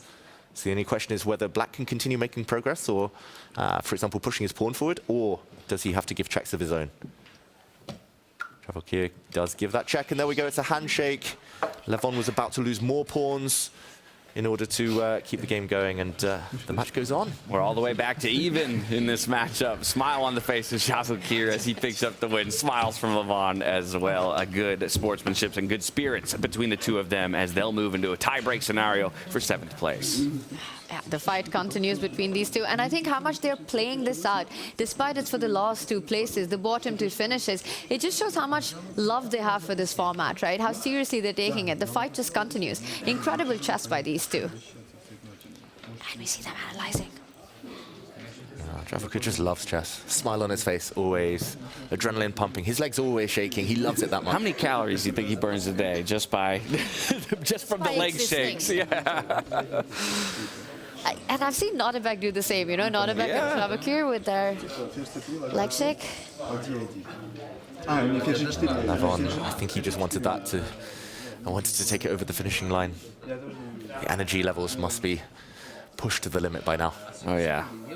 Without a doubt. So they go into an Armageddon. They go into an Armageddon. Love it. Our fifth place has been decided. Our women's exhibition has been decided. That was your fifth place matchup there. Hans Niemann coming out on top against Arjun Erigaisi. But most of our focus, rightfully so, on the battles for third and first. Norbek Abdusaturov, he gets the win over Vincent Keimer in their matchup. So he now enters game 3 of the day with a 1.5 to half-point advantage. The top ticket bout, though, between Fabiano Caruana and Magnus Carlsen, the battle for the world title here in the FIDE Freestyle Chess World Championship, is all locked up at 1-1. Fabiano gets one more chance with the white pieces in round 3. Magnus Carlsen on the black side of the board before they flip one more time, heading into round number 4. What do we think?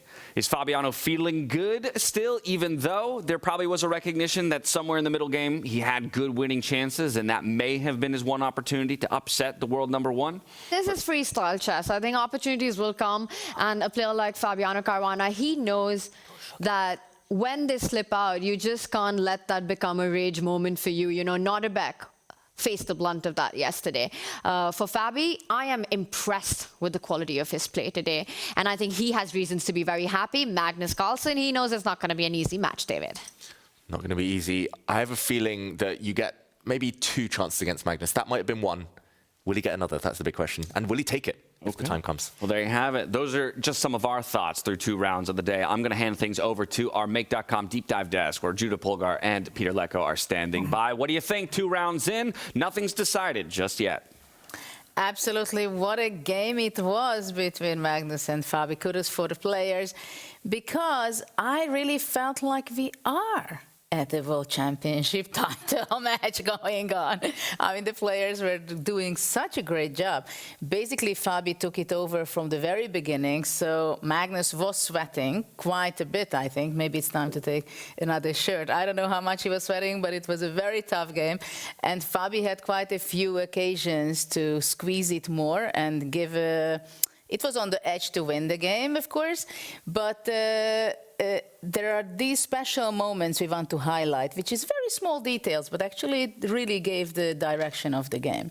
Yes, also from my side, a very big pleasure to be following this incredible match, because really we will be highlighting some moments where mistakes have been done, but the overall quality, the overall picture is really sensational. I really would like to reflect quickly on Tanya's quote that what happened there, that why Magnus got into trouble? Well, the answer was that Fabi also played so brilliantly. This knight d3 f4 kind of idea in the opening was sensational. Then Magnus fighting back with bishop e4. We already talked about that. So this is the position where things got out of control, because it's still such a complex endgame. And with Judith, we felt like that Magnus lost the grip of the position here by not using this a5 square for potentially for his knight, with knight a5, which could target this cemented construction of white. And another idea that we discovered is that already the move that Magnus later played in the game, king h6, king g5, and then tried to break in the king side with h5, was very interesting. Instead, Magnus lost the control of the game. Rook fd8, rook b7, a5. Yes, it is a question mark. It is a question mark, and here was the first chance that Magnus Fabi missed this g5 option, but both players kind of had this impression that g5 is nothing special because I'm gonna react against it with f5.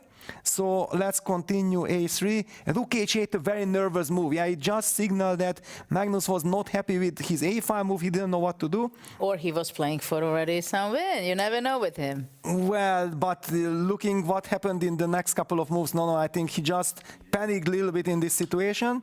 Fabi played knight d5, rook c8, and then here, of course, the computer was screaming that g5 is winning. Just open up the position.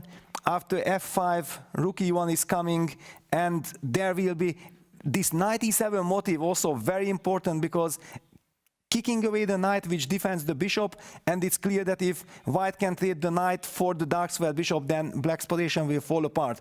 So that was a golden opportunity for him, and after rook e1, Magnus immediately played king h6, and we felt like, Judith, share our feelings, what we felt here after king h6. Well, after king h6, I was kind of worried for Fabi, because if the king goes up to g5, and even sometimes to king h4, but h5, the king becomes so active on g5 suddenly. It's not a defensive defensive mode for black, but actually it's kind of could be taking over also, as later on we've seen how active the black king became. Yes, and here was the final incredible moment, because Fabiano reacted with the rook e4. We immediately said that it's a bailout move. Yeah, Fabi is trying to bail out, and Magnus was suddenly sensing the moment that, yes, I'm pushing, but after f5, there was a stunning tactical possibility that with g takes f5, g takes f5, and knight e7, Fabiano could have get the control of the game, and Magnus would have fought very hard to defend, for example, a position like this, when after bishop f6, knight takes d4, bishop takes d4, d takes d4. Try to compare this with what happened in the game when he had tremendous compensation and was even putting the pressure here. He is hoping to survive somehow. Fabiano would have enjoyed this. The other option after knight takes c6, I believe that Magnus would have played it because it's already blitzing mode. You want to create chances. Rook takes c4, d takes c4, bishop f4, and the fight goes on. Absolutely, and until the very end, it was so exciting. So we could feel, I could feel the real battle, real virtual boxing we were seeing, virtual blood over there in this game, I think. And I believe that the players are getting even more nervous. The tension is escalating in the room, even here with us, I think. And I'm happy that my heartbeat is not measured right now, because I'm very excited what's coming up in the next game. Back to you. Well, thank you very much, Judith Pierre. That's a good idea. Maybe next time around we all wear heart rate monitors so we can see how we're all feeling as players come down the stretch and battle for those final placements in the standings. Let's take a look at the tournament tree, the brackets, how things have shaken out so far. In the upper bracket, it's Magnus Carlsen, Fabiano Caruana through 2 rounds, evened up at 1-1. So it's still anyone's game. Down to the lower bracket, though, let's check in on the 3rd place matchup, where you will see that Norbert Abdusattorov has taken a 1-point lead over Vincent Keimer in their matchup, putting the onus on Vincent Keimer to find a way to strike back in the next 2 games of their best of 4. 5th place already decided. Hans Niemann dispatched Arjun Erigaisi in 2-0 fashion, but the matchup for 7th place, that's still very much in play, with Vachier Lagrave striking back in the most recent one, all tied up at 1-1. They go into Armageddon, so that means, Tanya, of course, time bid between the 2 players, getting to play for black if you bid lower in time and only needing a draw ultimately for a win. How would you be approaching this one between Levon and Vachier? You feel like one of them really wants to be playing from the black side and for a draw only? I'm going to be approaching it from this beautiful couch that I have, is what I'm going to be doing it. I love the bidding Armageddon, our first in Weissenhaus this year. Levon, he's not new to this format. He's been such a big player in last season. So he knows what he needs to do, how low he can go. I think in these kind of positions, you do need that extra time. White and black doesn't matter maybe as much. How many draws do we get to see?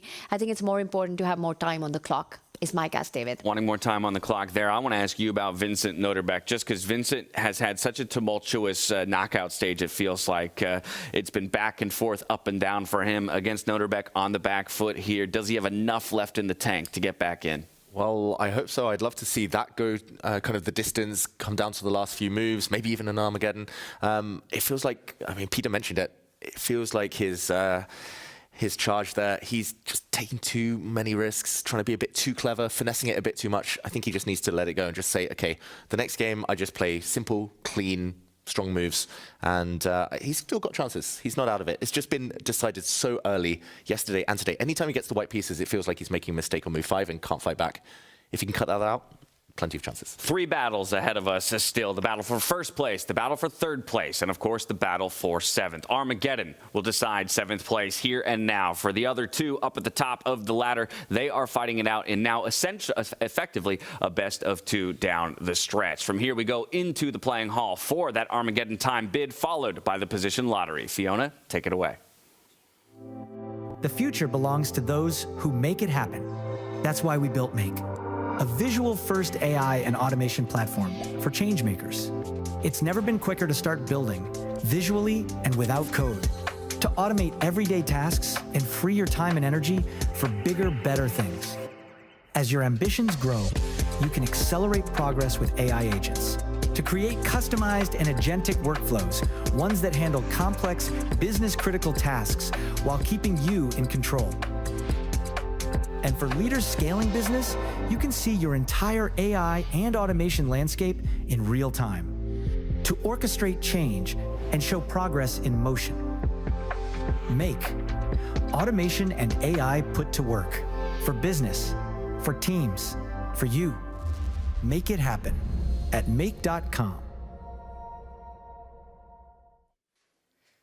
Welcome back, everyone. This time I'm surrounded by players, which means we get our first Armageddon. It's going to be exciting. The players are now going to bid a time under 10 minutes. The player who bids the lowest time will play with that time, will have black, and a draw will be enough to go through. White is in a must-win situation. So players, you can now place your time bets.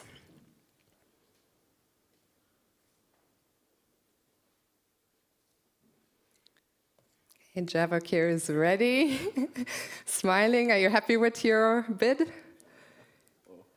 No, wait. Oh, okay, it's a reveal. Perfect. Let's see it. So we have 7.37 for Levon and 7.27. Wow, very close. So Vachier will play with the black pieces. Thank you so much, gentlemen. Good luck. You can leave the stage and get ready for the game. 10 minutes or 5 minutes? You have to prepare 10 minutes. And now I would like to invite to the stage our tournament director, Grandmaster Sebastian Siebrecht, who is going to draw the next position. Right here, Sebastian, what a special day. It's finals day. We get our first Armageddon game. In your opinion, what makes this event so special? Yeah, first of all, for sure, the incredible hospitality from Jan and Holly, not just the castle owner, also the founder of Freestyle Chess, and the incredible family atmosphere here, because I think there's no wish open, everything is completely fulfilled, and we have just also intensive games, so just now I think everything is open, Fabiano and Magnus can be the world champion, so it's just one game left, and we will see there's so much excitement and the tension is there. So what can we do? It's fantastic. It is fantastic. One thing we haven't mentioned yet, because we were doing the bidding times for the Armageddon, is Bibisara Asabayeva has won the women's exhibition match. She has qualified for next year's Women's World Championship, so congratulations to her. And now it's time to find out the next position. Are you ready, Sebastian?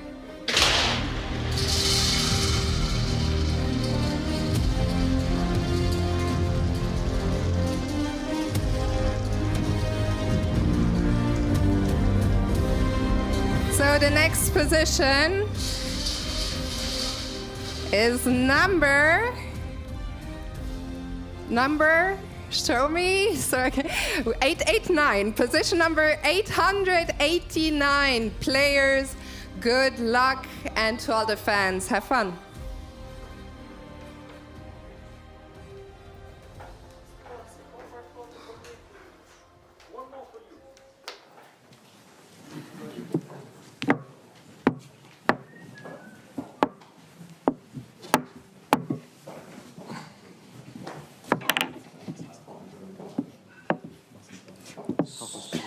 Super weird, no? Super weird. Okay, I see A7 is hanging. I don't know if you want to take it, but it's hanging. I think it's one of the worst positions in terms of C4 is the move? coordination. Yeah, I mean, like we have knights in the corner and bishops in the center, which is...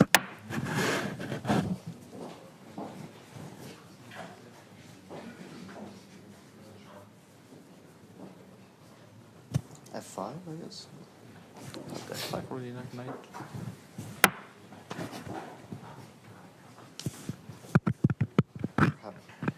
I'm happy. I own nothing and I'm happy. C5, D5, yeah? Why not DC? Oh, sorry, Queen F4. Done. Oi! D5 is also Yeah, D5 is worse. but C5, knight F3. No. Are we happy about this? I'm not. CD? Knight D4? We might be happy. We might not be. Queen H2 you don't like, huh? Maybe. By the way, DC is bishop D2, Queen C4, Queen C2. It's a bit better for white. Yeah. Okay, maybe not for you. It's okay. But you castle long in the end, also. Yes. Development. I'm not sure. Like, C5 I is guess a bit weak. B6, take But then bishop castle, C3 in some G6. place. I mean, Yeah, we bishop can C3 play is- it, but I'm not fully convinced. Bishop C3 is an annoying threat. This pawn is annoying to defend. I mean, B6, take bishop C3, you kind but- of lose a pawn. How likely it is that they will play F5? It's a very natural move. Yeah? What I else? don't know. I mean, you can try this. Knight F6 is natural. But I don't know, this kind of... D4? Oh, I would like Like F4. F4, Yeah, yeah, I I like would this. really like F4. It's nice. Also, especially you need F5 for this guy, I think. Yeah. You need F5 for this bishop. I think No, F5 is F5 is... natural. Okay, so also the question is if we play like F4, just like this.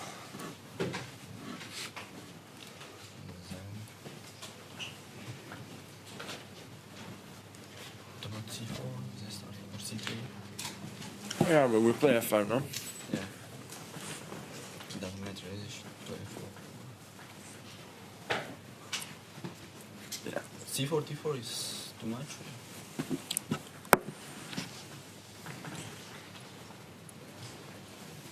C5?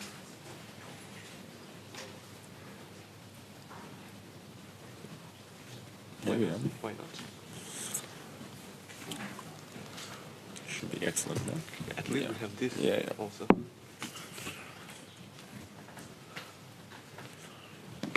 Yeah, should be good.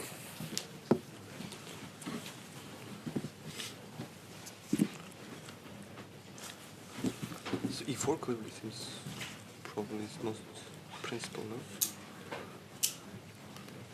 Or F4 looks boring. Now you, Or F5. maybe this is not G4? unreasonable. Yeah.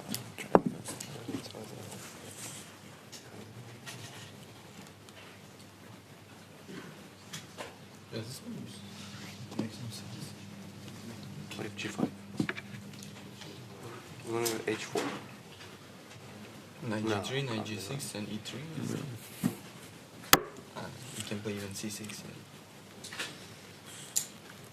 It's just a boring position.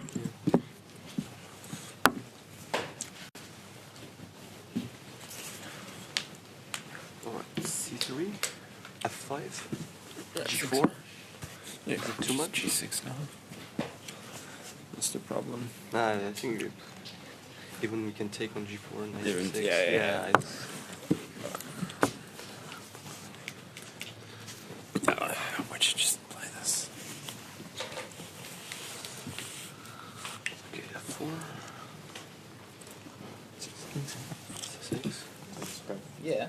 Knight I mean, F3, but Queen if we just F4, go and Knight F2. D2. Can we try to Or should be happy, right? do this? Oh my god. The adventurous type. Do I mean there's no bishop here, yeah?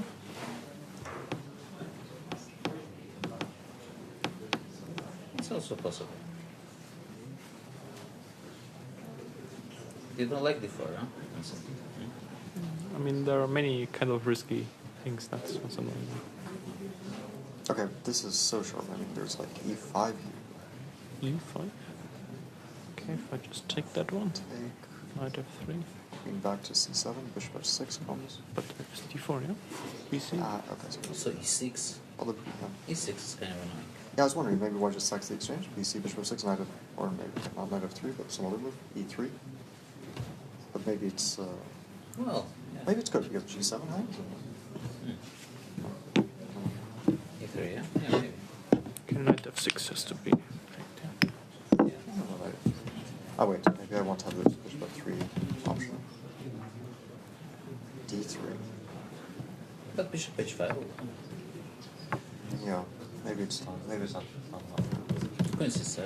It's a big deal. Yeah, it's Okay, no B4. I take that back. Too much. No, let's check the first C4, C5 stuff. DC. Can we do anything else here? No, nothing. Yeah, we should take. So we are happy about Queen H2, Knight F3, Queen F4, Knight E3, Knight E2, and then some. I'm not happy about that. I don't like Takes. this. I'm also not happy about that. I feel like our knight is So just what out. about Knight G3 here? Bishop. We can, huh? Yeah, we can. Queen G3. Yeah, this I like more. F4. Knight E4. That one I like. Yeah. Two knights comes here, c5 fast. Feels like not so good. If not d4. I kind of have to play with Even if d5 was worse, you can think about d5 secure. Yeah. Now I was just scared about e3 and g4. Can put bishop d7.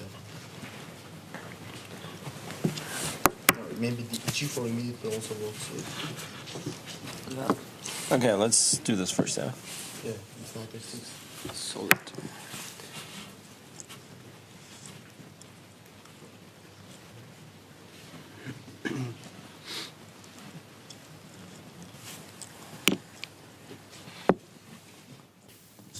And we're back for the third round here on the final day of action for the 2026 FIDE Freestyle Chess World Championship. The groups are getting smaller, though, as some of our results have been determined. So pods of 3 as Vachier-Lagrave looks at an Armageddon matchup against Levon Aronian. We still have the longer time controls in our third and first place matchups. Nurderbeck Abdusatorov, Magnus Carlsen joining Vachier in that analysis. I'm handing things over to Judith Polgar and Peter Lecko for your analysis of position 889. Well, I want to point out the body language, which I have the feeling they have. Like, look at Magnus. He's not sitting just on the couch and observing and sometimes saying some moves. He's leaning into the board, and he's just focused so much already with this analysis, with Nurderbeck and Sindaro, but he was kind of looking at from distance. But the players are going already. So just a few thoughts, Peter? What do you think they will start? Yeah, it was very interesting that first the players were completely lost in this position because it's very tricky.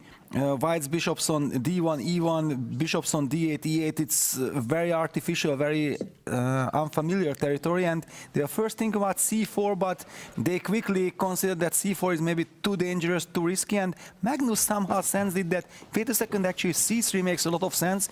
And for some reason, they always felt like any pawn move should be answered by f5, and then after f4, e6, which is one of the top lines of the computer, so e4, fe4, queen e4, this was the analysis that Sindarov and Magnus were discussing, and then we can see some knight f6, queen e2 being the key move, bishop h5, seemingly a problem, but then knight comes to f3, very complex fight.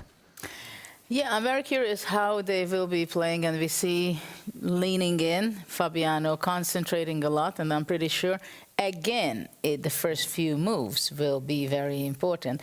But indeed, what you highlighted with the bishops on d1 and e1, it's going to be exciting what happens with that.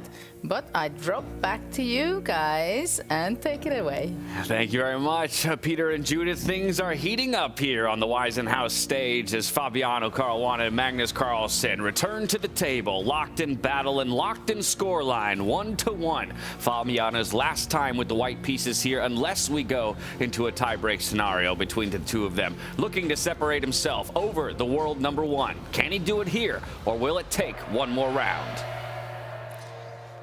And here we go, clocks start game 3. We're going the distance. Neither side can win it here and now. Fabiano put great pressure on Magnus in the previous game when he had white. But throughout today, if we include the women's exhibition match, there have been 5 black wins, only 1 white win. So maybe more of a curse than a blessing, as we see a bit of thought from Fabiano before he makes a decision. Yes. This is such a unique starting position. You know, Valentine's Day was yesterday, but there's a lot of pairing up happening on the board right now. You've got the 2 knights next to each other. You've got the 2 bishops next to each other. 2 majors tucked onto the corner. And I have to say, all the moves that were pointed out earlier by the players, as well as by Judith and Peter, you know, again, bringing the knights out behind the pawn. At some point, I think F4, G4 ideas. At some point, opening up the bishop and the queen. And that's what our third place match starts up with. Vincent going with C4, the move that was being discussed, while Fabi once again takes his own time. And look at this. There's a really interesting dynamic at play here. Fabi has yet to make a first move on his board, and I wonder how much of that is because of the fact that with an Armageddon in play, he has time to think. There are two players who don't have time to think and have to explore this position in more real time. Our battle for 7th place, Vachier Sindarov and Levon Aronian, already 7 moves into the game, much more well advanced, but perhaps something to learn as well as the players take peeks up to those big screens above them. Into that 7th place matchup we go, because it is destined to end well before our other 2 matchups. Yeah, it's funny. 8 moves in now. Queens are already off the board. Fabiano hasn't even made move 1. And yeah, it's Sindarov with the time disadvantage. He's now down 3 minutes because he gets the draw odds in this Armageddon. And I've got to say, just first glance, looks very nice for white. Nice pawn here, clamping down on enemy territory. Nice, beautiful centralized knight. White can castle, even here and now if he wants to, just by bringing his rook across. Looks like a great position. Black has the central pawns, but maybe targets and lots of passive pieces for Sindarov to have to deal with in the next few moves. Levon, great start. A very good start, but like you mentioned, needs the win, right? A draw won't do for him, so he's going to have to keep pressing what is this slight advantage that he's built up. I guess my only concern would be that the most powerful piece on the board did already exit the playing field, so he won't have that at his disposal. And for Sindarov, he'll be glad to have that threatening piece of the queen no longer in play. That's right. First, though, his best piece kicked around again. That piece has already moved twice. He'll have to move a 3rd time, most likely. And I think Levon's just getting ready. There's enough pieces left for now. Sindarov would love to trade off maybe more knights, maybe some pieces. Just going back to d6? Oh, no, he's just going to look to defend the piece.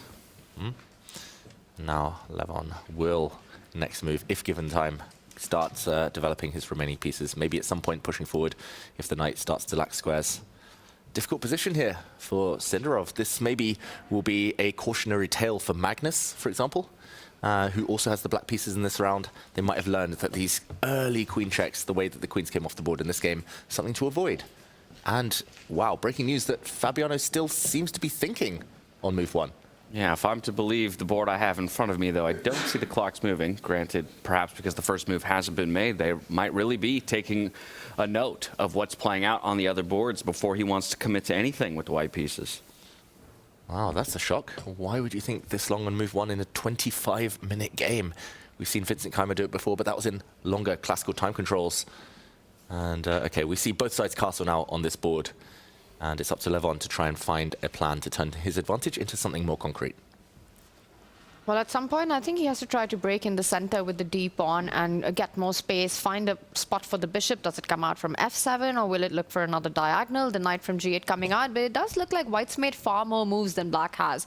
Now expanding further on the left flank, the b4 pawn will not stop there. Allowed, it will go to b5, and that threat has been stopped. Space advantage, better placed pieces, open position. I do like Lev's chances, but still too early to call. He's insisting he wants to get b5 in. Yeah, Levon loving life. He loves space in general. He loves active pieces. Tactics seem to always fall in his favor when he gets this activity. I really don't envy Sindarov's clock situation either. It does feel like already he's feeling the heat and he's rushing because of the Armageddon situation. You really want to break free, but there's no good way. If you push that d pawn forward, there's b5 to watch out for. The pawn will become a weakness itself. Also watch out for moves like bishop sliding over to attack that black rook, which kind of doesn't have so many squares as well at the right moment. Things really looking like they've clamped up for black here. Sindarov, 4.5 minutes on the clock, still quite a bit of a deficit and a tough position to navigate. Yeah, surely he takes this. Levon Aronian now up 3.5 minutes and easy moves, nothing for black. Has Fabi decided on his first move yet? He has. Took him 5 minutes. He went for c4 of all things. And now Magnus is putting his thinking cap on, trying to decide how he wants to respond. But again, plenty of time to go for both of those players. Noterbeck and Vincent Keimer, they've at least made a little bit more progress in their game, so paving a bit of their own way. Now Vachier, he elects to make a move, but do you want to go somewhere else, David? I was just going to say, it's funny, Fabiano took 5 minutes to play c4, and it seemed like the white table, they all agreed c4 was the best move. Levon played c4 move 1, Vincent played c4. Yeah. Fabi spent 5 minutes to convince himself that his teammates were correct, but that's 5 minutes he might well need later on in the game. Yeah, they all took less than 30 seconds to make that decision for themselves. For Fabi, was it what's at stake? Maybe also feeling that the last round he did decide his own path, navigated the opening on his own, and that benefited him. So he wanted to make sure it was indeed the correct way. I like what Vachier is doing. When under pressure, you want to get more pieces off the board, trade them off. The big question is, how dangerous is B5? Big question, B5 now or after a trade of knights? Definitely what Levon is thinking about. Where are you going with your knight? I mean, there's only one square that I see that doesn't lose material on the spot. Oh, back home. Oh, ugly. Might be necessary. The reason is you can't put it on A5 at the edge of the board because you end up losing that piece with B6, then disconnecting the bishop. Can you put it on A7? I think he can for now, based on the fact that the black bishop, if hit, would have been able to give a check, but he prefers to go central. Makes a lot of sense. A lot more sense. Even if the knight captures, that black pawn, when it eventually lands, maybe bishop trade first, will be very weak in the center. This is beautiful for Levon Aronian, who could continue marching as well. Again, it just feels like White's made so many moves in this game, while Black's barely gotten anything in. 2 pawns on the 5th rank, castle in, rook about to come on the E1 file, on the E file. Yeah, both black rooks are completely blunted by their own pieces. Bishop hasn't made a single move. B6 in the air at the right moment. You know, you can also start targeting the A line, get your king up 1 step, line up the rook on the open A file, look for infiltration. Yeah, normally I'd be a little bit concerned about that white king, but not when enough pieces have been developed on the other side of the board to mount any sort of threat. No, when the opponent's pieces are so passive, still at home, haven't moved. And I would say, though, that Levon, he's doing a good thing. He's paused now. He's burnt some of his time advantage, but he does have a small window to strike. If black is able to break forward and eliminate, especially this white pawn, start trading off pieces, get this bishop into the game, then it might be a real fight. But he's actually going for some sneaky checks, potentially. The black king is suffocated, cannot move.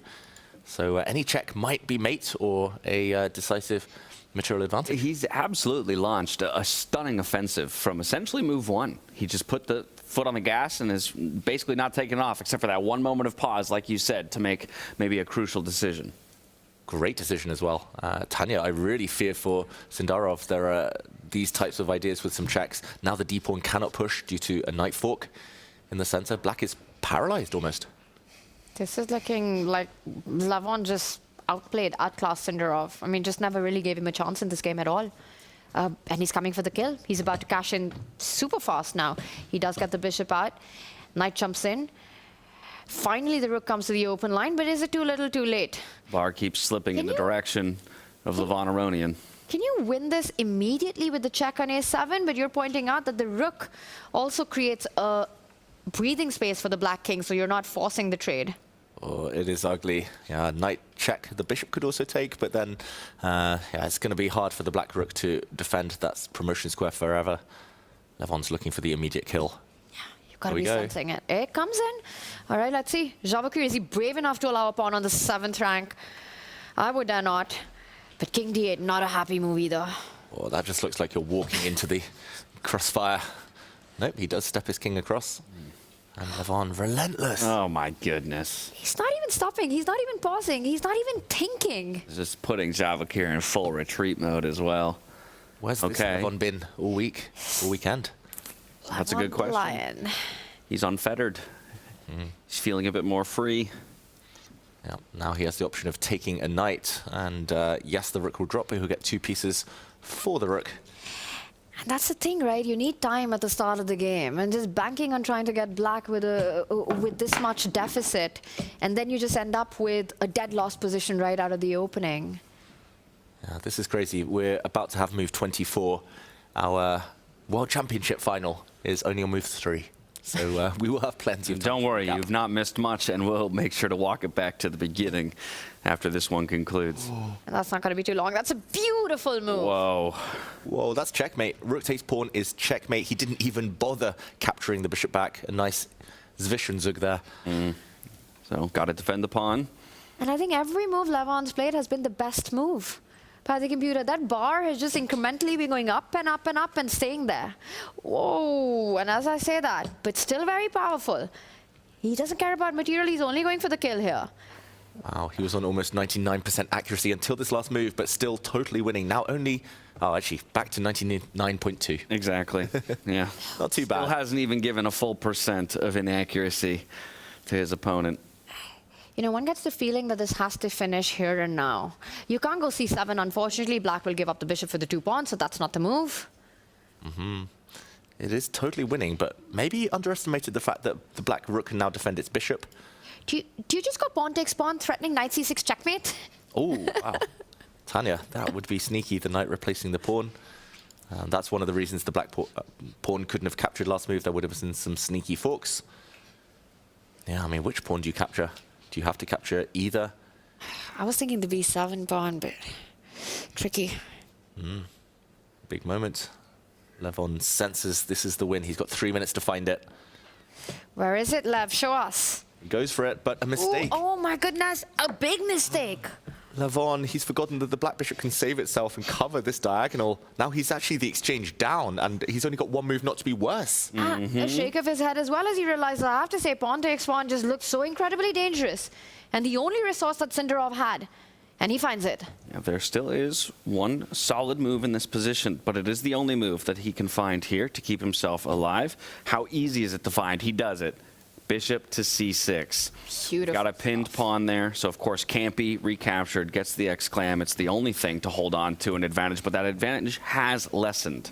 I mean, David, we got to show that checkmate, right? How often do you see a knight giving a checkmate to the king at the center of the board with a pawn on the 7th rank? Yeah, we will watch Sindarov's arms. He hasn't made the move yet, but bishop takes bishop would be a huge blunder. This is a beautiful smothered mate with that pin.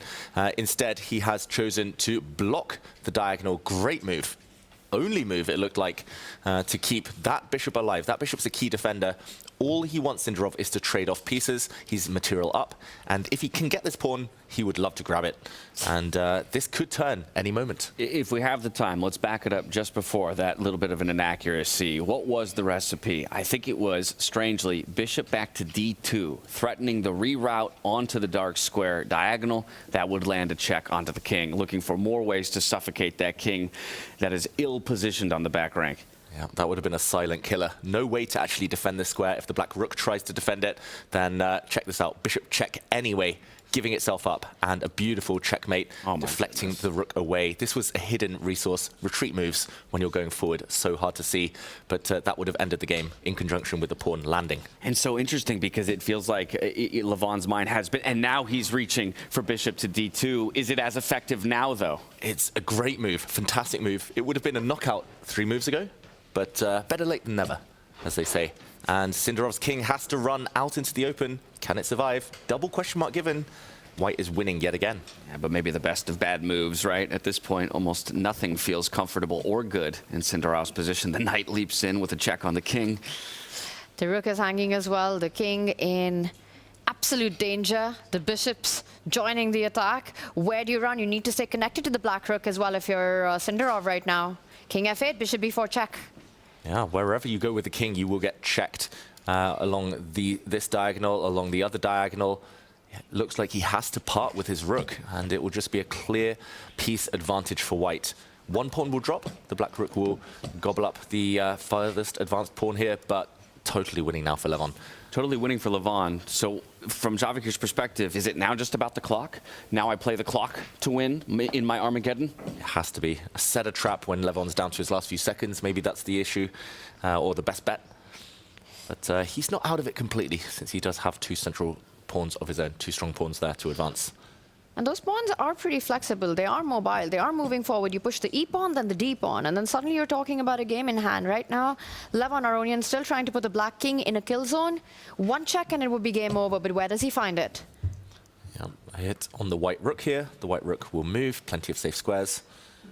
But Levon has slowed down. He's actually down a few seconds here. Armageddon. Oh, hesitation as well.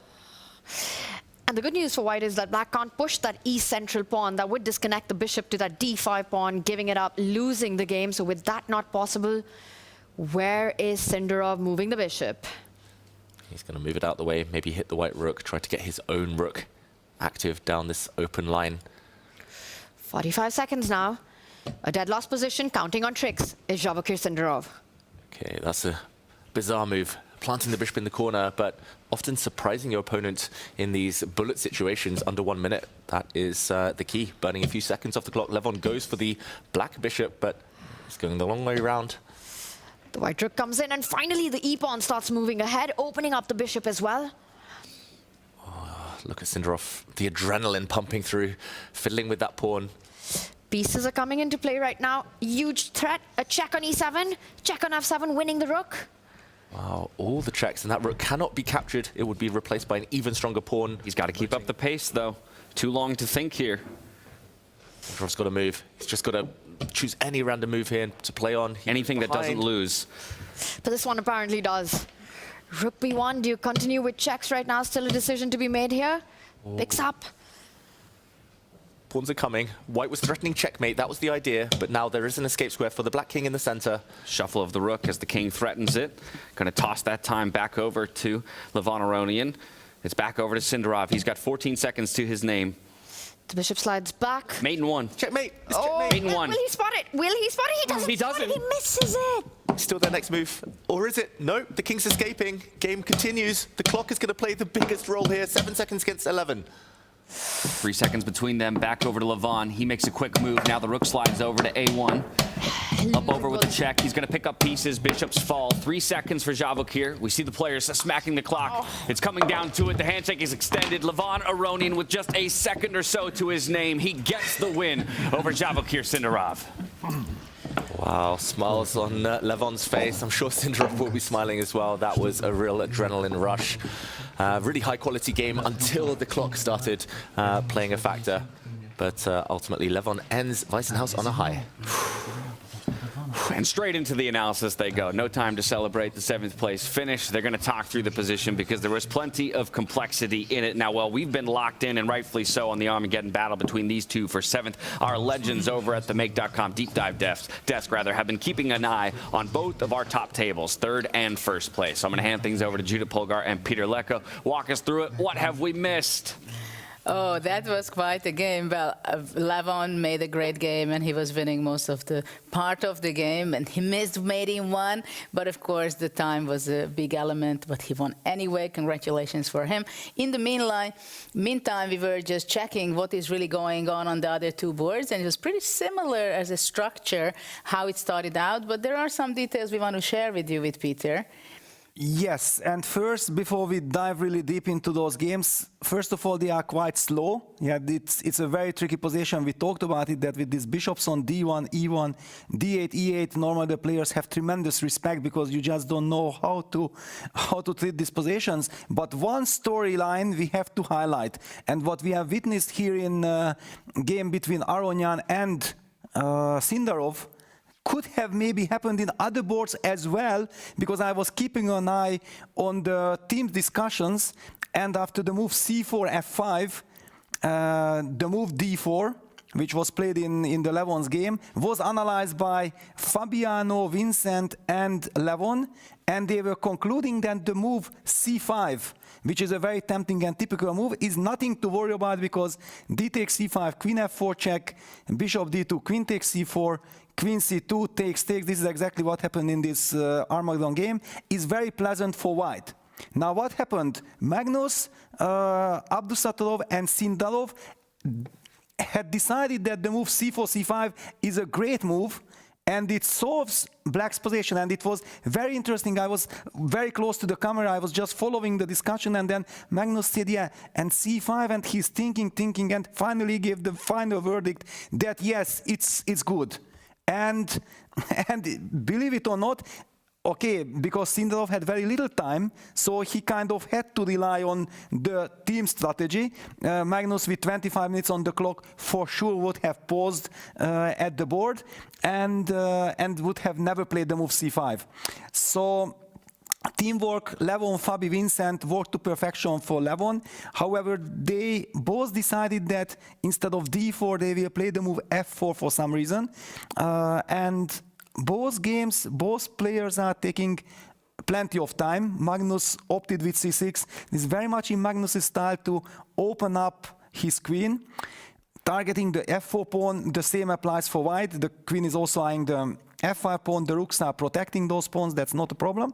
And here Vincent played knight g3, black played e6, queen c2, knight f6, e3, and we are having this slow battle in that match. But Fabi, and I want to highlight one more time that why these guys are playing, we talked about it, why these exact guys are playing this final, and why we think that those are the two best players in the world and they have to be in the final. Because those small nuances, look at this what Fabi did. He plays e3, e6, he plays knight f3, knight f6, and he places the knight on f2. Well, computer-wise, it might not make such a big difference, but humanly, my heart automatically feels so much more happy with the knight on f2. The harmony, there is harmony in White's position, compared to Vincent a little bit rushingly placing that knight on g3, which, who knows, maybe will become a liability for the future. So bishop h5 happened, d4, and do we have a move? No. This is the current position. I do feel like Fabi is fighting for advantage. I also think that he has a very harmonious piece play so far, and also some space advantage with the pawns. So he plays very stably, I think, in this game. Everything is under control so far. Regarding the time, just a little bit more time than Magnus, so he's keeping this pressure as well. And, well, let's see how it gets unfold and take it away. Thank you so much, Judith and Peter, for that analysis and catching us up on this first-place matchup between Magnus Carlsen and Fabiano Caruana. Hard to believe an entire game has finished and been played, just moving past move 6 here, and not a single piece has fallen just yet in the battle between our top two here at Weisenhaus. Yeah. All 32 pieces on the board, Tanya, very tense. Stylistically, even if Fabi's the one fighting for advantage, who do you think is going to be the happier of the two? I'm just super happy to see the aestheticness on that F line. Absolute symmetry and absolute traffic jam there. Let's just highlight that, a fully blocked line. But it does feel that White has got more space in the center, easier play. The queen about to come out d3, the bishop about to step over to c3. You will even look at getting your castle in where the rook will land on d1 once the bishop moves away. For Magnus, it's not easy to do the same. Where are you moving your queen? Where are you moving your bishop? And then are you ready to castle on the right flank, allowing a potential h3, g4 advance? Not easy at all. And it just feels with the space advantage, with the flow in the pawn formation, the breaks available to Fabiano Caruana, it is a very tiny edge to him out of the opening. And that's been the storyline in the first two games as well. Right. First one completely balanced, but the second it was Fabi always on the push. And he's had fighting chances, tiny edges at different points in the game. Now it's just about capitalizing on them. And that's the thing. When you're up against Magnus Carlsen, and you asked it in the break between rounds 2 and rounds 3, you get one chance, maybe you get a second chance. Beyond that, it's a rarity that Magnus will ever open the door for you again. So if this is that final chance, you've got to do it here. Exactly. And a really nice flexible move there from Fabiano, pushing his pawn forward just one square, just teasing Magnus, saying, okay, if you ever dare castle on that flank, then Tanya's idea might come into play. Pawn to g4. Also stopping any knight exchanges. Since that f-file is so aesthetic, it's nice to keep the pieces all on the board. And yeah, no knight jumps for Magnus to alleviate the space issues. Magnus, yeah, he's struggling to fight for the center, so I think he would love at least one trade of minor pieces. What to do next? Again, like stylistically, with colors reversed, I would say Magnus is loving life. He can squeeze, it's very slow positional. He likes his blocked positions. Maybe Fabi likes them less, but if White is better, White is better. That's all he can hope for.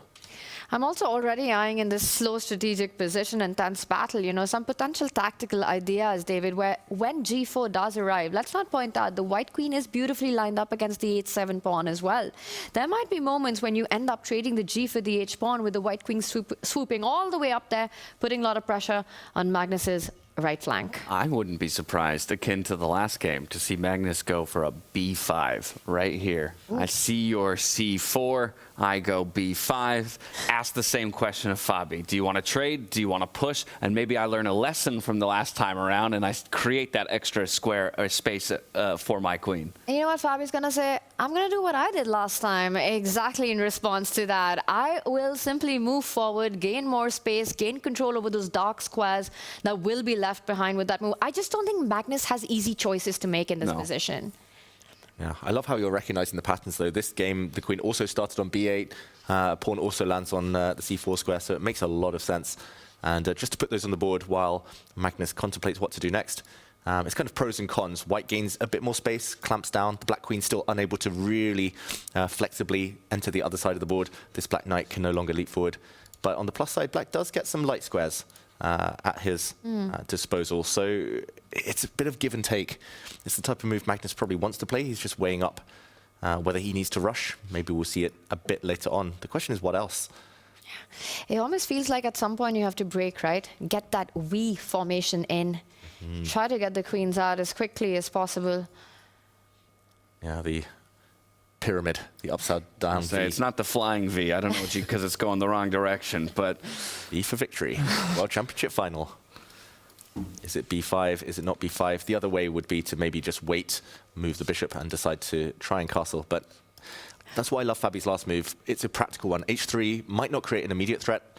We're not going to delve that deeply into g4 yet, but Magnus has to think about it. It's on his radar, and that's why Magnus has burned another 3 minutes off his clock. And that's what a little move like h3 does, right? Magnus will have to keep in mind the threat of g4 at every moment. He will have to spend a few extra seconds calculating that, and look at that. Vintage signature Magnus moving the a-pawn ahead. But were we expecting that? I guess now that it's played, like you say, it's not such a surprise that it comes from Magnus, but... Does it all the time. I'm so annoyed at myself. After b5, I ended saying, what else? I was going to say, maybe a5. That's more of a Magnus move, but I stopped myself because it looked so ridiculous. Yeah. But and now you can never prove otherwise. Never prove otherwise, exactly. Just, it's waiting, but there is a concrete purpose. He also wants to stop the white bishop entering this square, hitting the black rook, which might be forced to move, and black would never, ever be able to castle on that flank anymore. So, concrete reasons, but just played on general terms. Usually when your opponent advances the a-pawn, the first thing that comes to your mind is, do you stop that advance from moving forward? Do you push your own a-pawn 2 steps forward? Is that something that Fabi will be looking at? Also creating ideas of a rook lift eventually to get that rook into the game. a5, a4, just block that pawn as a target eventually. Stopping b5 as well. It's a stylistic thing. I think a4 is a very decent move, but maybe he'll be reluctant to allow a b4 square to become an outpost later for maybe a black bishop, a black knight. And yeah, it's also dependent on which side he foresees himself castling on. If the white king's going that way, then he'd be happy to push a pawn on the left flank. If he wants to keep his king on this side, maybe a bit more reluctant. Yeah, get your pieces out is the feeling that one want to tell Fabi right now. Improve the position of the queen, improve the position of the bishop, keep the options open on both flanks, where you want to push your pawns. Oh, slow game. Is it going to be one of those that only explodes when the players have 2 minutes left each on the clock? Maybe. Still, not a single piece has fallen off the boards of either our first or third place matchups. And we can go to a 2-board so we can get kind of a picture of both board states at the same time. Don't worry, you won't miss any action on that World Championship final table. That's on the left-hand side of your screen. Battle for third place between Vincent Keimer and Nurbek Abdusatorov on the right-hand side of your screen. Obviously, score differential, which means there's probably a difference in feeling of what needs to be done in this matchup. Vincent Keimer down a full point in his matchup with one more round to go after this. Might want to make the most of his chances with the white pieces here. Yeah, I mean, Abdusatorov in big trouble. White has the connect 4, white has the pawn storm.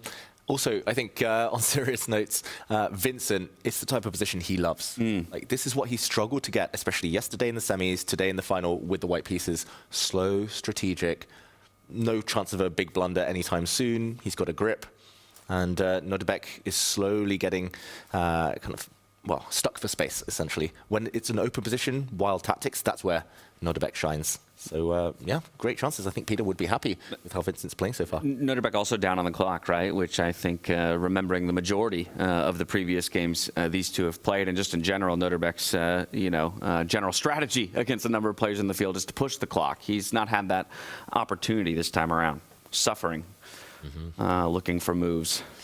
And it's difficult to find moves with such little space, right? These are those classic stonewall positions in standard 5-1-8 chess, and black just doesn't have enough space to maneuver pieces. Meanwhile, for Vincent Keimer, he's got control on the dark squares at the center of the board. The light squared bishop for Nurbek looking like it's stuck behind its own pawn for a really long time. Absolute flexibility with the 4 connect 4 that you've got on the left flank as well.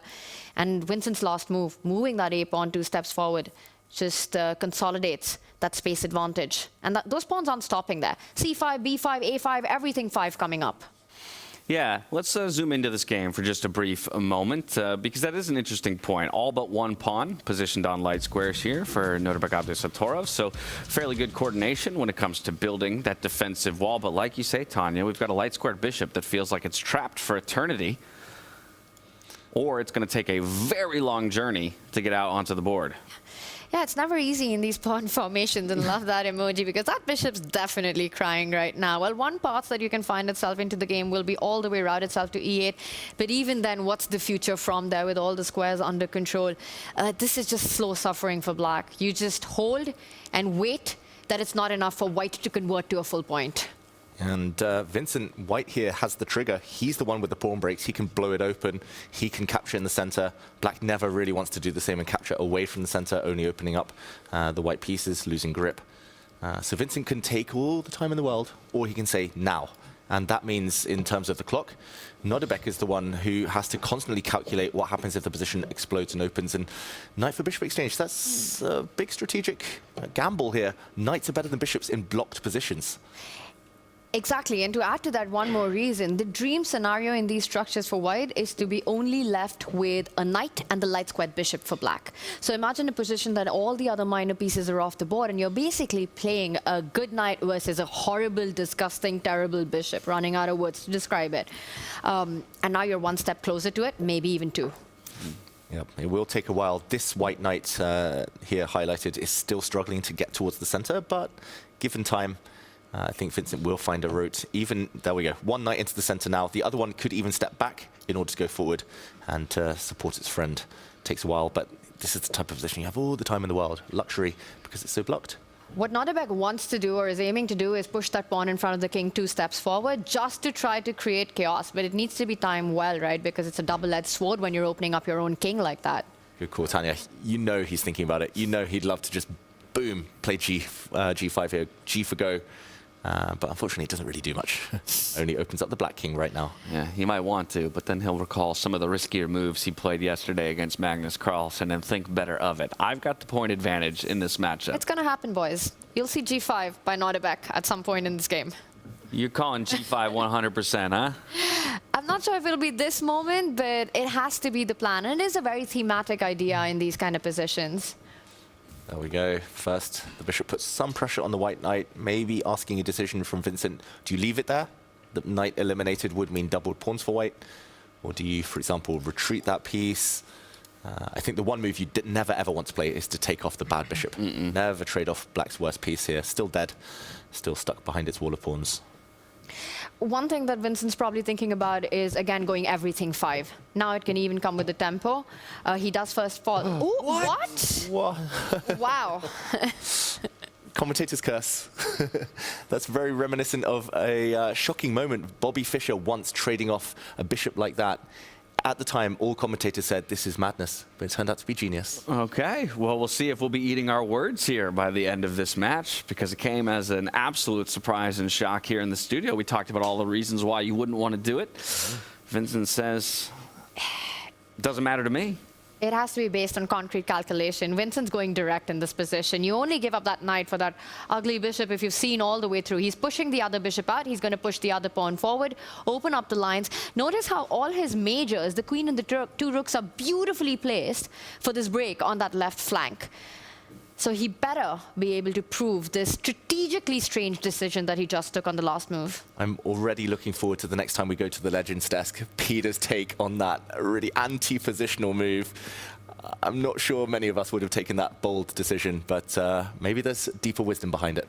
So we'll go to that very shortly, but C5 in the meantime, B5 pre-move. And still Nordebek has some big problems facing him ahead. The Black Knight misplaced. Yeah, also absolute madness on the Magnus board whenever you're ready to check in on that. Yeah, I'm checking to see if we can go to the Legends first, then to that. All right, I do think they are ready and standing by. Judith Polgar, Peter Lecko, shock and awe in the studio at trading off the light squared bishop. Can you justify it the way that Vincent has decided to go for it? Well, Peter, we were discussing, but we had the E5 knight on the board. I said that FIDE is fantastic. Peter says he's not sure it's so good. Bishop e8 and then knight d7 came, so no bishop e8. Exactly, yeah. Vincent decided to take on d7. Actually, I kind of find it hard at first sight, but then when it happened on the board, it already makes sense, because if otherwise white pushes c5, then it's a completely different dynamic. But the reason why I don't have too much to talk about this game, because I have quite some crazy news about the Fabiano Magnus Carlsen game, and that caught my attention. Let's just quickly take a look what happened here, because we have seen this HC A5 moves. Magnus said, like, you really want to play G4? Well, I give you the chance to play it. And Fabi said, you know what? I spent enough time to believe that, yes, I can do that. And G4 happened, and now the game is heating up. The grand final is heating up. Takes.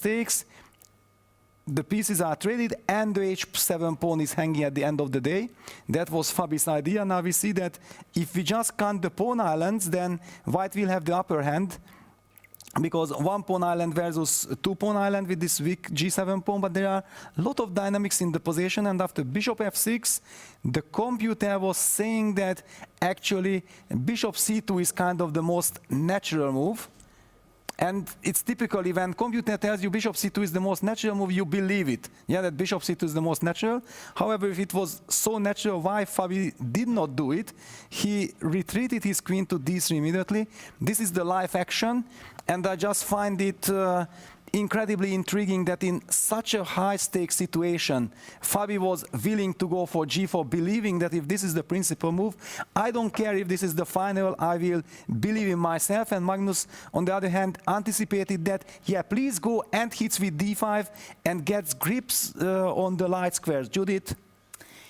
Yeah, I think queen d3 may have been an inaccuracy, because now bishop f5 seems to be coming with a great power, controlling the e4 square, the diagonal. So I would rather play bishop c2, and not only to cover the f5 square for the bishop, but also I'd like to castle already. I mean, there is no rush, but let's castle already. And for black, it will be not easy to castle, because, of course, he can move with his queen, Magnus, and castle. But then what about this a5? Is it something he's going to be happy with for a later stage? So let's see. The position is after queen d3, d5, where Fabi is going to be going with his bishop, and then bishop f5. So it's kind of tricky, because bishop c2 now, I think it's not going to be too good because of bishop f5, exchanging the bishop, and then knight d6, knight e4 may come to the center. So maybe there is a misplay by Fabiano, but let's see how it unfolds, because every move is going deeper and deeper in this game. Thank you so much, Peter and Judith. I love the call out to Fabi, maybe recognizing, again, as we talked about, this is a chance, and a chance I'm confident in, I want to take. Now, whether or not some inaccuracies came to follow might turn to bite him in the end. But as the game continues to advance, we still await Fabi's next move to try and wrestle a victory away from Magnus Carlsen here. So far, just trading 2 draws apiece through 2 rounds. And the big question here is whether Fabi has enough grip with a slightly better pawn structure that Peter mentioned to hold the balance. Magnus, it is his type of position. It's become quieter, strategic. There was that little tactical flurry, but Magnus survived it in good shape. Very strong bishop now, very strong knight, as Peter highlighted. Those need to be eliminated. And Fabiano taking more risks. And that is, well, to my eyes, a shocking decision, just because now, once black recaptures, I'm assuming with the e-pawn, just to keep the black king with a bit more shelter, there's going to be a backward pawn to stare down at. On an open file, he's lost a lot of flexibility. I don't think he even needed to rush with that decision. And probably what Fabi is counting on to defend that is to plant a piece on e5 to make sure that at least that pawn can remain defended for as long as possible. Very surprised by this decision. Magnus doesn't immediately rush with the capture of the center pawn. He does take a decision to go the other way. And David, I see you're equally surprised as I am, but there are some checks. Now there's 3 pawn islands. There are some checks being threatened right now on the C line. Yeah, both sides thinking about some checks. Black would love to get a check in, get closer to castling. White maybe with some checks as well. I'll just go back. Sorry, Tanya, you have an idea now. No, it wasn't the one that Fabi just made. Go ahead. Question mark is it's good. It wasn't that decision then. Wow, strange decisions. This is getting very tactical suddenly. Just to go back, Magnus would have loved to take with the e-pawn, but as Tanya said, the knight could have jumped. Now this move is no longer available. That was why he wanted to lure a pawn away. That would have attacked the white queen. And bishop takes bishop now. There would have been some checks that needed to be calculated. Apparently this wouldn't have been good for white, since the black king could just move, run, and hide. But this is what scared Magnus, at least. Putting his king in front of his queen, normally never a good idea, but we have to break down the current position.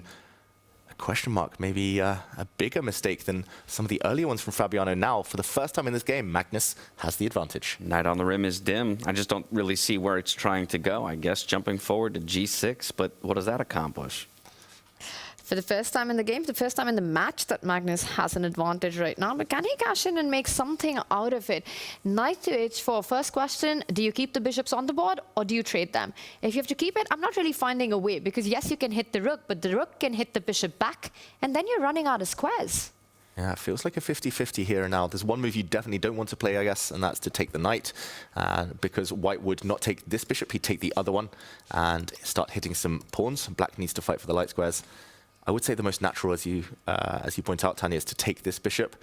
I guess the king will take, and Fabiano wants to throw in some checks.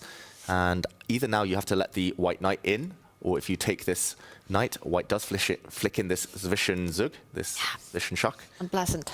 And next move takes the bishop, and the black king will be forced out into the open, maybe actually nowhere safe to hide now. So some tricks. I want to say it's still legal for Magnus to castle all the way to the right side, but then is that really where the king is feeling safe? Yes, it's the long way across. With the G line open, the knight jumping onto G6, the queen landing on G6, I don't think that's a happy choice either. Oh, that's a good point. For example, bishop takes bishop, and now just to dodge the check, that could castle, but I mean, yeah. Good luck. Good luck with an open file near your king. Magnus does take the bishop. You might see this happen, though. Yeah. You don't want to walk into the rook check that you earlier pointed out. It's the best move in the position right now. To castle. Yeah. Whoa. It looks like the only move as well. I think it's now easy for Magnus, since this check, it looks so deadly. Yeah. You know, but then you're looking at the white rook coming to h1, h7 as a square for the white queen to land into the knight, jumping to g6. In fact, castle all the way in. After rook to h1, it looks like you're getting checkmated in 2 moves. This looks terrible for Magnus. I'm really shocked. Just to point out, the last move was given a question mark because black's best, according to the computer, this is difficult, not entirely natural maybe, is to hit the rook indeed. Only when the white rook moves, then to snap off the white knight.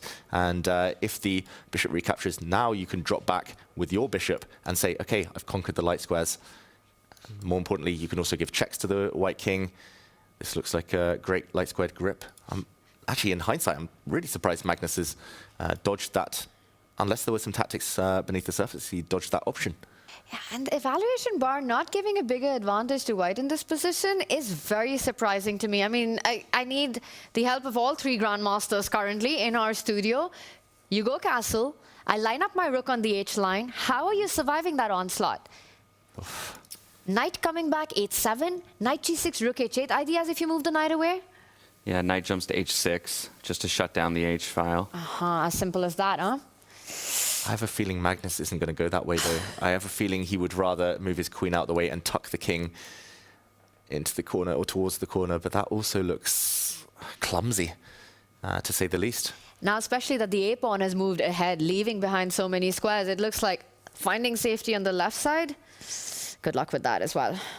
Oh, big miss there from Magnus. Keeping on the light squared bishops not only would have kept black with a great defensive piece, but would have taken away one very important move from white. It looks like white's given up castling rights, yes, but more importantly, the check. So deadly.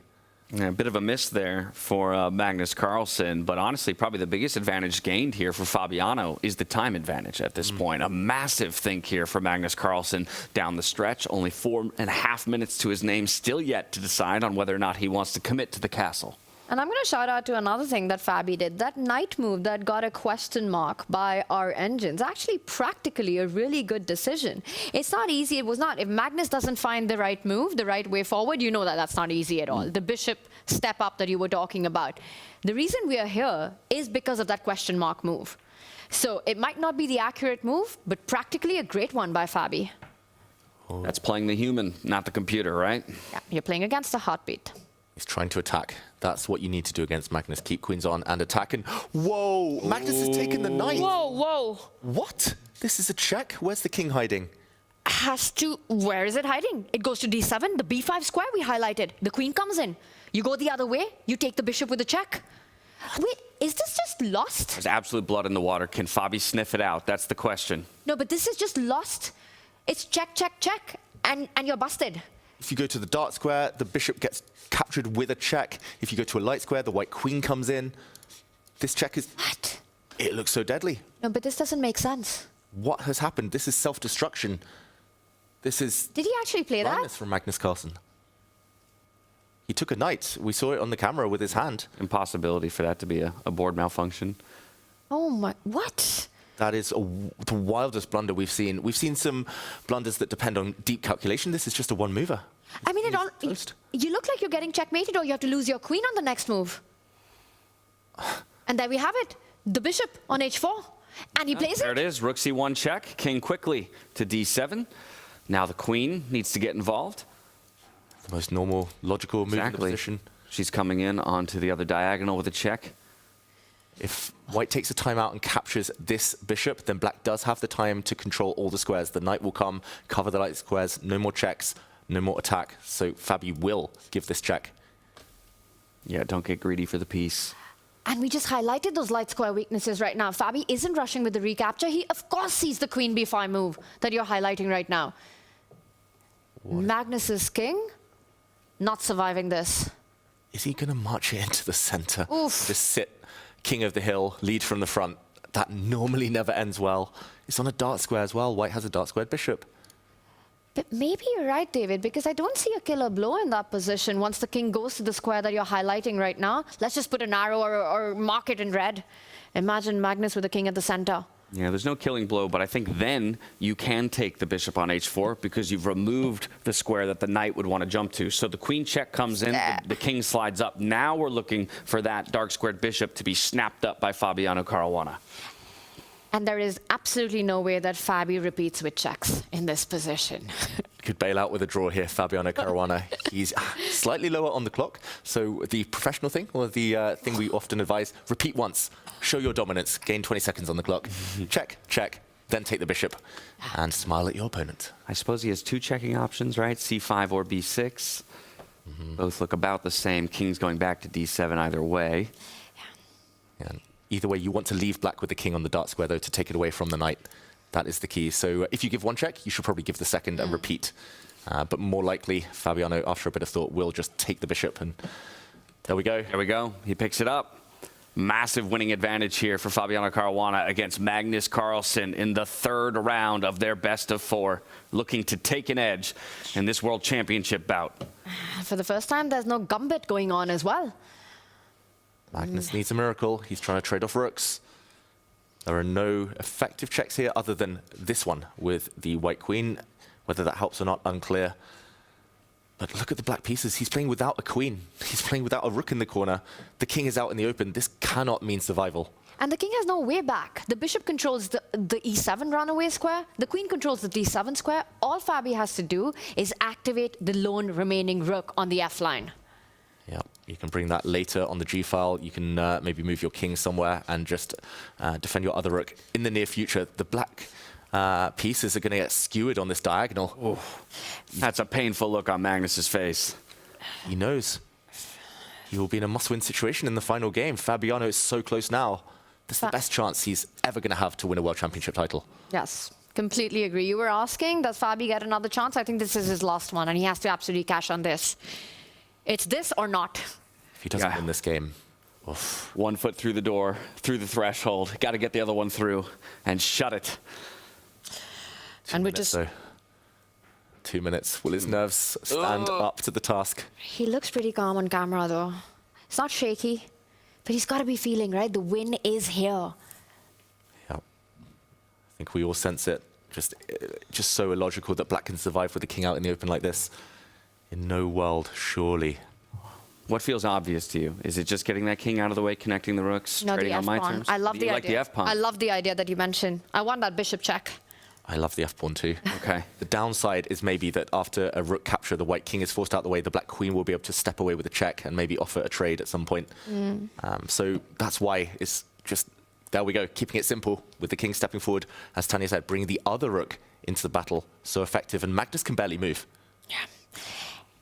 And you know what? You've always got that f-pawn move ahead. So this is just classed by Fabi. He's not giving any chances to Magnus to get back into the game. I mean, you say he's almost got no moves, and I'm scanning each and every piece. It really feels like there's quite literally no moves to be made. I just can't understand what the oversight was, what he missed, Magnus. Did he think he could get his knight to this square, maybe, and sit on the light square's blockade? You can see his face now. He realizes the damage has been done. Yeah. What do you do? Slightly improve that rook up to c6, say, okay, I'll still offer the trade, but on my terms. The other plan that I see to try to ease off the pressure could be get that queen out of the way and offer a trade on that A line. Try to connect your rooks. Just get some development going, but do you have enough time? The feeling is not. Time is so important. One more move. If Fabiano gets his pawn forward, opens up the dark square diagonal, it's a game over. That's a deadly check, deadly skewer. Black is going to collapse. It's pressure on Magnus, hitting the 3-minute mark. His king on d6, the most active piece currently on the board for Magnus Carlsen, is the one that's going to go down. If you could pick up that king now, put it on g8, game on. But unfortunately, chess doesn't work like that. What was bishop takes knight by him? Just an unbelievable moment. And we'll be asking that question till the cows come home. Madness from Magnus. Can Fabiano punish? There's another threat of just trading off the rooks and bringing the other white rook into the game, hitting the black queen. And actually, I think there's checkmating ideas on the board. Tanya, your move, and boom, f5. Straight away. Joins the party. Fabi was ready with his response, and that shows the confidence that he has in converting this one. Magnus begging for the queen trade. I think you keep the queens on the board. With that king, the way it's placed, you don't go into an endgame. There we go. He'll do just that. Queen slides back. Still has an angle to check. That is a checkmate in 2 threat. A check, the black king goes back, and the white queen lands on a square where it connects with its bishop. Oh, the stress on the face of Magnus Carlsen, searching for answers. The thing is, Magnus often searches for miracles and finds them. And Or creates them. Yeah, it's not over till the last move is played against the world #1. I mean, here he needs to play b5 or something along those lines to block the diagonal, but that just loses a clear tempo. White's going to open up the position even more, maybe with some checks first. There's going to be sacrifices. Oh, no chance, surely, to survive this. Magnus is desperately trying to find alternatives. Maybe the rook can come in just to block again, but superficial. Hand on hips, he knows. Pawn takes pawn is coming in, the rook is opening up. The check that you pointed out, black's queen tied down to defend the b7 pawn. Magnus, where's he going to find it? There's no time either. It's so much quicker and easier to see attacking moves than defensive moves.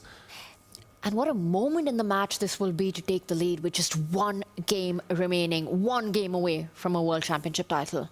David said it. Best position Fabiano's probably ever been in to take home a world title. And it's against Magnus Carlsen. No one you'd rather do it against. He played great in 2018 against Magnus in their World Championship match, but never had a winning position like this. Never anything close to converting like this. This is what we say about Magnus. His one Achilles heel is he sometimes takes too much risk with his king. He sometimes delays castling so long, especially in Fischer random freestyle chess. But here we go, rook c4. He's going to try and block the check. Best of a bad set of moves available to him. He could even take this rook off, and the black queen cannot really take, since a pawn would be hanging. And there would be checks. Is that Magnus's dream, that if you just take the rook, black takes back with the queen, you take the pawn, and then there's a forcing queen trade in the position. And Magnus plays down a pawn, but just hopes that somehow the Magnus touch in the endgame shines. That's right, after rook takes rook, there would be a queen trade, potentially. I'll just show this on the board very quickly. This is how Magnus would survive to fight another day, even if he still is clearly worse in an endgame. That will not happen. Fabiano will not give him that opportunity. Very important detail there, Tanya. Rook takes rook, maybe not the best practical move. It's actually a very nice move by Magnus. And Fabi goes the other side. He's opened up the f1 rook. You've got to take that pawn back, Magnus. King takes pawn, surely. At least he hides on a light square. Problem is the white queen is coming. The white queen has got other avenues in. Oof. Yeah, that's a really nice path in. That's how to do it. Queen on light squares, bishop on dark squares. No hiding place for the king. But then that might mean that Magnus wants to keep that pawn on as an umbrella for his king. But how can you let that survive? It's coming in with e7 if the knight moves away. 30 seconds. Ooh, no time on the clock either. Fabiano looks so calm. He knows. He knows now.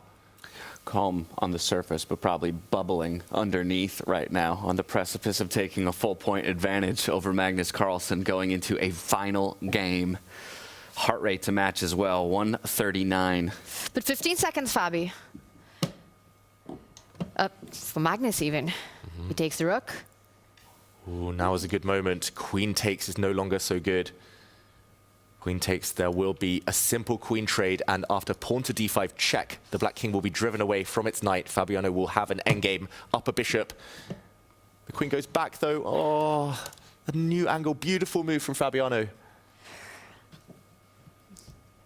Game over. Look at the black queen. Yep, classy touch by Fabiano here. He's fighting, he gives a check, trying to create some chaos. He just captures back, calm and cool, and now the queen's about to step up. She can choose where she steps. This check looks most natural. But the knight's coming, David. If there's no check, check, checkmate, black's got some counterplay chances on the light squares. Maybe the king's gonna hide literally in the center of the board in front of all of its army on the light squares, protected by a lone bodyguard, the knight. What a position that would be. Knight is a king's best friend, and this would be the best time to show that. Exactly. Still praying for a miracle, but Magnus, that's a really instructive last pawn sacrifice from him. Two genius players against each other. He does have checks now, and he does have to keep an eye on this rook, Fabiano. He doesn't have two moves here in a row. He needs to coordinate perfectly. And I think that's exactly what he's calculating. The queen comes in, the most attractive move, give a check. What happens if Magnus steps up in the center? And Fabi, it's not clear if he's finding a way forward there. Game's not over till it's not checkmate, you know? Especially when the knight and the queen are lining up. Ooh, even Magnus looked like he was shaking a bit there. Oh, yeah. The nerves jangling. Ooh, there it is. Yep. What a position. D4 check. King jumps forward. Okay, what a position. King on d5. The sole piece at the center of the board. Fighting against the majors. Ooh. Getting a little bit more involved now. Big threat, pawn moving forward. Very calm move, very strong move from Fabiano there, just joining his rook with the other attackers, and the black queen comes in. David, if Magnus saves this one. How did he survive this long? Fabiano must be getting frustrated. I would have seen everything. He can still force a draw, but he wants more than that, of course. A check would drive the black king back, and they could repeat. Yeah, 3 options for checks, right? I could check with my pawn and my queen in 2 different ways. Oh my God, but now Fabi's got 20 seconds as well. The black king is hiding. The black king just needs 1 or 2 more moves, and it's going to slink away over into the corner. He does give a check. And it's the white king that's feeling a bit bare suddenly, with a2 hanging. Yeah, but he forces the king back out into the more precarious side of the board. All right, do not repeat. Do not repeat. Well, maybe repeat once for time. Okay, just once. How has he survived this long, Magnus? He's got his first threat of the whole game. Queen takes pawn. Fabi's running out of ideas, though. I have a bad feeling for Fabi here right now. He's not finding his way forward. What is the way forward? The only winning move is to go back and repeat the position and then find something new on the next move. My goodness! Advantage is somewhat gone. Still looking good. He does defend this pawn, but now there's no threats. He's back. Fabi's queen is on the defense right now. This gives Magnus 1 move to launch an offense. He'll want to move his rook somewhere, anywhere. Just for the first time in this game. He's going back with his king. He's hiding. It's the clocks. He's playing against Fabi's time as well. Gets across, but ignore that. The next move, rook's coming in. Rook e8. This could turn. Like, if there's no knockout, if the black rook comes in and black keeps the grip on the light squares, it could easily turn. The pawn steps towards e4. Advantage gone. I cannot watch this. This is unbelievable. How has Magnus survived this and turned it around? He gets his rook into the game. Finally, the dead rook for so long is involved. He finds the trick. Fabiano thought he could continue advancing. E5 would be an almost winning move if it weren't for black just taking that pawn off the board, and the white rook would have been undefended on the 4th rank. This is such a double-edged position now. Fabiano looks so frustrated. Magnus can start hitting the white rook. And the point is that there are no more repetitions available for Fabiano either. Even if the bar says it's level, a draw is far way off. This is some sort of a dynamic, balanced position. Very difficult to play. I think give up the bishop for the knight if you get the opportunity. Yeah, that knight is just too strong as a defender. He needs to get it off the board. But Magnus has one move. Does he save the knight? Can he move it? Or does he have something better? How do you move it? The b7 pawn so tender as well. Ah, the only square would be this one, but looks clumsy. Only two options that hold the bar at level here for Magnus Carlsen. Rook to f8, queen to e6. He finds rook to f8. Keeps the bishop honest. The bishop taking the knight now would land a devastating check for Magnus. And not just that, he's threatening the rook coming onto the 3rd rank, hitting the c3 pawn as well. Oh, and Fabiano's blundered. Magnus has got to keep the queens on. And there we go. Queen f1. It's instant. It's an instant find for Magnus Carlsen. Wow, Fabiano, suddenly there's a nasty knight check in the air. He can't stop it. His rook is suddenly offside and loose, undefended. Magnus knows he's turned this around. Fabiano Caruana is about to get checkmated. I don't know how many times we've said it. Magnus Carlsen will rarely ever give you a second chance. And if you don't close the door on him in that moment, you only need to give him one chance for him to take it across the line. Mate and 7 on the board. And Fabiano knows it. He gives up in the final moments. Magnus Carlsen from a dead position to winning in round number 3. Look at the face. He can barely believe it himself. What did we just witness? That was crazy. Fabiano, I think we all were rooting for him there to deliver the final blow. He played a perfect game, just couldn't find the finishing touch. And Magnus, how often does he do this? The best defender in the world survives an almost hopeless position. And how crushing for Fabiano Caruana on the other side. Speechless. You know, you said it. Magnus didn't go looking for miracles. He created it on the board. It wasn't about defending. He checkmated Fabi's king. His own king at the center of the board. Looked like seconds away from losing that game. Unbelievable how Magnus Carlsen finds these incredible things. His chess just from another world. Absolutely stunning finish to that game between Fabiano and Magnus Carlsen. Don't know what to say about this. I mean, for Fabi, it's just unbelievable. A player of his level could not finish this off. And now you got to step back into the ring against the guy one more time. At least you have the duration of this game to catch your breath and maybe remove that game from your mind. One absolutely cannot. What is this greatness of Magnus Carlsen? It's just unbelievable what we're witnessing. Wow, I don't think even Magnus himself would have believed he could save that position. In the meantime, we still have a game underway, the 3rd place playoff, a very different type of position, of course. This is a opposite color bishop endgame. White has an extra pawn. Normally, we would say that this is a draw, but black has 2 weaknesses on light squares, meaning that the white bishop does have targets long-term, can sneak in behind. The black bishop also trapped, can never really move onto any active squares, so can Vincent find the finishing touches? Is it bringing the white bishop the whole way around the board? He steps back, first of all. We see the bar apparently is winning, but still some work to be done. And I'll say one thing. Fabi's standing there watching over. He's not thinking about the action in front of him. Well, he's looking for a distraction. In his mind, he's still thinking back at what has just happened. The fact that he couldn't deliver mate and the fact that he got mated, or almost mated, it's, yeah, chess is so cruel. It's brutal. How do you even get over that? And the thing is, these chances against a player like Magnus, and you just feel if you can't win that, what are you going to win against him? Oof. Yeah, you start to wonder if destiny's working against you at that point. Mm-hmm. We'll break it down maybe in more detail later, but for now, it is this opposite color bishop endgame, and Vincent's really playing for something here, right? Not just for the win, but the equalization in the scoreline overall. If he gets it done here, we're back to 1.5 points apiece, heading into the 4th and final round of regulation play. And where is the win? Does the white king step forward? If it does, where next? Does the pawn ever step forward? But that would release the black bishop. He waits, Vincent Keimer. Often Zugzwang is the way to win this game. You freeze your opponent, give them no moves. How to achieve that? At some point, he'll have to pin down the Black King to defending the pawns, and then he's got to go. I'm surprised to your point there he doesn't go bishop b7, leave it there, and then start working on the other side of the board. Wow, and apparently the win has disappeared. The Black Bishop now has squares. It's going for the pawns. The Black Bishop's now got more length, more diagonals. Vincent's butchered the win. He could have frozen the Black King and gone with his pawn. He would have been tempi up. Too late now. And now the bishop's coming all the way around as well to hit on that d4 pawn, forcing the White King onto defense. Miracle Man Magnus there walking away, but now the Black... brought a miracle to Noterbeck. Yeah, survival. It's unbelievable. Making sure that the White King can't move too far away is the activity of the Black Bishop. For Noterbeck, Magnus, he's got to be surprised at himself at this point. Yeah, I mean, Noterbeck, almost an equal miracle here. Surviving this. Somehow he's pinned down the White King, keeping it honest, attaching it to this pawn. If the White King ever sidesteps, the Black Bishop goes the other way. That was the most passive piece you'll ever see. Suddenly it's really active. And this should be now a draw.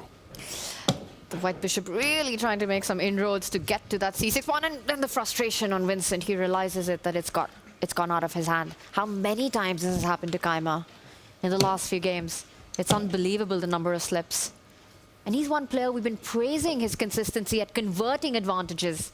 Vincent might lose this, by the way. Like, his pawns are dropping. He's losing d4, he's losing c5. Black's got two connected pass pawns. He's got to be careful now to still guide this towards safety. I think this is Vincent just desperate, right? To just make some chances, push that f-pawn, create those dynamics. There's some chaos on the board now. There's frustration. Yeah. This was a key move. He needed to keep this option up his sleeve, Vincent, to keep the Black Bishop on this diagonal before another pawn had dropped. Still expecting that pawn to fall, though. Yeah, but that would give White a lot of counterplay with the f-pawn moving forward, the h-pawn falling as well, and Vincent just wants a double-edged endgame. Yeah, he will need to force it there, Vincent, by pushing his own pawn through. The White Bishop would sneak in behind and grab the Black pawns before they move to dark squares. There we go. Noterbeck snaps that c5 pawn up. Slide the bishop forward, pick up the c-pawn, or will Vincent go all out and take the h-pawn and hope that the race goes in his favor? Ooh. Hope is a dangerous strategy. Fun moment, especially in chess. Yeah, in life, it's highly recommended. Both are viable. It's just a matter of whether or not he knows that. Yeah. Ooh. Slightly less risk attached to this bishop move, but taking the pawn still should be fine. The Black King is just too passive. Vincent knows, though, that the win has disappeared, and there we go. This is going to guide the game towards a draw now. Everything will be blockaded on dark squares for Black, and... Ooh, almost a draw offer there from Noterbeck, but Vincent wants to think a bit longer. It felt like he thought that Vincent accepted it, and he did eventually. And there it is, a draw. Noterbeck gets away with a little something there in the third round in his matchup against Vincent Keimer. He'll keep that 1 point advantage heading into our fourth round of the day. 2 points to 1 in our match between third place. And as one miracle broke Magnus's way on board number 1, it seemed to break for Noterbeck just a few moments later. And we can see it on Vincent's face. The devastation, the confusion at how he let that slip. He didn't find the winning plan. I think he just had to risk it, go for it a bit quicker. And what a round we just witnessed. Game 3 of today has been crazy. We kicked it off with a stellar Armageddon in our 7th place matchup, kind of setting the tone for what we're going to be the fireworks across our 2 top boards. Vachier-Lagrave falling to Levon Aronian. But then it was Magnus Carlsen, who in a near dead lost position worked a miracle and came back out on top, winning, flipping the script on Fabiano, Caruana. Vincent Keimer, the same story. A solid advantage against Noterbeck Abdusatorov that he just couldn't bring to a close. Yeah, I mean, if you showed me one of those games, I would say it was a crazy round. If you've put them all together, I would say, no, you're joking. That just didn't happen. That was a bullet tournament, not a world championship. But yeah, I mean, I just feel so bad for Fabiano. How does he put himself together and stand up tall to even put up a fight in the next game. That's the big question. How do you recover from something like that? Because for Fabi, one thing's clear, that he's the one who's had the better quality of play in the entire match, right? Whether we see round 2 or the completely winning position in round 3. But when you don't win a position like that, you take a big mental hit. Magnus Carlsen, so far, just looking inevitable, invincible. And when you have a round like that, you go nowhere else but the Make.com Deep Dive desk with Judah Polgar and Peter Lecko, because we need your help to make sense of everything that we just witnessed. Fabiano, he had his chance to take the lead in the world title bout against Magnus Carlsen, but it slips through his fingers. Well, what a game we witnessed. It was not a little drama. It was a very big drama, I must say. And I can say that it was not the chess moves at all that it went to Fabiano to lose the game. It was a psychological crack. Basically, when he couldn't believe that he has a winning position, that winning, that you cannot even dream of to have that kind of winning position against Magnus Carlsen. Magnus Carlsen himself didn't believe it, but he made such a poker face at that point. So we want to highlight basically what has happened, where and how Magnus went drowning, it seemed, and then he made the magic. But moreover, Fabi made the full destroying himself.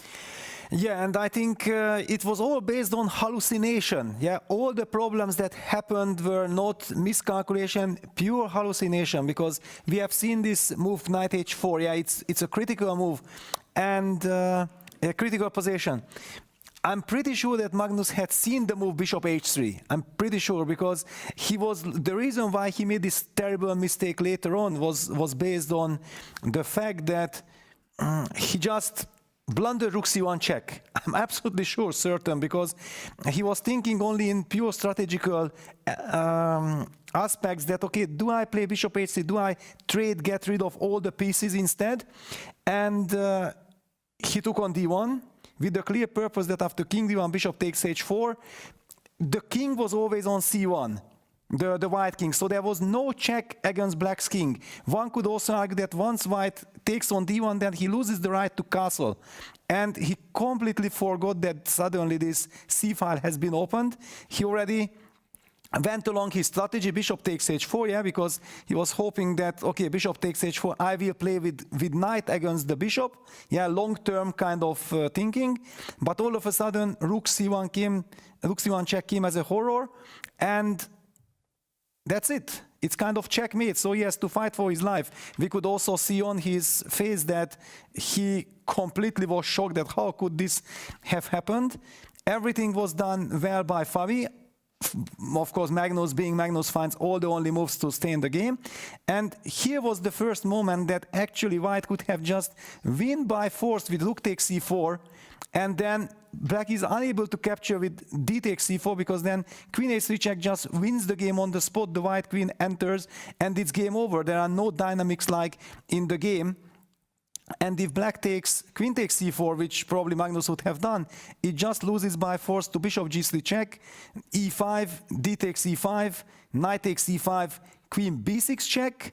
There is no other way than queen c6. Now bishop takes e5 check, king takes e5, queen falls back to d4, king d6, rook g1, very important, nice little touch, and it's game over, resigns on the spot. And it's a very direct way. Black has zero counterplay at all.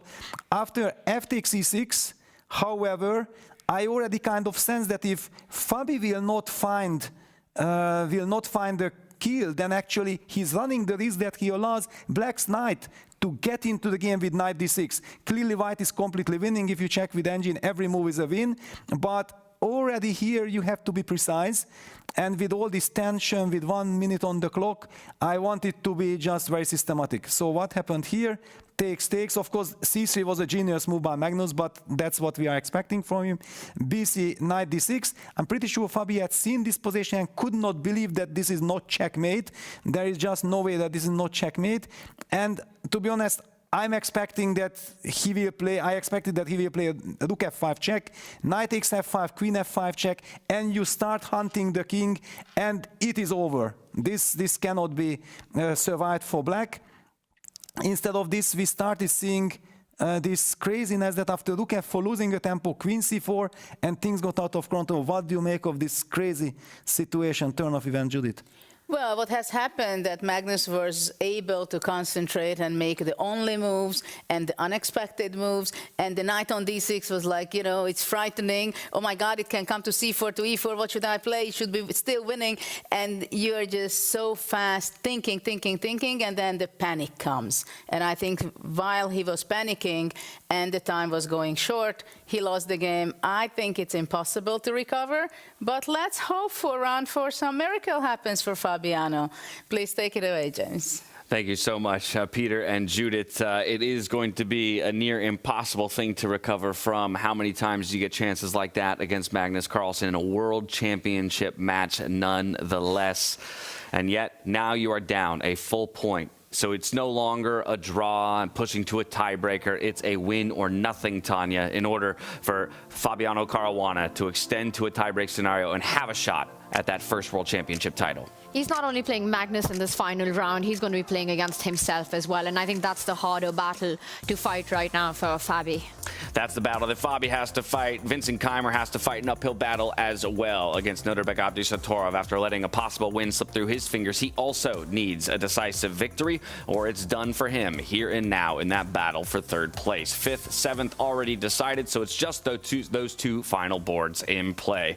Final thoughts from you, David, on how Fabi might be able to get back into it, or just what you want to see early on from him before we head inside? I want to see more of the same from the early stages there, trying to play on the front foot, keep the queens on at any cost, keep the tension, make Magnus earn that draw, make Magnus nervous, make him sweat when the finishing line gets close.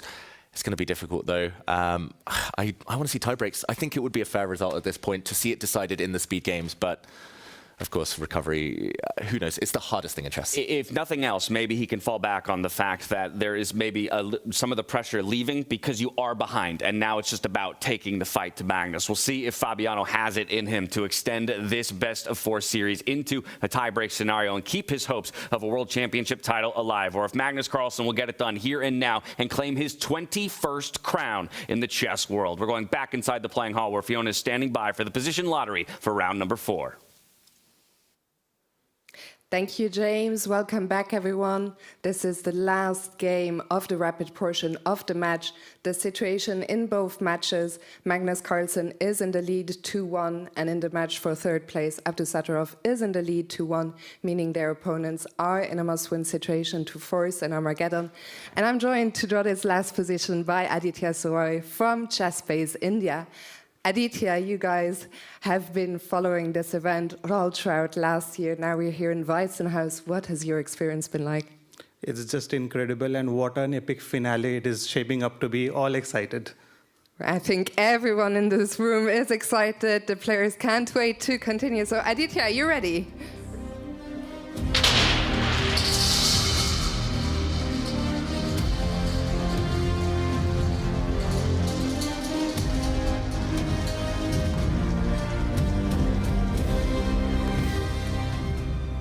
So for the last position of the rapid match, the position is 828, 828. Players, good luck, and to all the fans, have fun.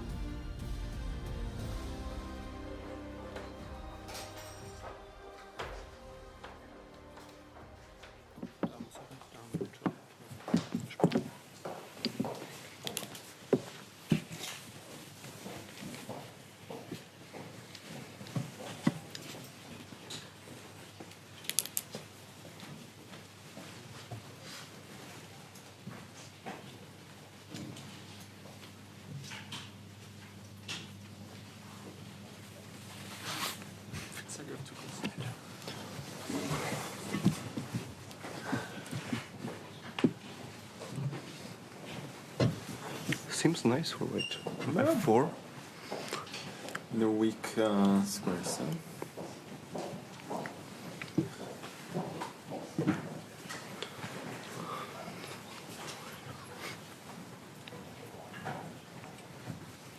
What about 1e4?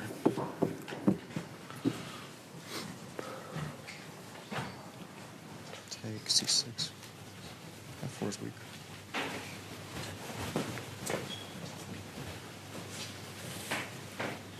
We have to play e5 or I think this is really good. We should probably do this. in principle. This is so bad. Flight.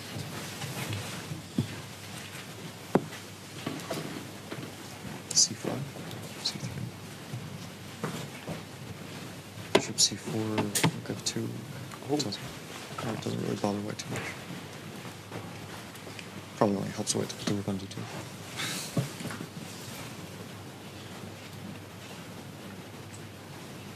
I don't know, like D6. Okay, this is maybe not. I mean, kind of playable, don't you think? Some. Yeah, maybe. At least. I mean, D6 actually. What does it do? Oh, this is playable. Yeah. B4, F5, B5, F3. So take. Take. And then C3, F4. Rook F8, F4, C6. G3. Bishop C4 maybe a bit more.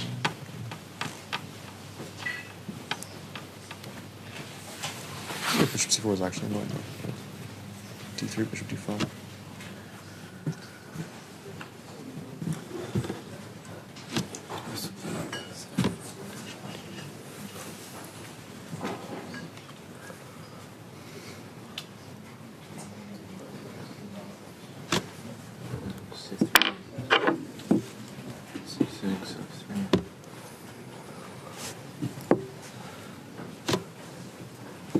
Yeah, looks very solid.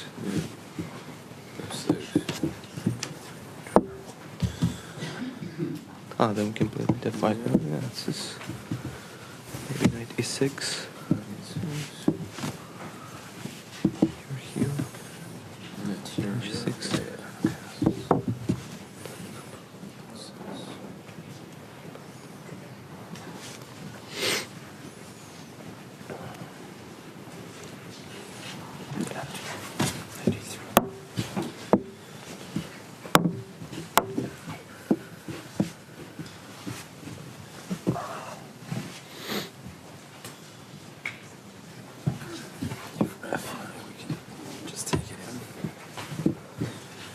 G6 stuff? Yeah, I don't think Probably.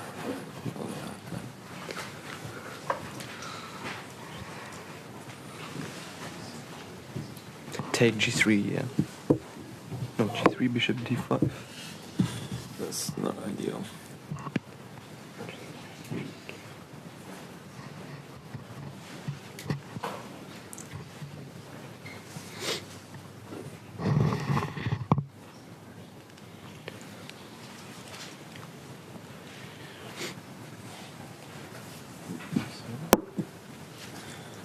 Right, we can also just like start ganging up on the pawn. Take C6, knight D3, knight F7. Or maybe Yeah, knight no, I'm just saying that C6. in terms of must win, this has to be a dream, right? Doing very well. So then EF was more my worry. That's something like he might. maybe they'll just play EF here. I don't see why it's so. Looks like a fine position to play for a win. Yeah. So now you have knight E3, F1.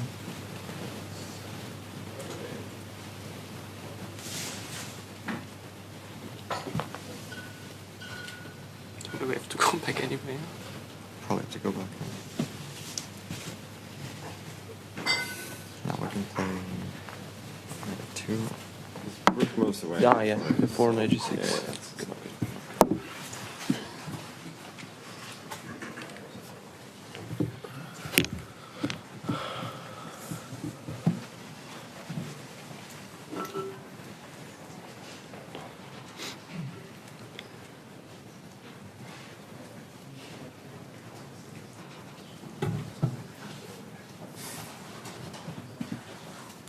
This is also a move, yeah, maybe for a different situation. Okay, E4, F5, yeah. Can play F3. Trick. Super solid. Yeah.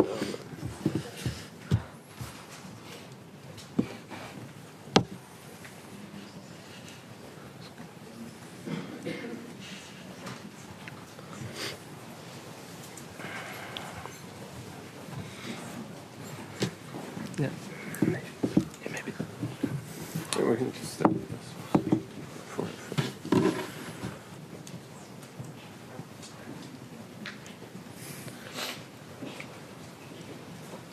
Okay, c3, c6, knight g3.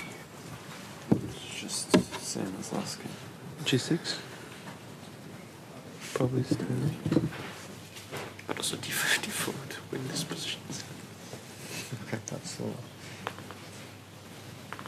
not in our control.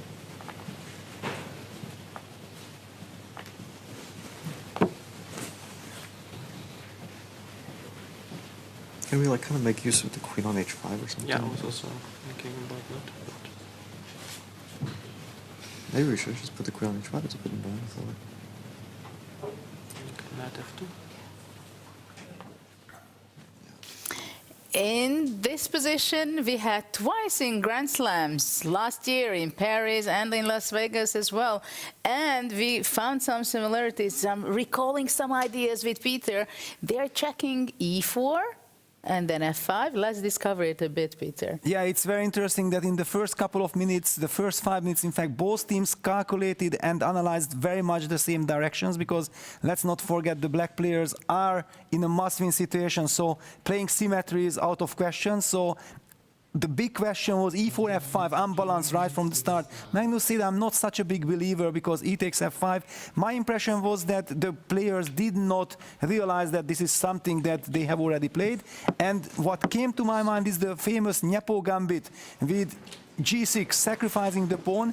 And strange enough, if white takes the pawn, f takes g6, knight takes g6, then there is, according to computer, much more compensation than what humanly you would think, and it is better not to take the pawn on g6. But team Vincent and Fabi haven't spotted the g6. They are planning to play rook takes f5, and white gets a very nice position.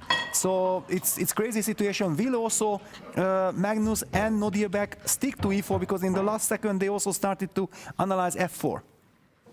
Well, this is a question, and we see also the heartbroken Fabi. I don't think I've seen on his body language that he's trying to focus on this position, but it's so hard to really focus. What is he going to be playing? He knows it exactly, that he has to pull out some magic, because what was slipped out of his hand previously, just minutes ago, how resilient is he? And he doesn't play with the best opponent in a must-win situation with the black pieces. We know that it's not so easy to play with white either in a freestyle position, and it's not the simplest with white.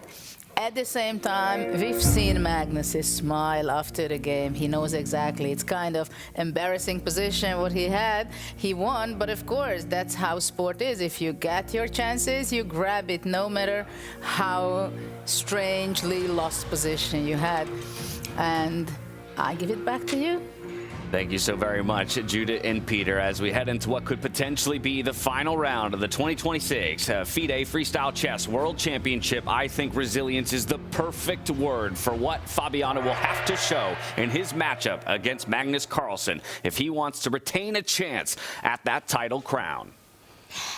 I think everyone watching right now is rooting for Fabiano Caruana after what just happened.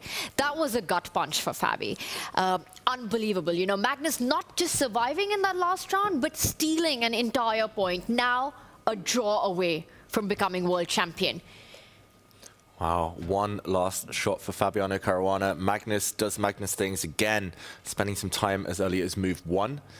Interestingly, the other board has entered that variation that Peter was talking about, e4, f5. If Magnus looks up at the screen, he might know what Fabiano has in mind now in that variation. Yeah, body language tells the whole story here. Fabiano looking away, trying desperately to stay composed, but the whole of that pre-game discussion, you could see it on his face. You could see the regret. Looking absolutely dejected in this moment and trying to summon up whatever will to fight he has left in his body. Still awaiting Magnus's first move. Let's go to the 2 board, because as you said, we've at least seen the first move from each side come out onto the board in Nodirbek Auditorov versus Vincent Keimer, and immediately a question is asked as we have those 2 pawns, the e-pawn and the f-pawn, staring at each other now across the board. And this is where Peter's point about the players discussing pre-game, I mean, it's information that Magnus gets now. He knows that Fabiano and Vincent Keimer have been discussing this this F5 move. He can even wait here to see what happens on that board, to see how the opening concludes, or to see the decisions made, whether he approves or not. Magnus hasn't once looked up at the screen, though, so he is locked in, trying to focus, trying to pick how to make the game as safe as possible. Yeah, because I think somewhere he realizes that every time there has been an imbalance, regardless of the scoreline, Fabi has been the better player in those kind of complicated positions. And maybe Fabi has to hope for that. But for me, the biggest takeaway from the pre-game analysis was really just listening to Fabi. You could hear it in his voice. It was actually it was heartbreaking. Magnus anyways decides to go his own way, starts with the F-pawn. We see a symmetry here. Will it be broken instantly with the pawn in front of the queen moving forward? Yeah, big moment. Symmetry, as you mentioned, on the other board. Nodebek already with a question mark move. I would say that's maybe a bit harsh. It looks like a very safe way of avoiding any of those gambits that Peter and Judith showed. Just keeps the center. Nodebek's in the same exact situation as Magnus. It was funny to see how the two teams, the white team just needing safety, just needing a draw, the black team needing the wins, how that affected their discussions, and I can't blame Nodebek for that move. Just keeping things safe and solid. Yeah, I'm not giving the computer that much credit. It just desperately wants you to snap up that pawn. Otherwise, it would call anything else a question mark move. Yeah, and Magnus, in the meantime, on the other board, the left board, does open up his light squared bishop by just pushing a pawn. Very safe. I think that's the name of the game for Magnus. He doesn't want any more fireworks, even if he survived somehow miraculously. He doesn't want that type of position. And that's the thing, when we talk about players surviving, we talk about them escaping with a draw. Magnus was the one who delivered a checkmate on Fabi in that last game. If we're not able to get over it, I don't know how Fabi is doing it, but he has to find it in himself to make it happen. His last game. That's exactly right. This is your last chance, at least this year, when it comes to freestyle chess and a world championship title. Yeah, the only time I can remember Magnus being pegged back in a knockout match one-on-one, especially with this type of stakes, it was a couple of years ago at the World Blitz against Jan Nepomniachtchi. He was 2 points up, froze a bit, lost 2 games in a row. Eventually, they ended up controversially sharing the title. Yeah. But yeah, it nearly never happened. He's a great front runner because he has that different gear. He knows when to kind of take the risk out and just lock it down, go into a quieter position, especially with white. And how do you get your head around that even with a winning position against Magnus, you're the one who's unsafe? Yeah, I don't know. Again, you can read it all over Fabi's face. All right, the first threat of the game, the knight and the bishop combining, attacking the f5 pawn. Fabi, how do you defend it? He chooses the pawn that will not block his own bishop. Makes a lot of sense. Magnus now strikes in the center, wanting to get his queen out. Fabi's playing fast. Yeah, fast, but is it good? Yeah, change up in strategy. In the earlier games, we saw both players spending long amounts of time trying to strategize, trying to come up with ideas. Here, Magnus has got step one of what you normally want in freestyle chess. That is a quick exchange in the center, open lines for your pieces. If he gets one more move, Magnus clamps it down, maybe by putting a pawn in the center, maybe by cementing this pawn as well. Then it's a full grip. Hard to imagine anything going too wrong for white. Just looks like a very different Fabi on the screen right now.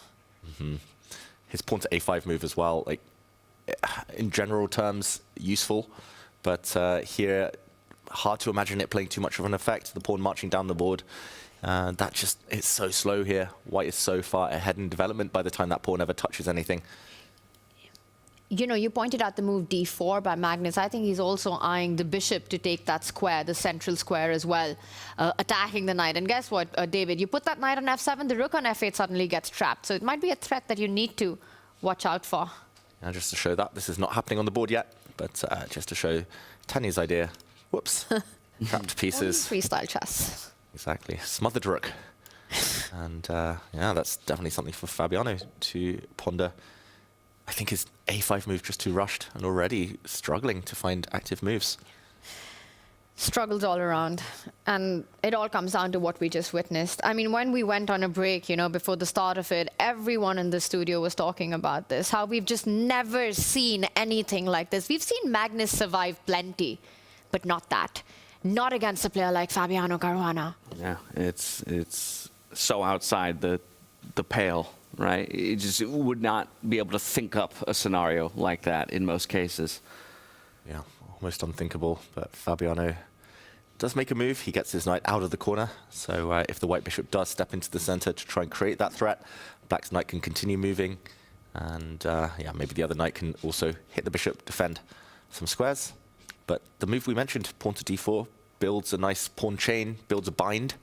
Not quite the Maroczy bind, this time on dark squares, but putting everything on those dark squares means it's almost impossible for Fabiano to break out all pieces on the board. Fabi is the one cramped and struggling. All comes down to that pawn move on the flank. Maybe just a little bit too late to complete development. And sometimes I just think, David, that, you know, players, great players, fantastic players, the likes of Hikaru, of Fabiano Caruana, of Jan Nepomniachtchi, were they just unlucky to be in the generation of Magnus Carlsen? Yeah, they're just unlucky in individual games as well. Like, winning that first title is the hardest. Magnus has said it himself in 2013 against Anand. I mean, firstly, he nearly didn't win the candidates Magnus. He lost in the last round.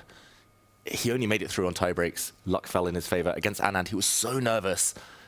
Anand was maybe more nervous, though, and he broke through. Without that, he says it would have been a real scrap. There were so many strong players around that time of the same generation. Magnus just happened to get those lucky breaks, and that's when his era of dominance began. Yeah, and his colleagues, you know, each one of them a worthy world champion, but just somehow could never do it with Magnus's domination taking over. Yeah, could have been so different. 2018, Fabi so close, had winning positions in classical against Magnus, couldn't get it done, and fell in the rapid tie breaks. Imagine history would have been so different if Magnus had lost the title in a match. Also slightly fortunate against Karyakin. I think that was the big one. Yeah, but it's just that final step, the final nail in the coffin. When you have these winning positions, that's the hardest part. And already so early on into this fourth game, just struggling to find a pathway forward. What to do? This game has little to do with what we see being played out, but more to do with what has happened already in their game 3. The question, has Fabi recovered? Can he find it in himself to continue to find a way to fight? Magnus just keeps bringing the pieces out, right? Queen beautifully placed. The knights will not stop there. Jump even forward given the opportunity. G4, F5, D4. Yeah. Looking good for white. Light squared bishop can slot up just in front of the king, open an avenue for the rook to get involved. I like that too. White will complete development. Castle within a couple of moves, and everything is playing. The queen and bishop, you don't even need to move them. They're long-range pieces. Fabiano, what to do with his knights, first of all. If this knight ever moves, it's just going to get hit very quickly by advancing white pawn.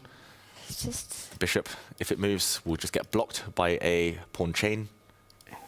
And you got to get that knight on the f-file out of the way of both the rook and the bishop. Already a tough position for Fabiano. Yeah, and this last... wow, he continues to push the a-pawn, failing to find a better way forward. It's the sign of things to come. Yep, that a-pawn could step one square further forward, but Magnus will bypass that pawn and just say, okay, you've spent 3 moves on that while I've completed my development. Or do you just ignore it? You just continue with development and say, you know what, get that pawn forward. I like that idea. Get the bishop out, get your castle, bypass it when it comes on, and say, I don't even care, literally don't even care. Yeah, or d4, right? We've been talking about that. Just take more control of the center. Yeah, pawn chains are always strong in freestyle chess. It's always a fight of kind of eroding the opponent's pawn chains early on, and I don't see Fabi breaking that chain. Maybe he'll hit the base, but the pawns will just continue advancing. The body language again, you can see it. It's so visible and so understandable. If Fabi manages to get this done, if somehow he manages to make his chance, it would be the most heroic thing I've seen in the chess world ever. What a comeback that would be, and what a tiebreak it would set us up for between the two of them. You have to imagine that would be reinvigorating, to say the least. An underdog story, we all love it, but this feels like the ultimate test, the ultimate Everest that he needs to climb. And the underdog story was playing out so well, just until a few moments ago. You know, everything from the start. A first round confident hold, a second round pushing, position of strength, eventually ends in a draw. The third round crushing and killing Magnus. And there we go. Bishop comes out, just as James predicted. The white king can castle if it needs to, or stay where it is. The white rook will slot on over to the center. But more importantly, it just throws the ball back in Fabiano's court, and still difficult to know where the black pieces are developing to. Yeah, so Magnus Carlsen spoiled for choice. He goes for just one of his many good options there in terms of development for the pieces. We'll come back to check in on our World Championship final here in just a moment, but we do want to check in on our third place bout between Nodirbek Abdusatorov and Vincent Keimer. First, stepping away to our Make.com match metrics. Taking a look at heart rates, of course, only 4 players in play, so only heart rates of those 4 players are being tracked. Nodirbek, the only one in the triple digits. He has the edge against Keimer, but needs to bring it home here with a draw or better. And then, of course, same thing for Magnus Carlsen. You can see the accuracy slipping a little bit on that third place match. So as we come out of this, maybe we can dive into a bit of why. Let's do it. We have 2 real fighters, Vincent Keimer, Nodirbek Abdusatorov. Of course, Nodirbek only needs a draw. He has the white pieces, just like Magnus. And we've had a lot of pawn moves here. It's only move 7. Very quick action replay, how we got here. E4 met by F5, and it was clear earlier in the pre-game discussions, a capture would have been met by a real gambit, allowing the black knight to come out. Strong activity with the knight, black occupying the center in due course. Nodirbek said, no fun for you, pawn to F3. Black advanced, a sign that Vincent is really ambitious. He wants to prevent this knight jumping forward, and he also wants to keep as many pieces on the board as possible. But as we catch up, not quite the most accurate moves maybe from Vincent Keimer, and it's one of those pawn structures where white holds the key. White can take at will. I don't think black really necessarily wants to yet. And this time, as opposed to Fabiano's pawn push, I quite like this idea because it somehow just connects with the bishop. The black piece is yet to really develop. And okay, it's going to be a long game. I think that's the plus side for Vincent Keimer here. Hard to imagine any quick exchanges and quick liquidation. Yeah, at the very least, he feels a little less trapped on his side of the board, right?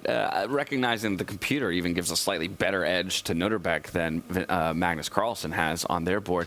At least visually, this black position is more appealing than Fabi's, if I had to pick which black position to play. 100%. Full of potential as well long term. If the knight ever moves out the way, then black can start a pawn avalanche. And very, very nice long-term chances. But yeah, maybe for now, the pawn center for white giving the slight preference.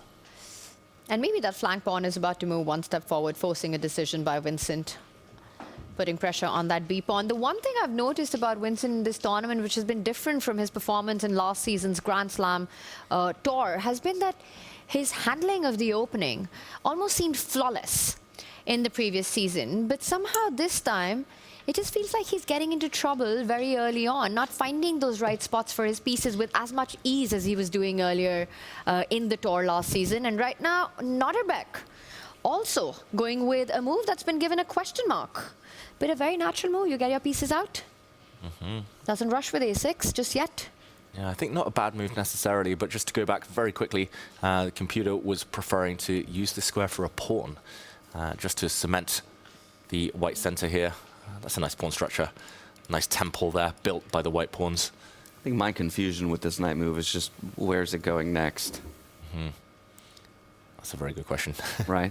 So I've blockaded my own pawn. I don't really have any other good squares to jump to. Sure, maybe I could retreat it back to E2, but even then, there's no space on the right-hand side of the board for me to end up. So it's just kind of a long journey, and maybe giving some time, you know, some tempo back to Keimer here to catch up in development. Yeah, not a bad move in itself, but yeah, yet to be revealed as part of a bigger plan. And, Would that... Sorry, David, go on. I was just going to say, Vincent now, he's going to be looking to do the same, what to do with his knight. Would there be a world that this last move could hint at Nodirbek wanting to push that D pawn forward and asking for a decision in front of the pawn that's ahead of black's king on C6? You get D5. If you go C5, you're weakening the B5 square as well, with A6 coming in. A lot of play on the light squares. Could this be on Nodirbek's radar after the last move? Okay, I think we found the plan. Pawn to D5, and not just because it looks nice and pretty, gaining space, but Tanya, you read my mind.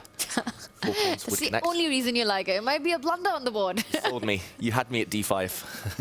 It's a man with a single focus, finding Connect 4 in life.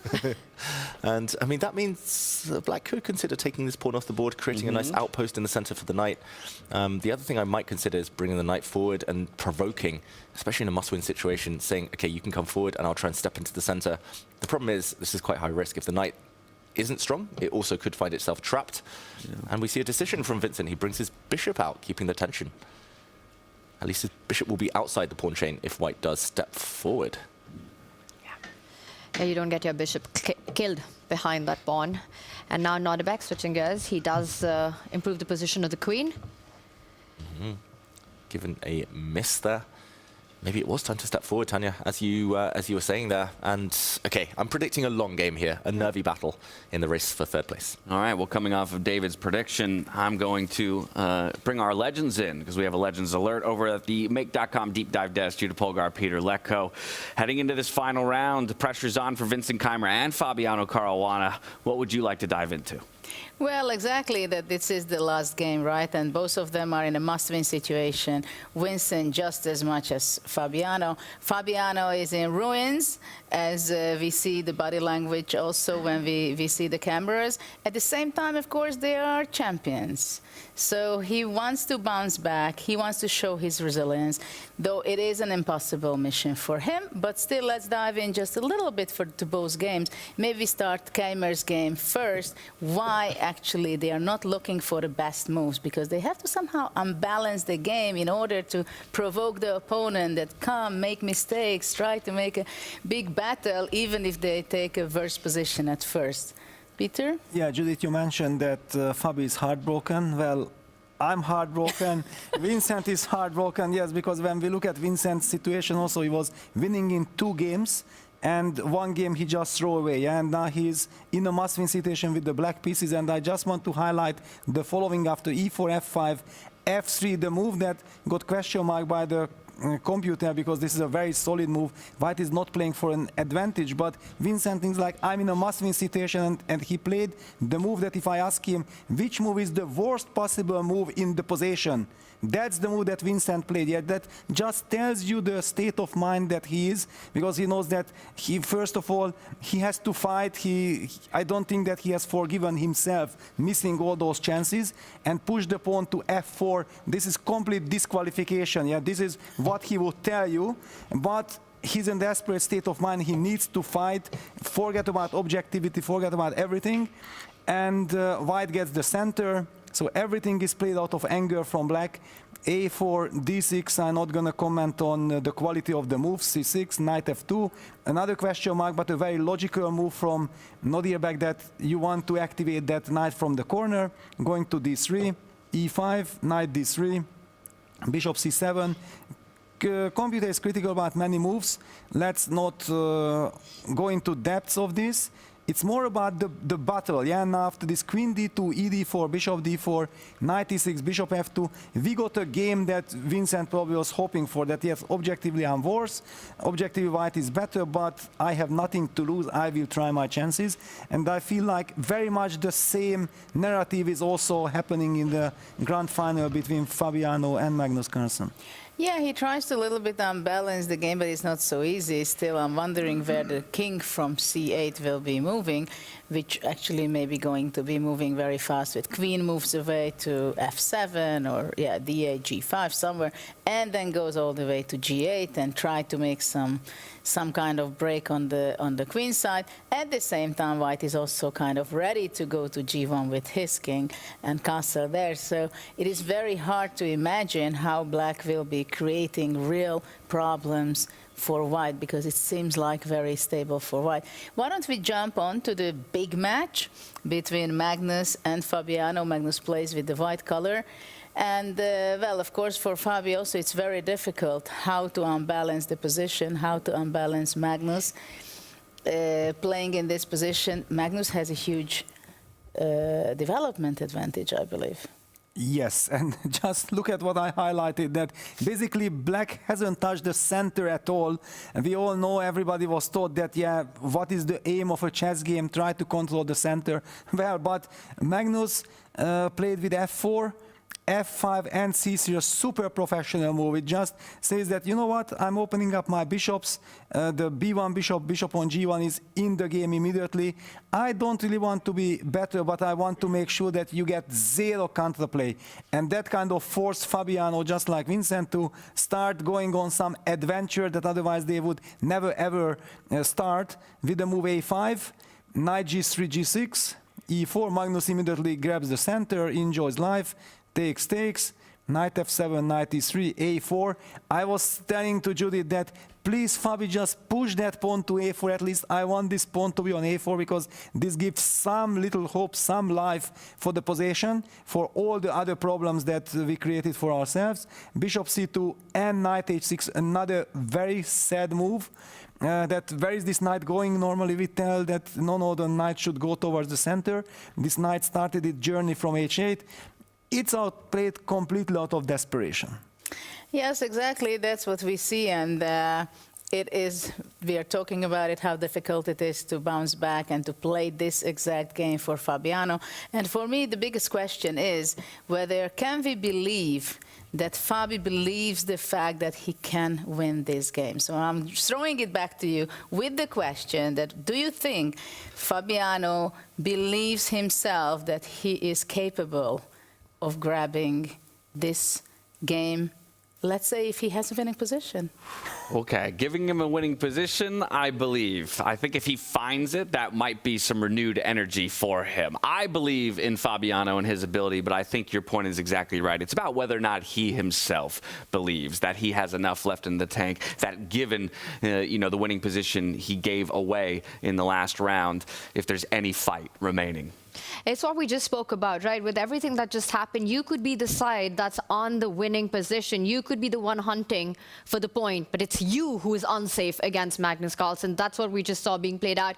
Looking at Fabi in the pre-discussions, looking at him right now, Judith, to answer your question, I think he's struggling to find that belief. And then when we go into the position itself, David, just what Magnus has created with this last move itself as well, gaining more space, the pawns, the mobility, knight on h6, absolutely stuck for Magnus. Knights in the center looking great. I don't see how in this position he'll even have that chance to find the moment to believe in himself. Yeah, fully agreed. It's still early days, but the early signs have not been good. The Black Knight now, stuck on the edge of the board. It was aiming to come into f5. We talk about mindset, about Fabiano, but for Magnus, g4 took him a while, but a sign of confidence that he's happy to expand, willing to push forward. If not, he might have just kind of kept his pawn on g3, pushed d4 and said, okay, come at me. But he wants to take the space. He knows his queen can come out anytime. He knows he's going to kick back this Black Knight. I mean, Black's so slow in terms of development here. Fabiano tries to speed that up by breaking out in the center, but that also weakens some squares, some dark squares. If Magnus now gets his knight out of the way and gets another tempo to play the pawn to d4, which we've been calling for ages, then the e7 pawn is backward for life. And there will be weaknesses. So where is the knight going? That's the first question for Magnus. But okay, at least Fabi's coming forward now. At least he's trying to say it's not going to be a one-sided battle here. Launching a bit of an attack. Do you retreat? Two ways forward for the knight here, left or right. Very tempting to go towards the king, but the first question then that comes to mind is that what happens if Black keeps pursuing that knight with the move like pawn to b6, forcing you to go back, and have you just provoked weaknesses in Fabi's camp with that? Come back to go to that e5 square. This last move that Fabi has made, creates a nice post for the knight at the center of the board, and it has a direct route to it. Could you also just take the a4 pawn then instead of retreating? It's defended by the bishop. Yeah. Right? Or no, the queen's hitting it as well. Yeah, it is attacked twice, and this, I mean, it's not a game ender, but Black suddenly would get two pieces for the rook. Well, there you go. That would be the position Fabi needs, I think, to start believing again. But will it be enough? Magnus wouldn't give that to him. Yeah, Magnus wouldn't give that to him. That's the thing, right? How many chances do you get against Magnus? And the kind of chance that Fabi got in the last game, it's not just about a positional grind where you're strategically better. It was absolutely winning.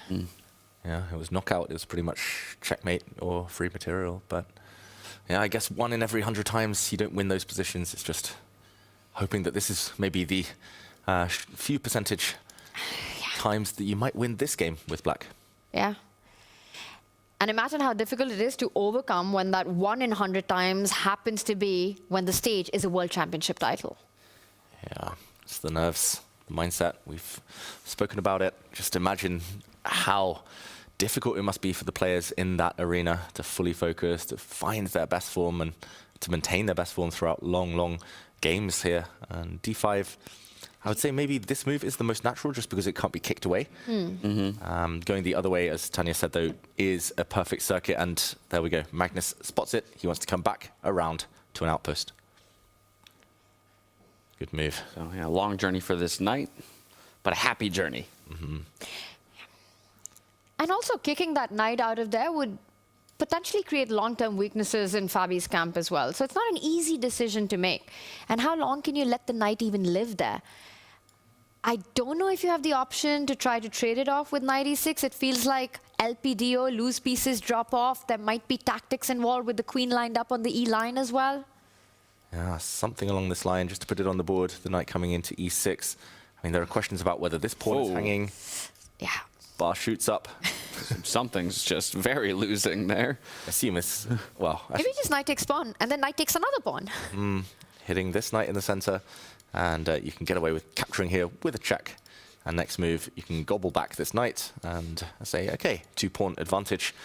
So not quite able to trade off this knight yet. I wonder whether Fabiano was hoping to blow open the center, but that rarely happens when, as Peter highlighted, black has so many pieces on the back rank. Action rarely pays off. Tactics will not work in black's favor if he's not ready. If you're Fabi here, do you want to throw in the a3? I think he will. Quite possibly. Oh, I thought maybe he was about to reach for it. Instead, the hand goes to the head. And now, for a piece, he's going to opt just for that b6 push, try to kick the knight back. But the knight wants to go there anyway. Right. It's headed to that central post. It's a beautiful eternal outpost. It can only really be removed by an enemy piece, bishop or knight, but it will be replaced by a strong pawn. Where's Fabi's hope? We're Where do you find it. where do you create the chaos here? Where do you create your chances if you're black in a must-win game? I think typically you wait for a mistake. That's really what it is. It's setting yourself up reactively for that one opening, that one mistake that your opponent gives you. We've seen it plenty in freestyle chess. It's the counterattack. And he's going to wait. I like this last move from Fabiano. Patient. At first I thought maybe he'd push 2 squares forward, but just too airy for his king. So he keeps everything covered. For now, at least the knight coming into the center could, at the very least, be chopped off the board. The game goes on. I'm expecting Magnus to actually bring his queen out, maybe hit the knight, and sooner or later, castle his king, bring his rook on over, and finish development there. And it's not so easy to imagine Fabi's king feeling so safe, right? If you get it, if you manage to get it all the way to the right side, firstly, massive clearance needed for that. Is it even feeling happy there with the pawns moving forward? I think not. On the other flank as well, you know, Fabi has committed with pawn moves himself, creating some potential long-term weaknesses on diagonals and the knights jumping forward. It again has the makings where Fabi's king might find itself in danger in the middle game. And the way to beat Magnus, as we showed in the previous game, or he almost showed in the previous game, is to get Magnus's king out in the open.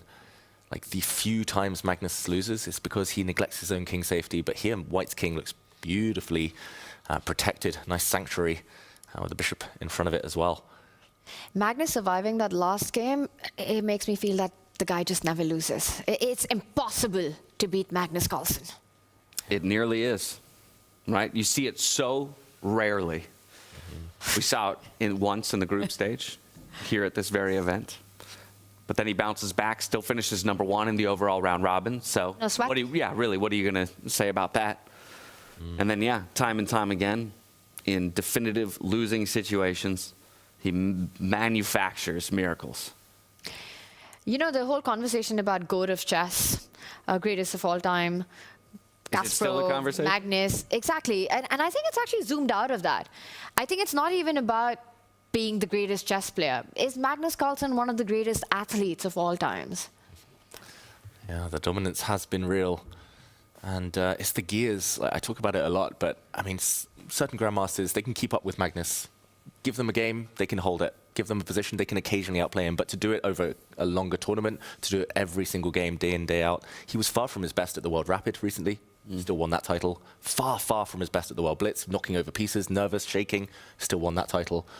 Here, I wouldn't say he's been at his best so far today. Or maybe Fabi's been so good that he hasn't given Magnus the chance to look at his best, but somehow the results still stack up in his favor. It's incredible. Just to get the job done when you're not feeling 100%, that is the sign of a true champion. As chat says, right? The second strongest player in the world is an out-of-form Magnus Carlsen. Okay. Magnus really pausing in consideration here. I mean, again, it just feels like there's so many good moves in the position. Maybe that's what's, causing the think. Yeah. There's not one obvious move. You could go, we've talked about A3 for Fabi. Okay, as I say that, he's not going to look to deny that opportunity away from Fabi. And hey, look at that. The first glimmer, maybe, if anything. Maybe. This just the start, of course, but Magnus spent a long time on that. And to my eyes, it's a sense that it kind of gives away that Magnus isn't enjoying the tension. Like, he has a totally fine position. He could have castled, brought his rook on over. He could have moved his queen out anywhere.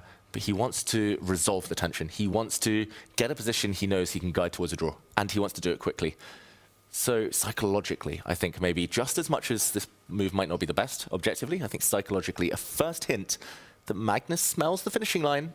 He's got his eyes on the prize.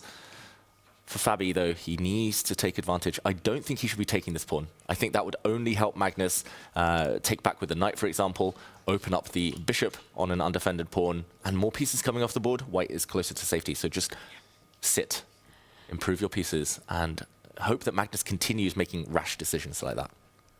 Feels like a great practical decision, though, right? To that point, you try to trade off as much as you can, get yourself closer to that finishing line.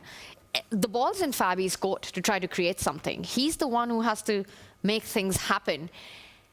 Yeah, it seems super logical to me. You're cutting off a square that both the light-squared bishop or the knight would maybe be happy to jump to in an attempt to develop, as you say, and improve the position. That's not an option unless we get this pawn out of the way.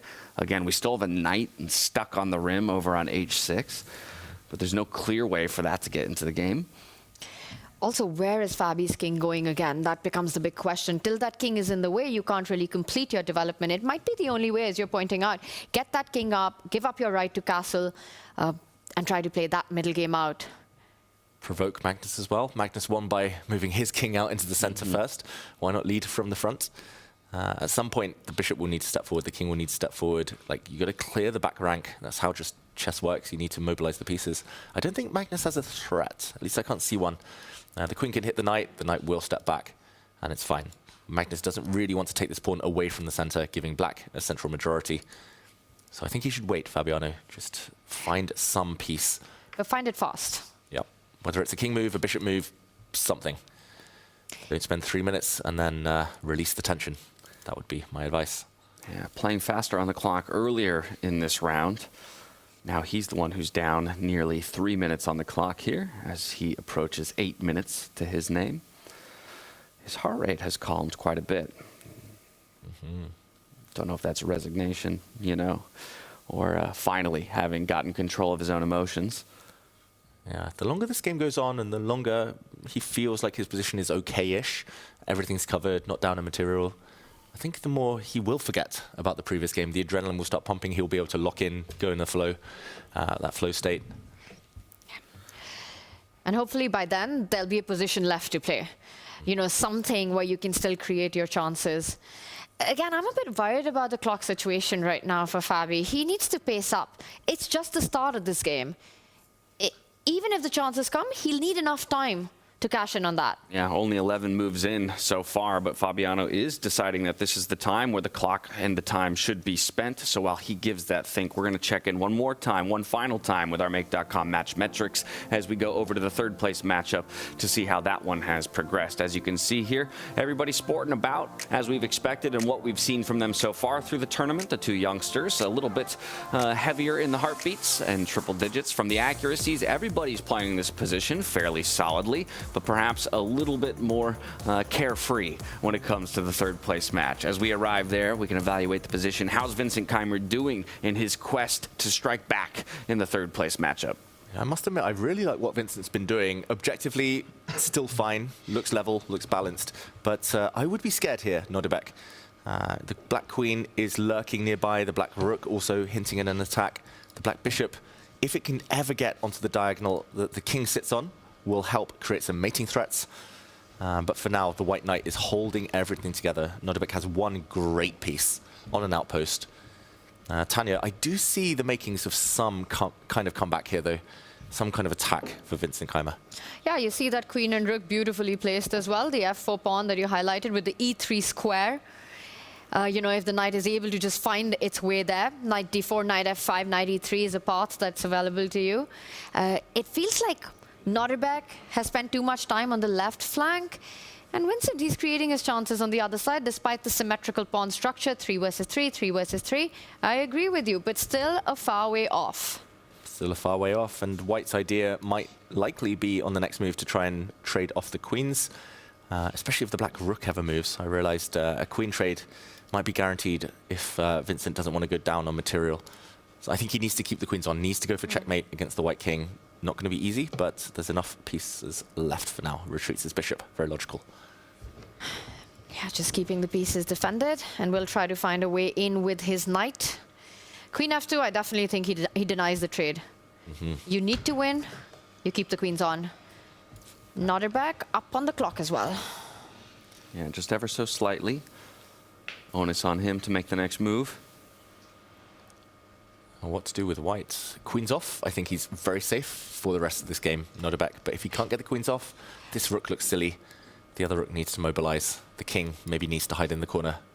Maybe you just take a timeout and reroute that rook. Bring it back, bring it to the center file, improve the position of your pieces. He does have time. Vincent, in the meantime, might be trying to bring his other rook, swing it across. Takes a few moves, but that would be a deadly attack. Yeah, the other idea I have to try and accomplish the same thing you're talking about, Tanya, is we just push the c-pawn to c3, open up that lateral. Ooh, what a call, right? what a call. Very cool. Connect 3. Connect 3, and then, yeah, now the queen can find a better spot, and the rook can slide over. Yeah, that's a really nice move. And again, if the Black Rook does move, the White Queen can break the pin by, for example, offering a queen exchange. And then the White Rook will occupy one of the open lines. That's very nice, very controlled play. Prophylactic thinking, stopping that knight maneuver, keeping things under control. And now you don't even need to reroute the rook. The rook is beautifully placed already. I wouldn't have got there if you didn't say that that was the intention. But that's how chess players work. If there's no calculation to be done, no forcing moves, checks, captures, threats, then improve the worst place piece. I mean, how often do you say, if I could just pick it up and put it anywhere, right? That's been one of the most useful things for me in evolving my chess play is, okay, where does this piece want to be? All right, now what's the best, safest, or fastest way to get it there? The drag and drop technique. Yes. I'd love to put it on the square. It's a new variant of chess. Exactly. But it will take a while. Vincent down to 8 minutes now. And yeah, this one, a quieter game for now. I think the championship match might be where the action's at right now. And that's exactly where we're heading, because only a couple moves have been made since we left there, but Fabiano gave a good think. We wondered, how was he going to respond to the tension that Magnus had introduced with that f-pawn push? And it's 2 knight moves in a row, trying to better that knight that was previously on the h-file and on the rim. The only piece that Fabiano Caruana has moved has been that knight. He's moved it 4 times. From the edge of the board, if we just mark the route that it's had, David, just the way you're highlighting, nothing else has gone back and forth, find itself at the center, but is it even stable there? If this is how your opening play is, you get the feeling that Fabi is very uncomfortable with his position right now. I mean, he's purely trying to confuse Magnus. These moves make, well, very little logical sense, especially because the knight is hit. That's the 5th time it's moved. I'm so baffled. Like, piece development is the first thing, one of the first things we're taught in chess. And look at the square it's moved back to. You know, you get that knight and place it somewhere juicy, I'd still get it. From h8, it's gone all the way to d7, made 5 moves to get there. And what's it even doing? I mean, that one the most logical of the last 3, just because it was hit by the pawn, so it had to go somewhere. I really don't understand what he's trying to achieve at the moment. Maybe he was trying to provoke this pawn forward so he can hit at some point in the center, break out. But this just can't work. You can't break this many opening principles and hope to have a level position. I think it's just purely the match. He's also playing tactically. This pawn cannot be captured right now because he's lured the white knight onto a square. It would be hit twice. But Magnus has completed development. He's castled, he's moved his 2 knights, moved to bishop, rook centralized. So far ahead in development. I mean, you got to throw in a3 at some point. Magnus is just going to forget about it, right? He'll just push his pawn, block that side, and then say, fine, you've made so many pawn moves, where's your assist to the attack? Nothing's playing for Fabi. Just look at the pieces. No, and there's nowhere for them to go at this point. Like, his knight can't get off the back rank except for going to b7. That feels terrible. Yeah, loses control over some key squares in the center. His rooks have such a difficult time getting into the game. Yeah, his king feels a bit airy. His queen suffocated. And just think back and look back. Every game that Fabi has played in this match, apart from this one, there's been so much activity by him. You know, getting the g4s in early on, getting the pawn breaks with black as quickly as possible. And this has been a completely different Caruana. Yeah, so often finding harmony in the position and with his pieces. This time it's disharmony all over the board. Yeah, this is tough. When Fabi's at his best, the moves flow. Like this energy, like this relentless tactical vision that he showed actually most of that previous game, all of this World Championship final until the closing stages there. But it was also so classical. He's got classical training. He knows where to put his pieces. And then he's got that added spark. But this feels unorthodox. It's not really his style. As we see a pawn capture. And now Magnus is sport for choice, which way to take back. I think most likely he'll take with a pawn, even though it's isolated, just to stop black from breaking out. Any en passants there would be very, very nice for Magnus.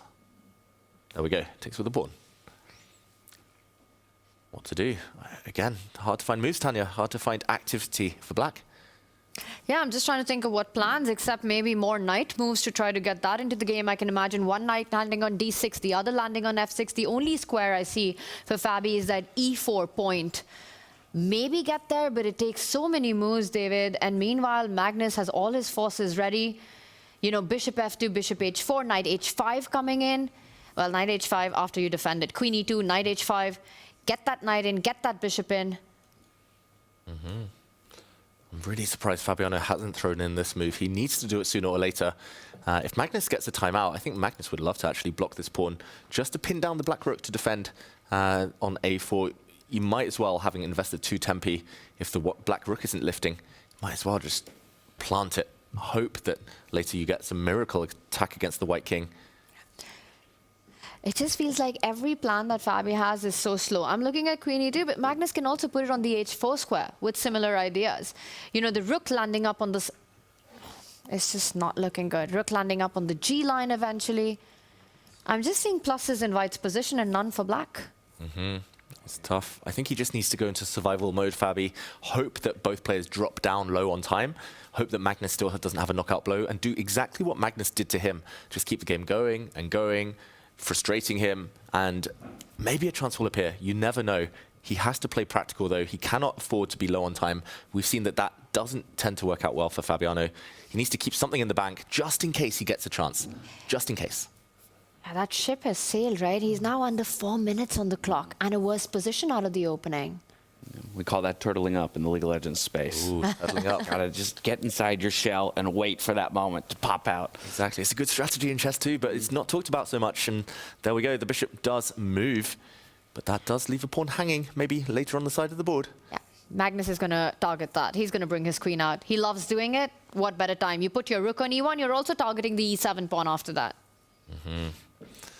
Yeah, there's no good moves in a bad position, that's what they say. And unfortunately, just really cramped. Hard to know what's coming next for Fabiano, but he needs to turtle up, put a bishop here, get his king off the back rank, move his knight, and hope. Maybe not exactly a turtle up strategy, but is e5 the kind of break that perhaps Fabi can be dreaming about in certain positions? Yeah, that's the thing. To equalize, I would say yes. To win a game, it might be difficult.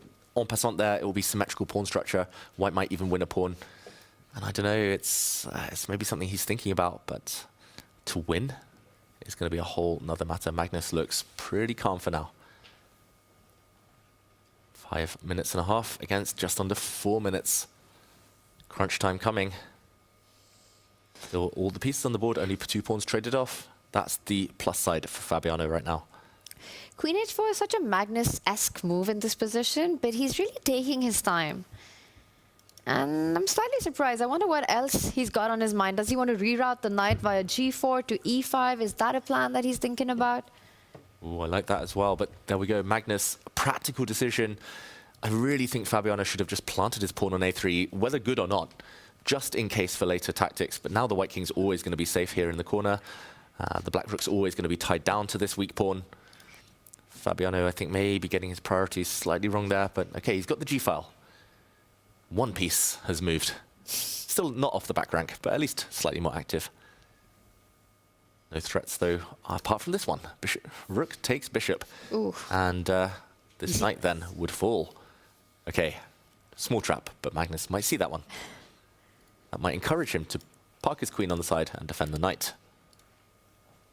That'll start rerouting his knight one more time towards the center, but I really like the move queen to h4. You know, you're hitting on h7, you're defending your pieces, you're opening up another square for your rook to line up against the black queen. Mm-hmm. He hasn't played it for a while. It was attractive for the last 7-8 moves for Magnus to put his queen on h4, but he keeps resisting. Something about it that he doesn't like. Okay, 4 minutes. Fabiano's done a good job of getting to this point after the opening. The thing is, even if this comes down to both players under a minute, then we can expect anything to happen even in a position like this. So for Fabi, if he can get Magnus in a time scramble, that might be his big hope. Magnus rerouting, but not happy with the decision, struggling a little bit. Yeah, I think Magnus is fine with the moves. It's the clock. Magnus, he mentioned it in an interview yesterday, slower than he's used to being. A bit of indecision. Surely he's feeling nervous. That's the thing when you play chess. Like, yes, it's easy, natural to be nervous yourself, but you've got to remember the opponent also has feelings and emotions. And Magnus, okay, he goes back, but at least now maybe he's going this way later. He's very flexible. He doesn't have to do anything special. Yeah. Fabi needs to continue developing his pieces. He has to find a way to plant his own knight on that e4 square, the only outpost that he has in this position. It takes a while, but he's got to do it. He starts with improving his bishop, comes with the tempo, hits the rook slides up, and finally the pieces start coming out. Pieces are coming. Maybe a knight on d6 would be well placed. Maybe the knight can go to g5 and then later into some central squares. Okay, great decision. Fabi sped up there. Magnus still yet to release the tension, yet to trade off more pieces. Computer, the evaluation bar says big advantage for white, but in practical terms, this is still a really tense battle. You look at Magnus, and at least visually, it doesn't look like he feels he has a big advantage in this position. He's not looking as relaxed as he usually does. Exactly. He knows he's been not quite at his peak yet. So he will only relax when that handshake happens, if it happens, in his favor. And we know he'll be satisfied with nothing less than a world title. The one that he has never claimed so far. He has tried. Back when it was Fischer Random World Championship, he lost a couple of matches, 2019, 2022, very painfully. Once in the finals, once in the semi-finals. Mm-hmm. And I'm just wondering, going with the mat strategy, trade off as many pieces, is it time for him to challenge that rook on the G line? It's an active piece for Fabiano. You know, get one of your less active pieces off the board. Rook G2. Makes a lot of sense. Very logical, very safe looking. I would play that as well, Tanya. I would not want to mess around too much if I were Magnus. Maybe he's also thinking about coming forward with his knight, but again, there are tactics. Got to be careful. Easy trick to miss that one. Knight f4, you'd lose 2 minor pieces for a rook. The exact opportunity that Fabi is looking for. Magnus, he's so incredibly slow right now. You know, rook g2, it's not blundering anything. Feels like a simple move. Why is he thinking? He spent half his time on this one move, and then, okay, the knight goes over to b4, small inaccuracy. But looks good. You're hitting a pawn on c6. It gets the question mark. It's a one-move threat. And I think black can simply get the knight out of the way, as he does, connect the queen, and also again eyeing that e4 square with the other knight about to jump to d6. And Magnus Carlsen finally but surely strikes in the center. A decision must be made now by Fabi. Pawn takes pawn, a big threat. Sorry.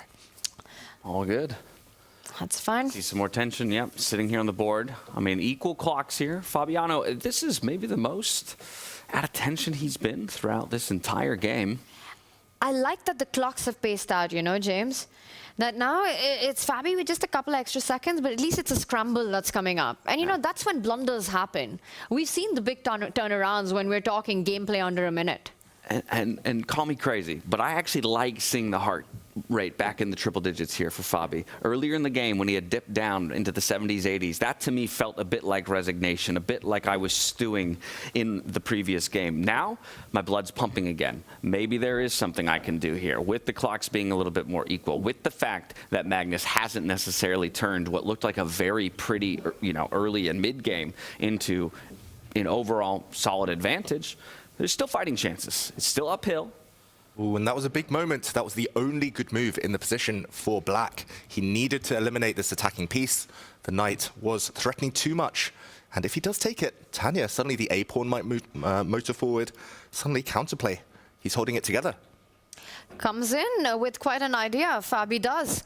Now under 2.5 minutes, and how is Magnus going to respond to that? Does he just say, I'm going to bail out, not allowing you the trade, comes back, admits the mistake in his plan, still keeps the tension at the center of the board? I would not want to allow bishop takes knight and a3, opening up the A line with the king on c1. No safety on the other side of the board as well. Magnus Carlsen, clock is ticking. This is the best position Fabiano's had in ages. He needs to just stay alive.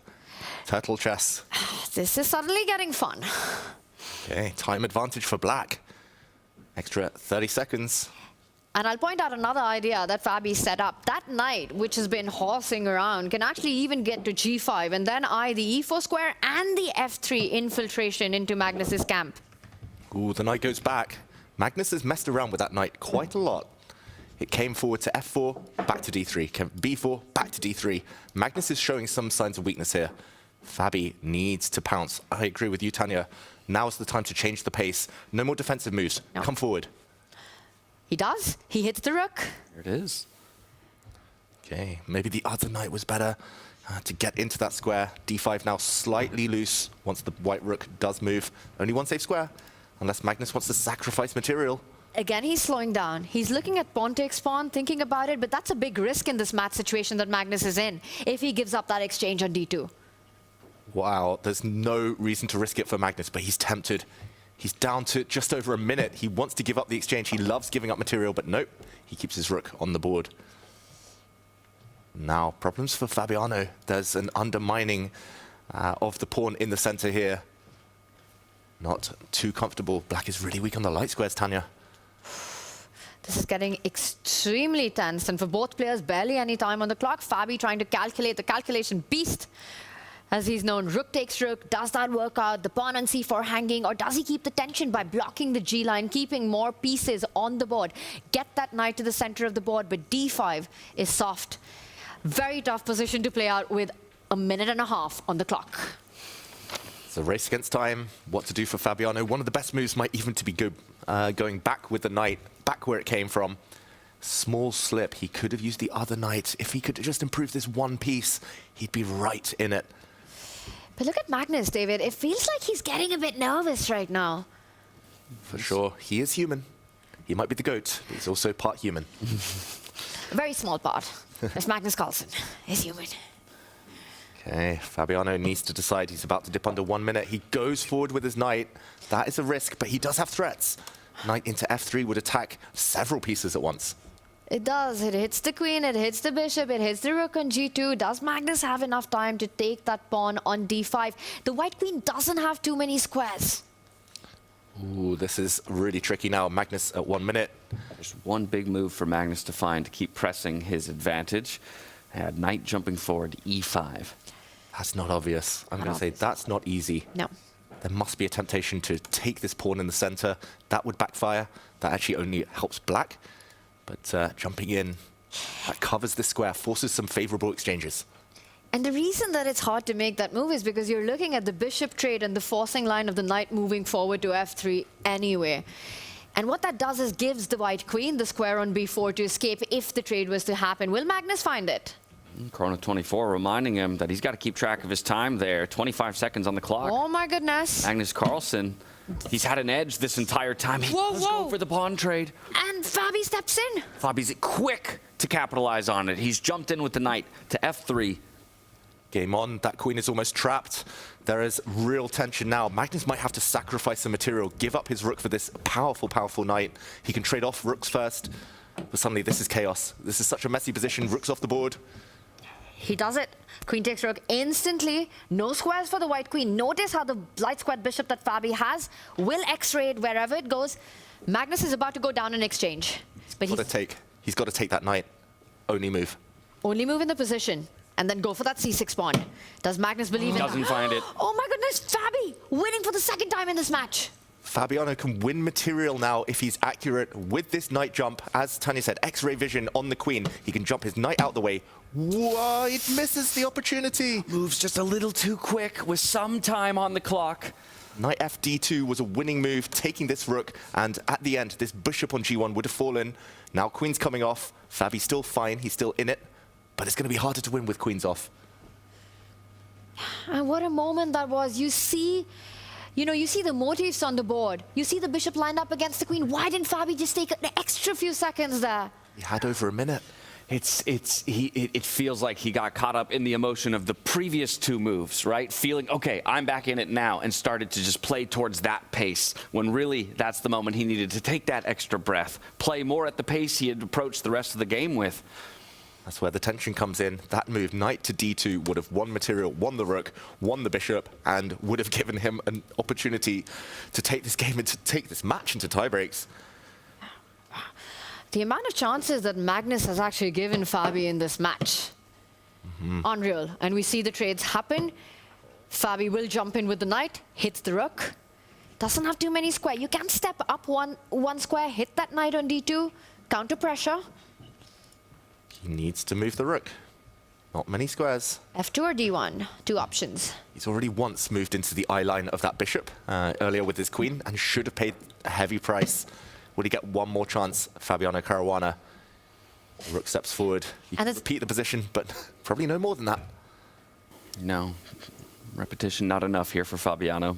He still needs to push this to a win.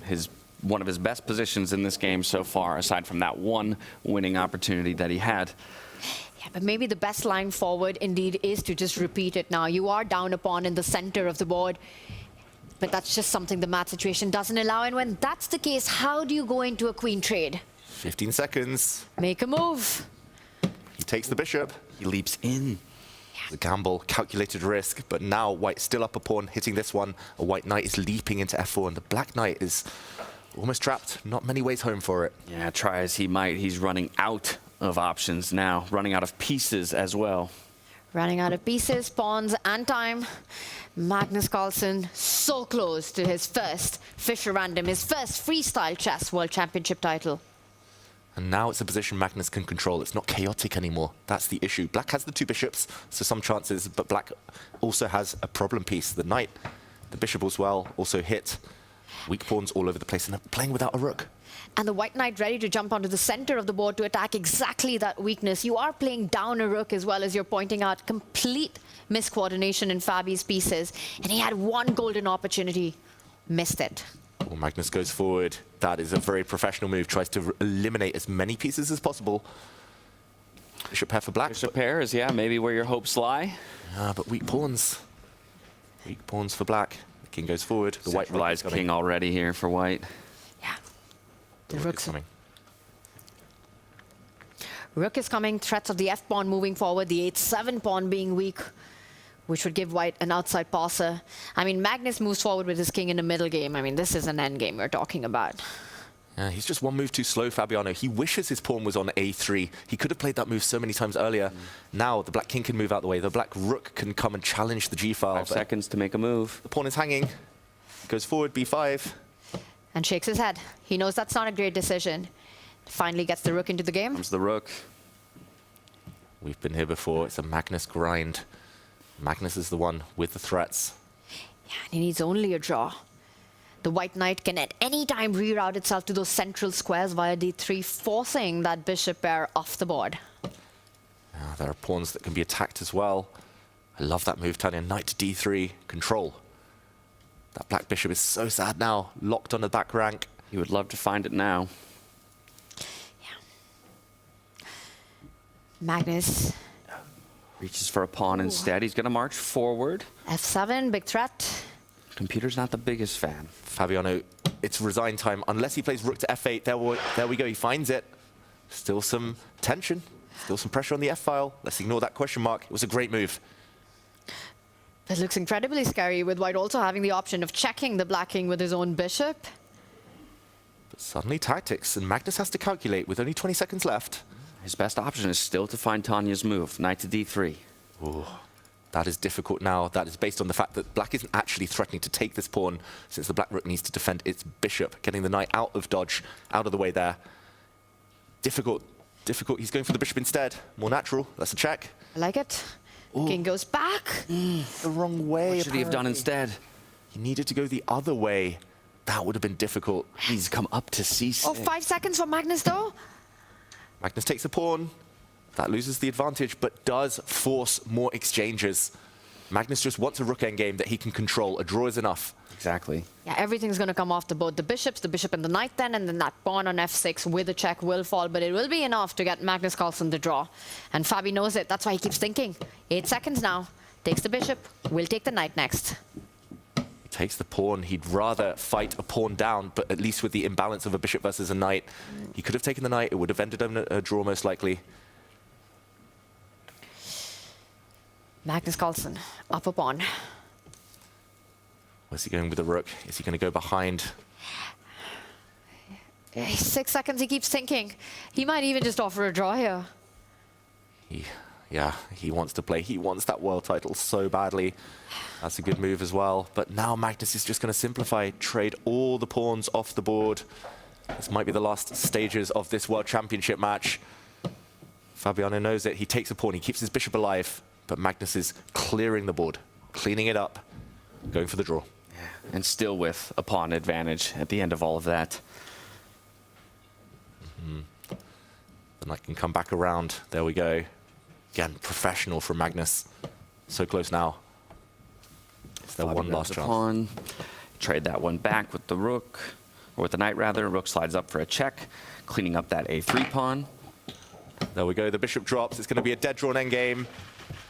There it is. In the battle against Fabiano Caruana, Magnus comes out on top and takes his 21st world title. The king claims another crown. Magnus Carlsen is your 2026 FIDE Freestyle Chess World Champion. Just incredible. And it wasn't easy, but Magnus snatched it. He took it when it mattered the most, how he came back in round 3, how he never lost control in round 4. And at the end of it, Magnus Carlsen always arrives. A miracle made in game number 3 to save his chances at that 21st world title. And as you said, David, the one that he had yet to capture is now his. Yeah, it feels like he's done it all. That was the last infinity stone he needed to collect. The relief is clear, it's palpable. That was one of the most nervy matches you will ever see. Both players wanted it so much. Fabiano Caruana played an excellent tournament this weekend, but it is that man again. Magnus Carlsen always seems to emerge victorious and get the job done. Yeah. It's maybe a sigh of relief, of course, elation, I'm sure, as well. He was absolutely pressed by Fabiano. He was made to work for it in the end. And as Magnus Carlsen takes that crown, we can go back and relive these final moments across both of our final boards. For Vincent Keimer and Fabiano, they needed a win in order to keep their hopes alive in 3rd and 1st place. But Noterbeck, he'd get it done, just as Magnus Carlsen would. A win for each means that they end it here and now. Noterbeck is your 3rd place finisher. Magnus Carlsen, your world champion. What a fantastic day of chess this has been. I mean, for Magnus Carlsen, it's clear that, you know, it's not over, it's not finished until he says so. And these last few moments, just incredibly flawless play in that end game, keeping things under control. What a day of chess it's been, and it could have been so different had Fabiano Caruana, just grabbed what was gifted to him by Magnus Carlsen in Game 3. This is going to be a match that is talked about for quite some time. I think it's going to be a match that Fabiano will replay in his brain for quite some time as well. Still hunting for that first World Championship. Exactly. It could be the year of Fabiano still. He's got the candidates tournament, potentially a World Championship match later in the year. But, I mean, it feels like he needs more time to recover before that moment arrives, not only in Game 3. Game 2, he had big chances. Game 4, he had one winning move. It slipped through his fingers. It slipped through his fingers, and it slipped into the hands of Magnus Carlsen. As your 2026 FIDE Freestyle Chess World Champion, he is standing by with Fiona Style-Antony. Let's go to them now to hear from the man himself.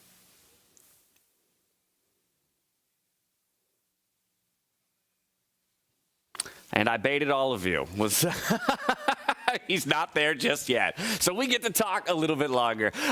Here's what I would like to do in that moment then, is divorce ourselves from the heartbreak of those final moments from Fabiano and appreciate the level of play that he brought to almost the entirety of the tournament. There would be nobody else, I think, who could necessarily push Magnus like that in that way. And unfortunately, it didn't break his way that one time out of 100 that the miracle gets worked in the opposite direction. But we don't want to forget the brilliance of Fabiano Caruana up until that third game of the final. You've got to feel it, right? It's the almost story of Fabiano Caruana all over again. Just what we've been seeing throughout freestyle chess from the very start of it. Every single podium finish. Today coming so close, but the stars somehow just not aligning. You've got to feel for the guy, and I think this was just so incredibly close. Mr. Consistent, we called him that beforehand, and it's not just in the freestyle tour. It's not just freestyle chess. The last 10, 12 plus years, he's been thereabouts. You said it earlier, Tanya, maybe the strongest player, never to be a world champion across any format. Of course, many candidates, but I think he's just standing up. He's so unfortunate. He keeps running into these Magnus Carlsen on form or these specific moments. The gap is so narrow. And 2 years in a row, second place, runner-up here in Weisenhaus in freestyle chess. Now we are ready to throw things over to Fiona, who's standing by with your 2026 Freestyle Chess World Champion. Magnus, congratulations. You are the new FIDE Freestyle Chess World Champion. What a final against Fabiano Caruana. The third game was the important one. You were in a lost position. Talk us through what happened. Yeah, I thought that I was doing reasonably well for a long time, and then I missed one of his resources there with knight h4, and I reacted poorly. And usually when you get a completely lost position, there's kind of it happens gradually, but in this case I captured his knight and I realized that, well, he has an in-between check and I can resign. I had a little bit of hope still, but then when he found these very nice moves with king d2 and then f5, I thought, well, this is over. What was going through your mind at that moment in terms of emotions, feelings? Yeah, it is a bit strange when it kind of happens so suddenly that you just go from thinking that your position is completely fine, and then it's just lost. You don't really have that much time to think about what has happened. So yeah, I tried to dig in. There were a couple of early knockout punches that he missed, and when I got in the c3 move, well, I thought my position has a little bit of potential now, and I couldn't see a very clear knockout at that point, and I was hoping he couldn't either. And I thought, as soon as he gets very, very low on time, the quality of his play drops very significantly. And so at that point, I was hoping I might have a chance. He made a few checks back and forth. It seemed that he was getting more and more frustrated. And then towards the end, I could have, I think, probably forced a draw with the move queen to e6 instead of rook to f8. But at that point, I was kind of smelling blood since I felt that I'd been on the ropes like for this game, and the second game wasn't easy either. And I just thought, I'm probably not going to get a better chance than this one. And yeah, fortunately he collapsed in a matter of moves there, and I'm very happy with that part that I managed to kind of psychologically reset and play for a win when I could, and that wasn't the end of the day though, because in the last game I could feel like early in the game that I'm just so exhausted. It's been a few long days here and then a few long days in London before that. I just didn't have any strength left whatsoever, and I could tell that he wasn't really playing that great. But it was just a rock fight, honestly. And at some point, I thought I was certainly losing, and then all of a sudden, I'd saved the game with Queen G2. I think that was the key move, and yeah, what can I say? It's not certainly one of my more convincing wins today, but it feels great to be able to win on a bit of an off day. But most of all, I'm just happy to be done. We're gonna release you in 1 second. Just very quickly, you had 20 FIDE World Champion titles coming into this. What does number 21, the first one in a freestyle chess format, mean to you? No, it feels great. Obviously, like the format and everything isn't too different from what we've played on the tour, but I've actually had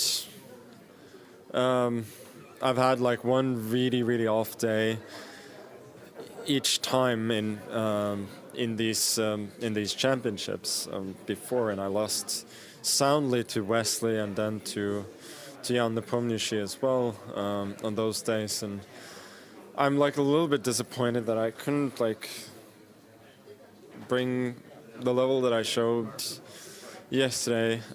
So it feels great to win, but I still feel like I can do even better. But you know, it's very nice to win. Well, Magnus, I'm sure we'll see you back again. Congratulations once again, and we'll see you on the stage shortly. Thank you. And we are now going to be talking to the runner-up, Fabiano Caruana. Fabiano, heartbreak for you after what happened in Game 3. Talk us through what happened. I don't know what to say about Game 3. I mean, of course, it's easily winning in many ways. Also, probably very practical ways to do it. Maybe some less practical but winning ways, and I just didn't choose any of them. How badly is this going to affect you? How do you feel right now that the final is over? I'll probably forget about it tomorrow.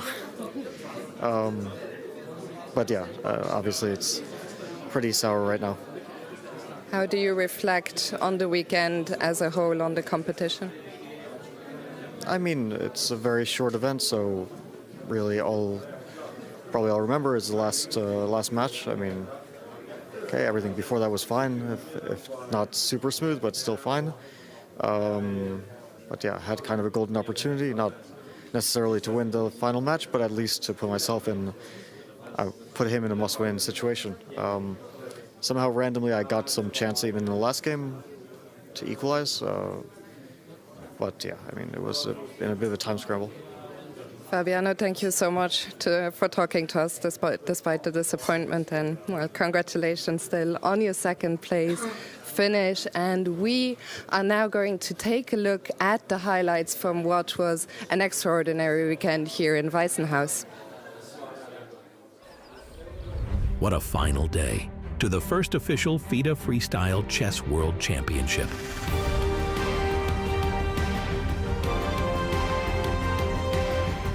For the first time ever, Freestyle Chess and FIDE joined forces and created an event unlike anything before. Over 3 intense days, 8 of the best players in the world pushed the limits of imagination. And alongside the World Championship battle, 2 remarkable players stepped onto the stage for a special exhibition match. A powerful statement for the game we all love. Bibisara Asobayeva secured the qualification for the FIDE Freestyle Chess Women World Championship. From the place where it all began 2 years ago, Weissenhaus once again became the heartbeat of a revolution. In the game for the title, Magnus Carlsen and Fabiano Caruana stepped up to the board. Meanwhile, in the battle for 3rd place, Vincent Keimer faced Noderbek Abdusatorov. This championship delivered drama, precision, and unforgettable moments. What an exciting final, and a more than deserving world champion. The FIDE Freestyle Chess World Championship 2026. This is only the beginning. 2026 brought with it a new and beautiful partnership between FIDE and Freestyle Chess. A partnership that brings us back here to where it all started, at Weissenhaus, for the FIDE Freestyle Chess World Championship. We have one thing left to do to close out our event, and joining me to present awards to our top finishers is Jorn Oln Janssen, Vice President of FIDE, and Jan-Henrik Butner, founder of Freestyle Chess. Just before we bring the players back out onto the stage, I'd like to take this opportunity to hear from you, your thoughts on this event as we bring this World Championship to a conclusion. Well, I'm almost lost of words. The venue is fantastic. The players have been fighting and been very, resilient. I'm deeply impressed with the whole event. Couldn't agree more on that front. Jan-Henrik, I turn to you both about this event, but also the blossoming partnership that is burgeoning between Freestyle and FIDE. Yes, I'm really, really happy and really proud that we are now partners with FIDE very well, and we have all become very good friends. And I couldn't be more proud of what we all have achieved here. And with this final, I mean, we had the best 4 players currently in the world in the semifinals. We had the best 2 by far in the final. We had the total winners right now in the young generation playing for 3rd, and it was so exciting. And I mean, we all know how this game was, and everybody was rooting for Fabi, but in the end, Magnus is just unbeatable, right? The event delivered in every sense of the word, but we do have some prizes to award. And just before we do that, and as we turn our attention to the awards, I'd like to invite you all to stand for the FIDE anthem.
Now, alongside the 8 men competing for the world title here in Weissenhaus, we had 2 incredible women fighting in an exhibition match over the last 2 days. And as the dust has settled, please join me in welcoming your runner-up. It's Alexandra Kostyniuk.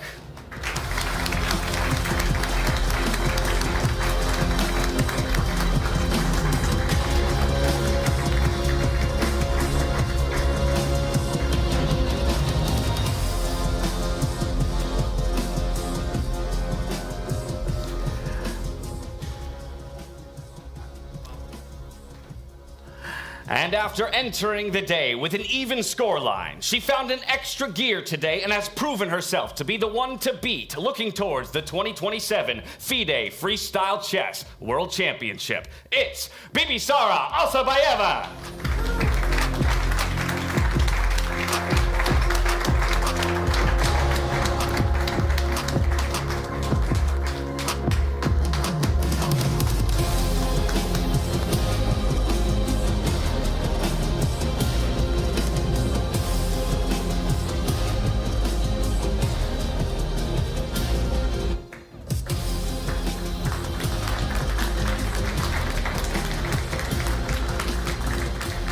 Now, over the last 3 days, 8 of the world's best gave us their all in the quest to be named world champion. 4 players separated themselves from the rest, while only 3 would reach the podium, and 1 would claim the crown. First to the stage, having held Magnus to a draw in the final round of the group stage to earn his knockout spot, he battled valiantly in a rematch against the world #1, showing us his fighting spirit in a hard-fought semi-final, on his way to securing a top 3 finish and a spot in next year's World Championship with a brilliant final day of play. In 3rd place, it's Nodirbek Abdusatorov.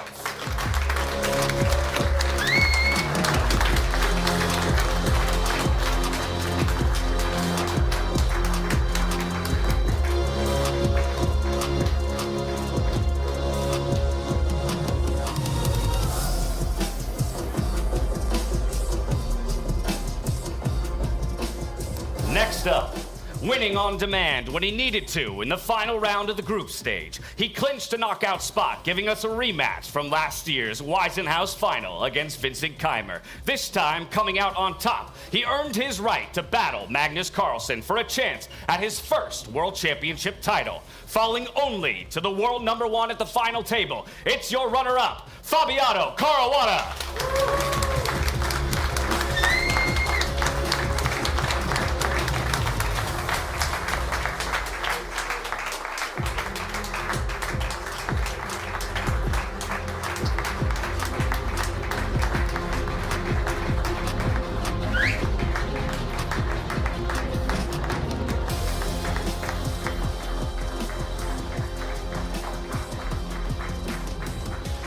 And finally, in the hunt for his 21st World Championship title, he set the pace for the rest of the field with his group stage performance. Moving into the knockouts as the first seed, he proved his pick in the semi-final and booked his ticket to yet another grand final, dispatching Fabiano in the finals and winning with the one crown that had yet eluded him. He is your FIDE Freestyle Chess World Champion, Magnus Carlsen.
As we celebrate our top 3 finishers here at the World Championship, please stand and join us in honoring the Norwegian national anthem.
One more time, give it up for your FIDE Freestyle Chess World Champion, Magnus Carlsen!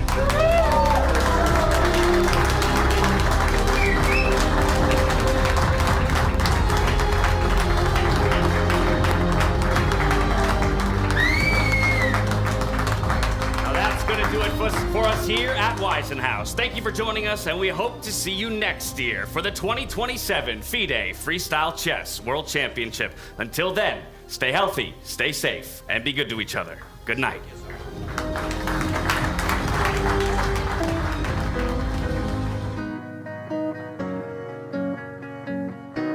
This is the start of something new.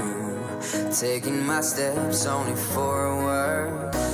A change in the air, can you feel it too? This world is so big around the corner. So many possibilities. No dream can be too big. 'Cause this is the start of something new. 'Cause now I know this is my time. Time to just be me. Time to go my key. 'Cause this is my time. Time for me to choose what I wanna do with my time. With my time. Life is a blessing, such a gift, and I am so lucky to be here. Live to the full, let's don't resist. No time to waste, so have no fear. So many possibilities. No dream can be too big. 'Cause this is the start of something new. 'Cause now I know this is my time. Time to just be me. Time to hold my key. 'Cause this is my time. Time for me to choose what I wanna do with my time.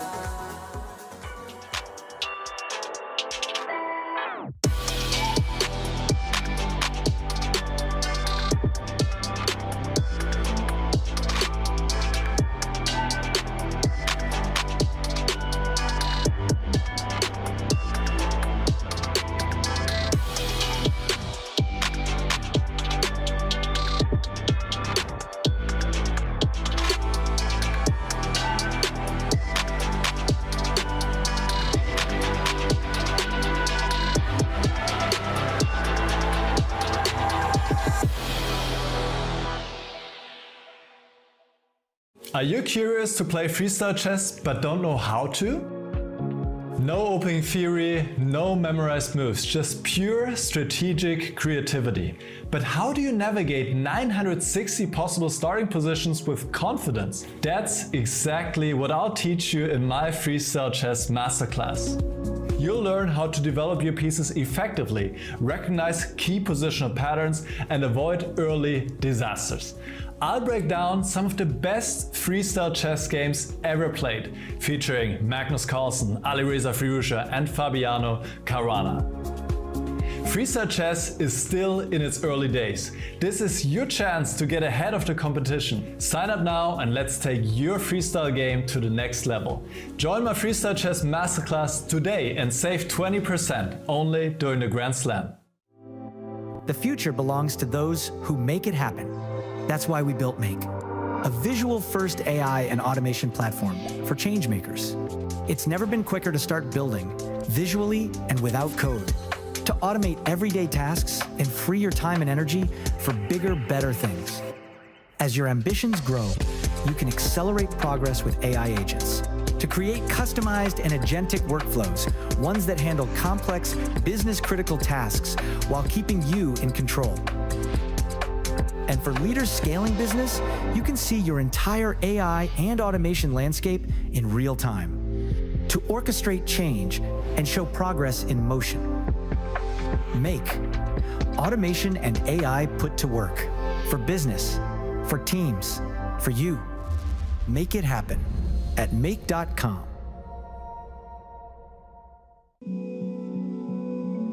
Das Waisenhaus ist eigentlich zu dem geworden, was es ist, weil meine Vision sich weiterentwickelt hat. Inzwischen ist es alles Realität. 75 Hektar, 40 Gebäude. Irgendwie fand ich das doch ganz cool, diese Gelegenheit, also in einer industrialisierten Welt 3 Kilometer eigenen Strand zu haben. Was Hotels ausmacht, sind die Menschen hier drin. Freiheit ist wichtig, dass Gäste machen können und entscheiden können, wie sie ihre Zeit verbringen, um nachhaltige Erlebnisse zu sammeln. Die Natur ist hier einzigartig, mit den Wäldern, mit den Wiesen. Und das ist für mich tatsächlich ein besonderes Erlebnis. Selbst wenn es schlechtes Wetter ist, bekommt alles einen Glanz. Wir werden jetzt die Familien mit ansprechen, wir werden die Golf-Zielgruppe ansprechen, wir werden die Management-Konferenzen haben, wir werden das ganze Longevity-Wellness-Thema machen. Das heißt, auf diesem großen Gelände von 75 Hektar kann man für jeden das spezifisch beste Angebot schaffen. Es gibt einfach nichts Schöneres. Man muss hier wirklich sein, um es zu verstehen.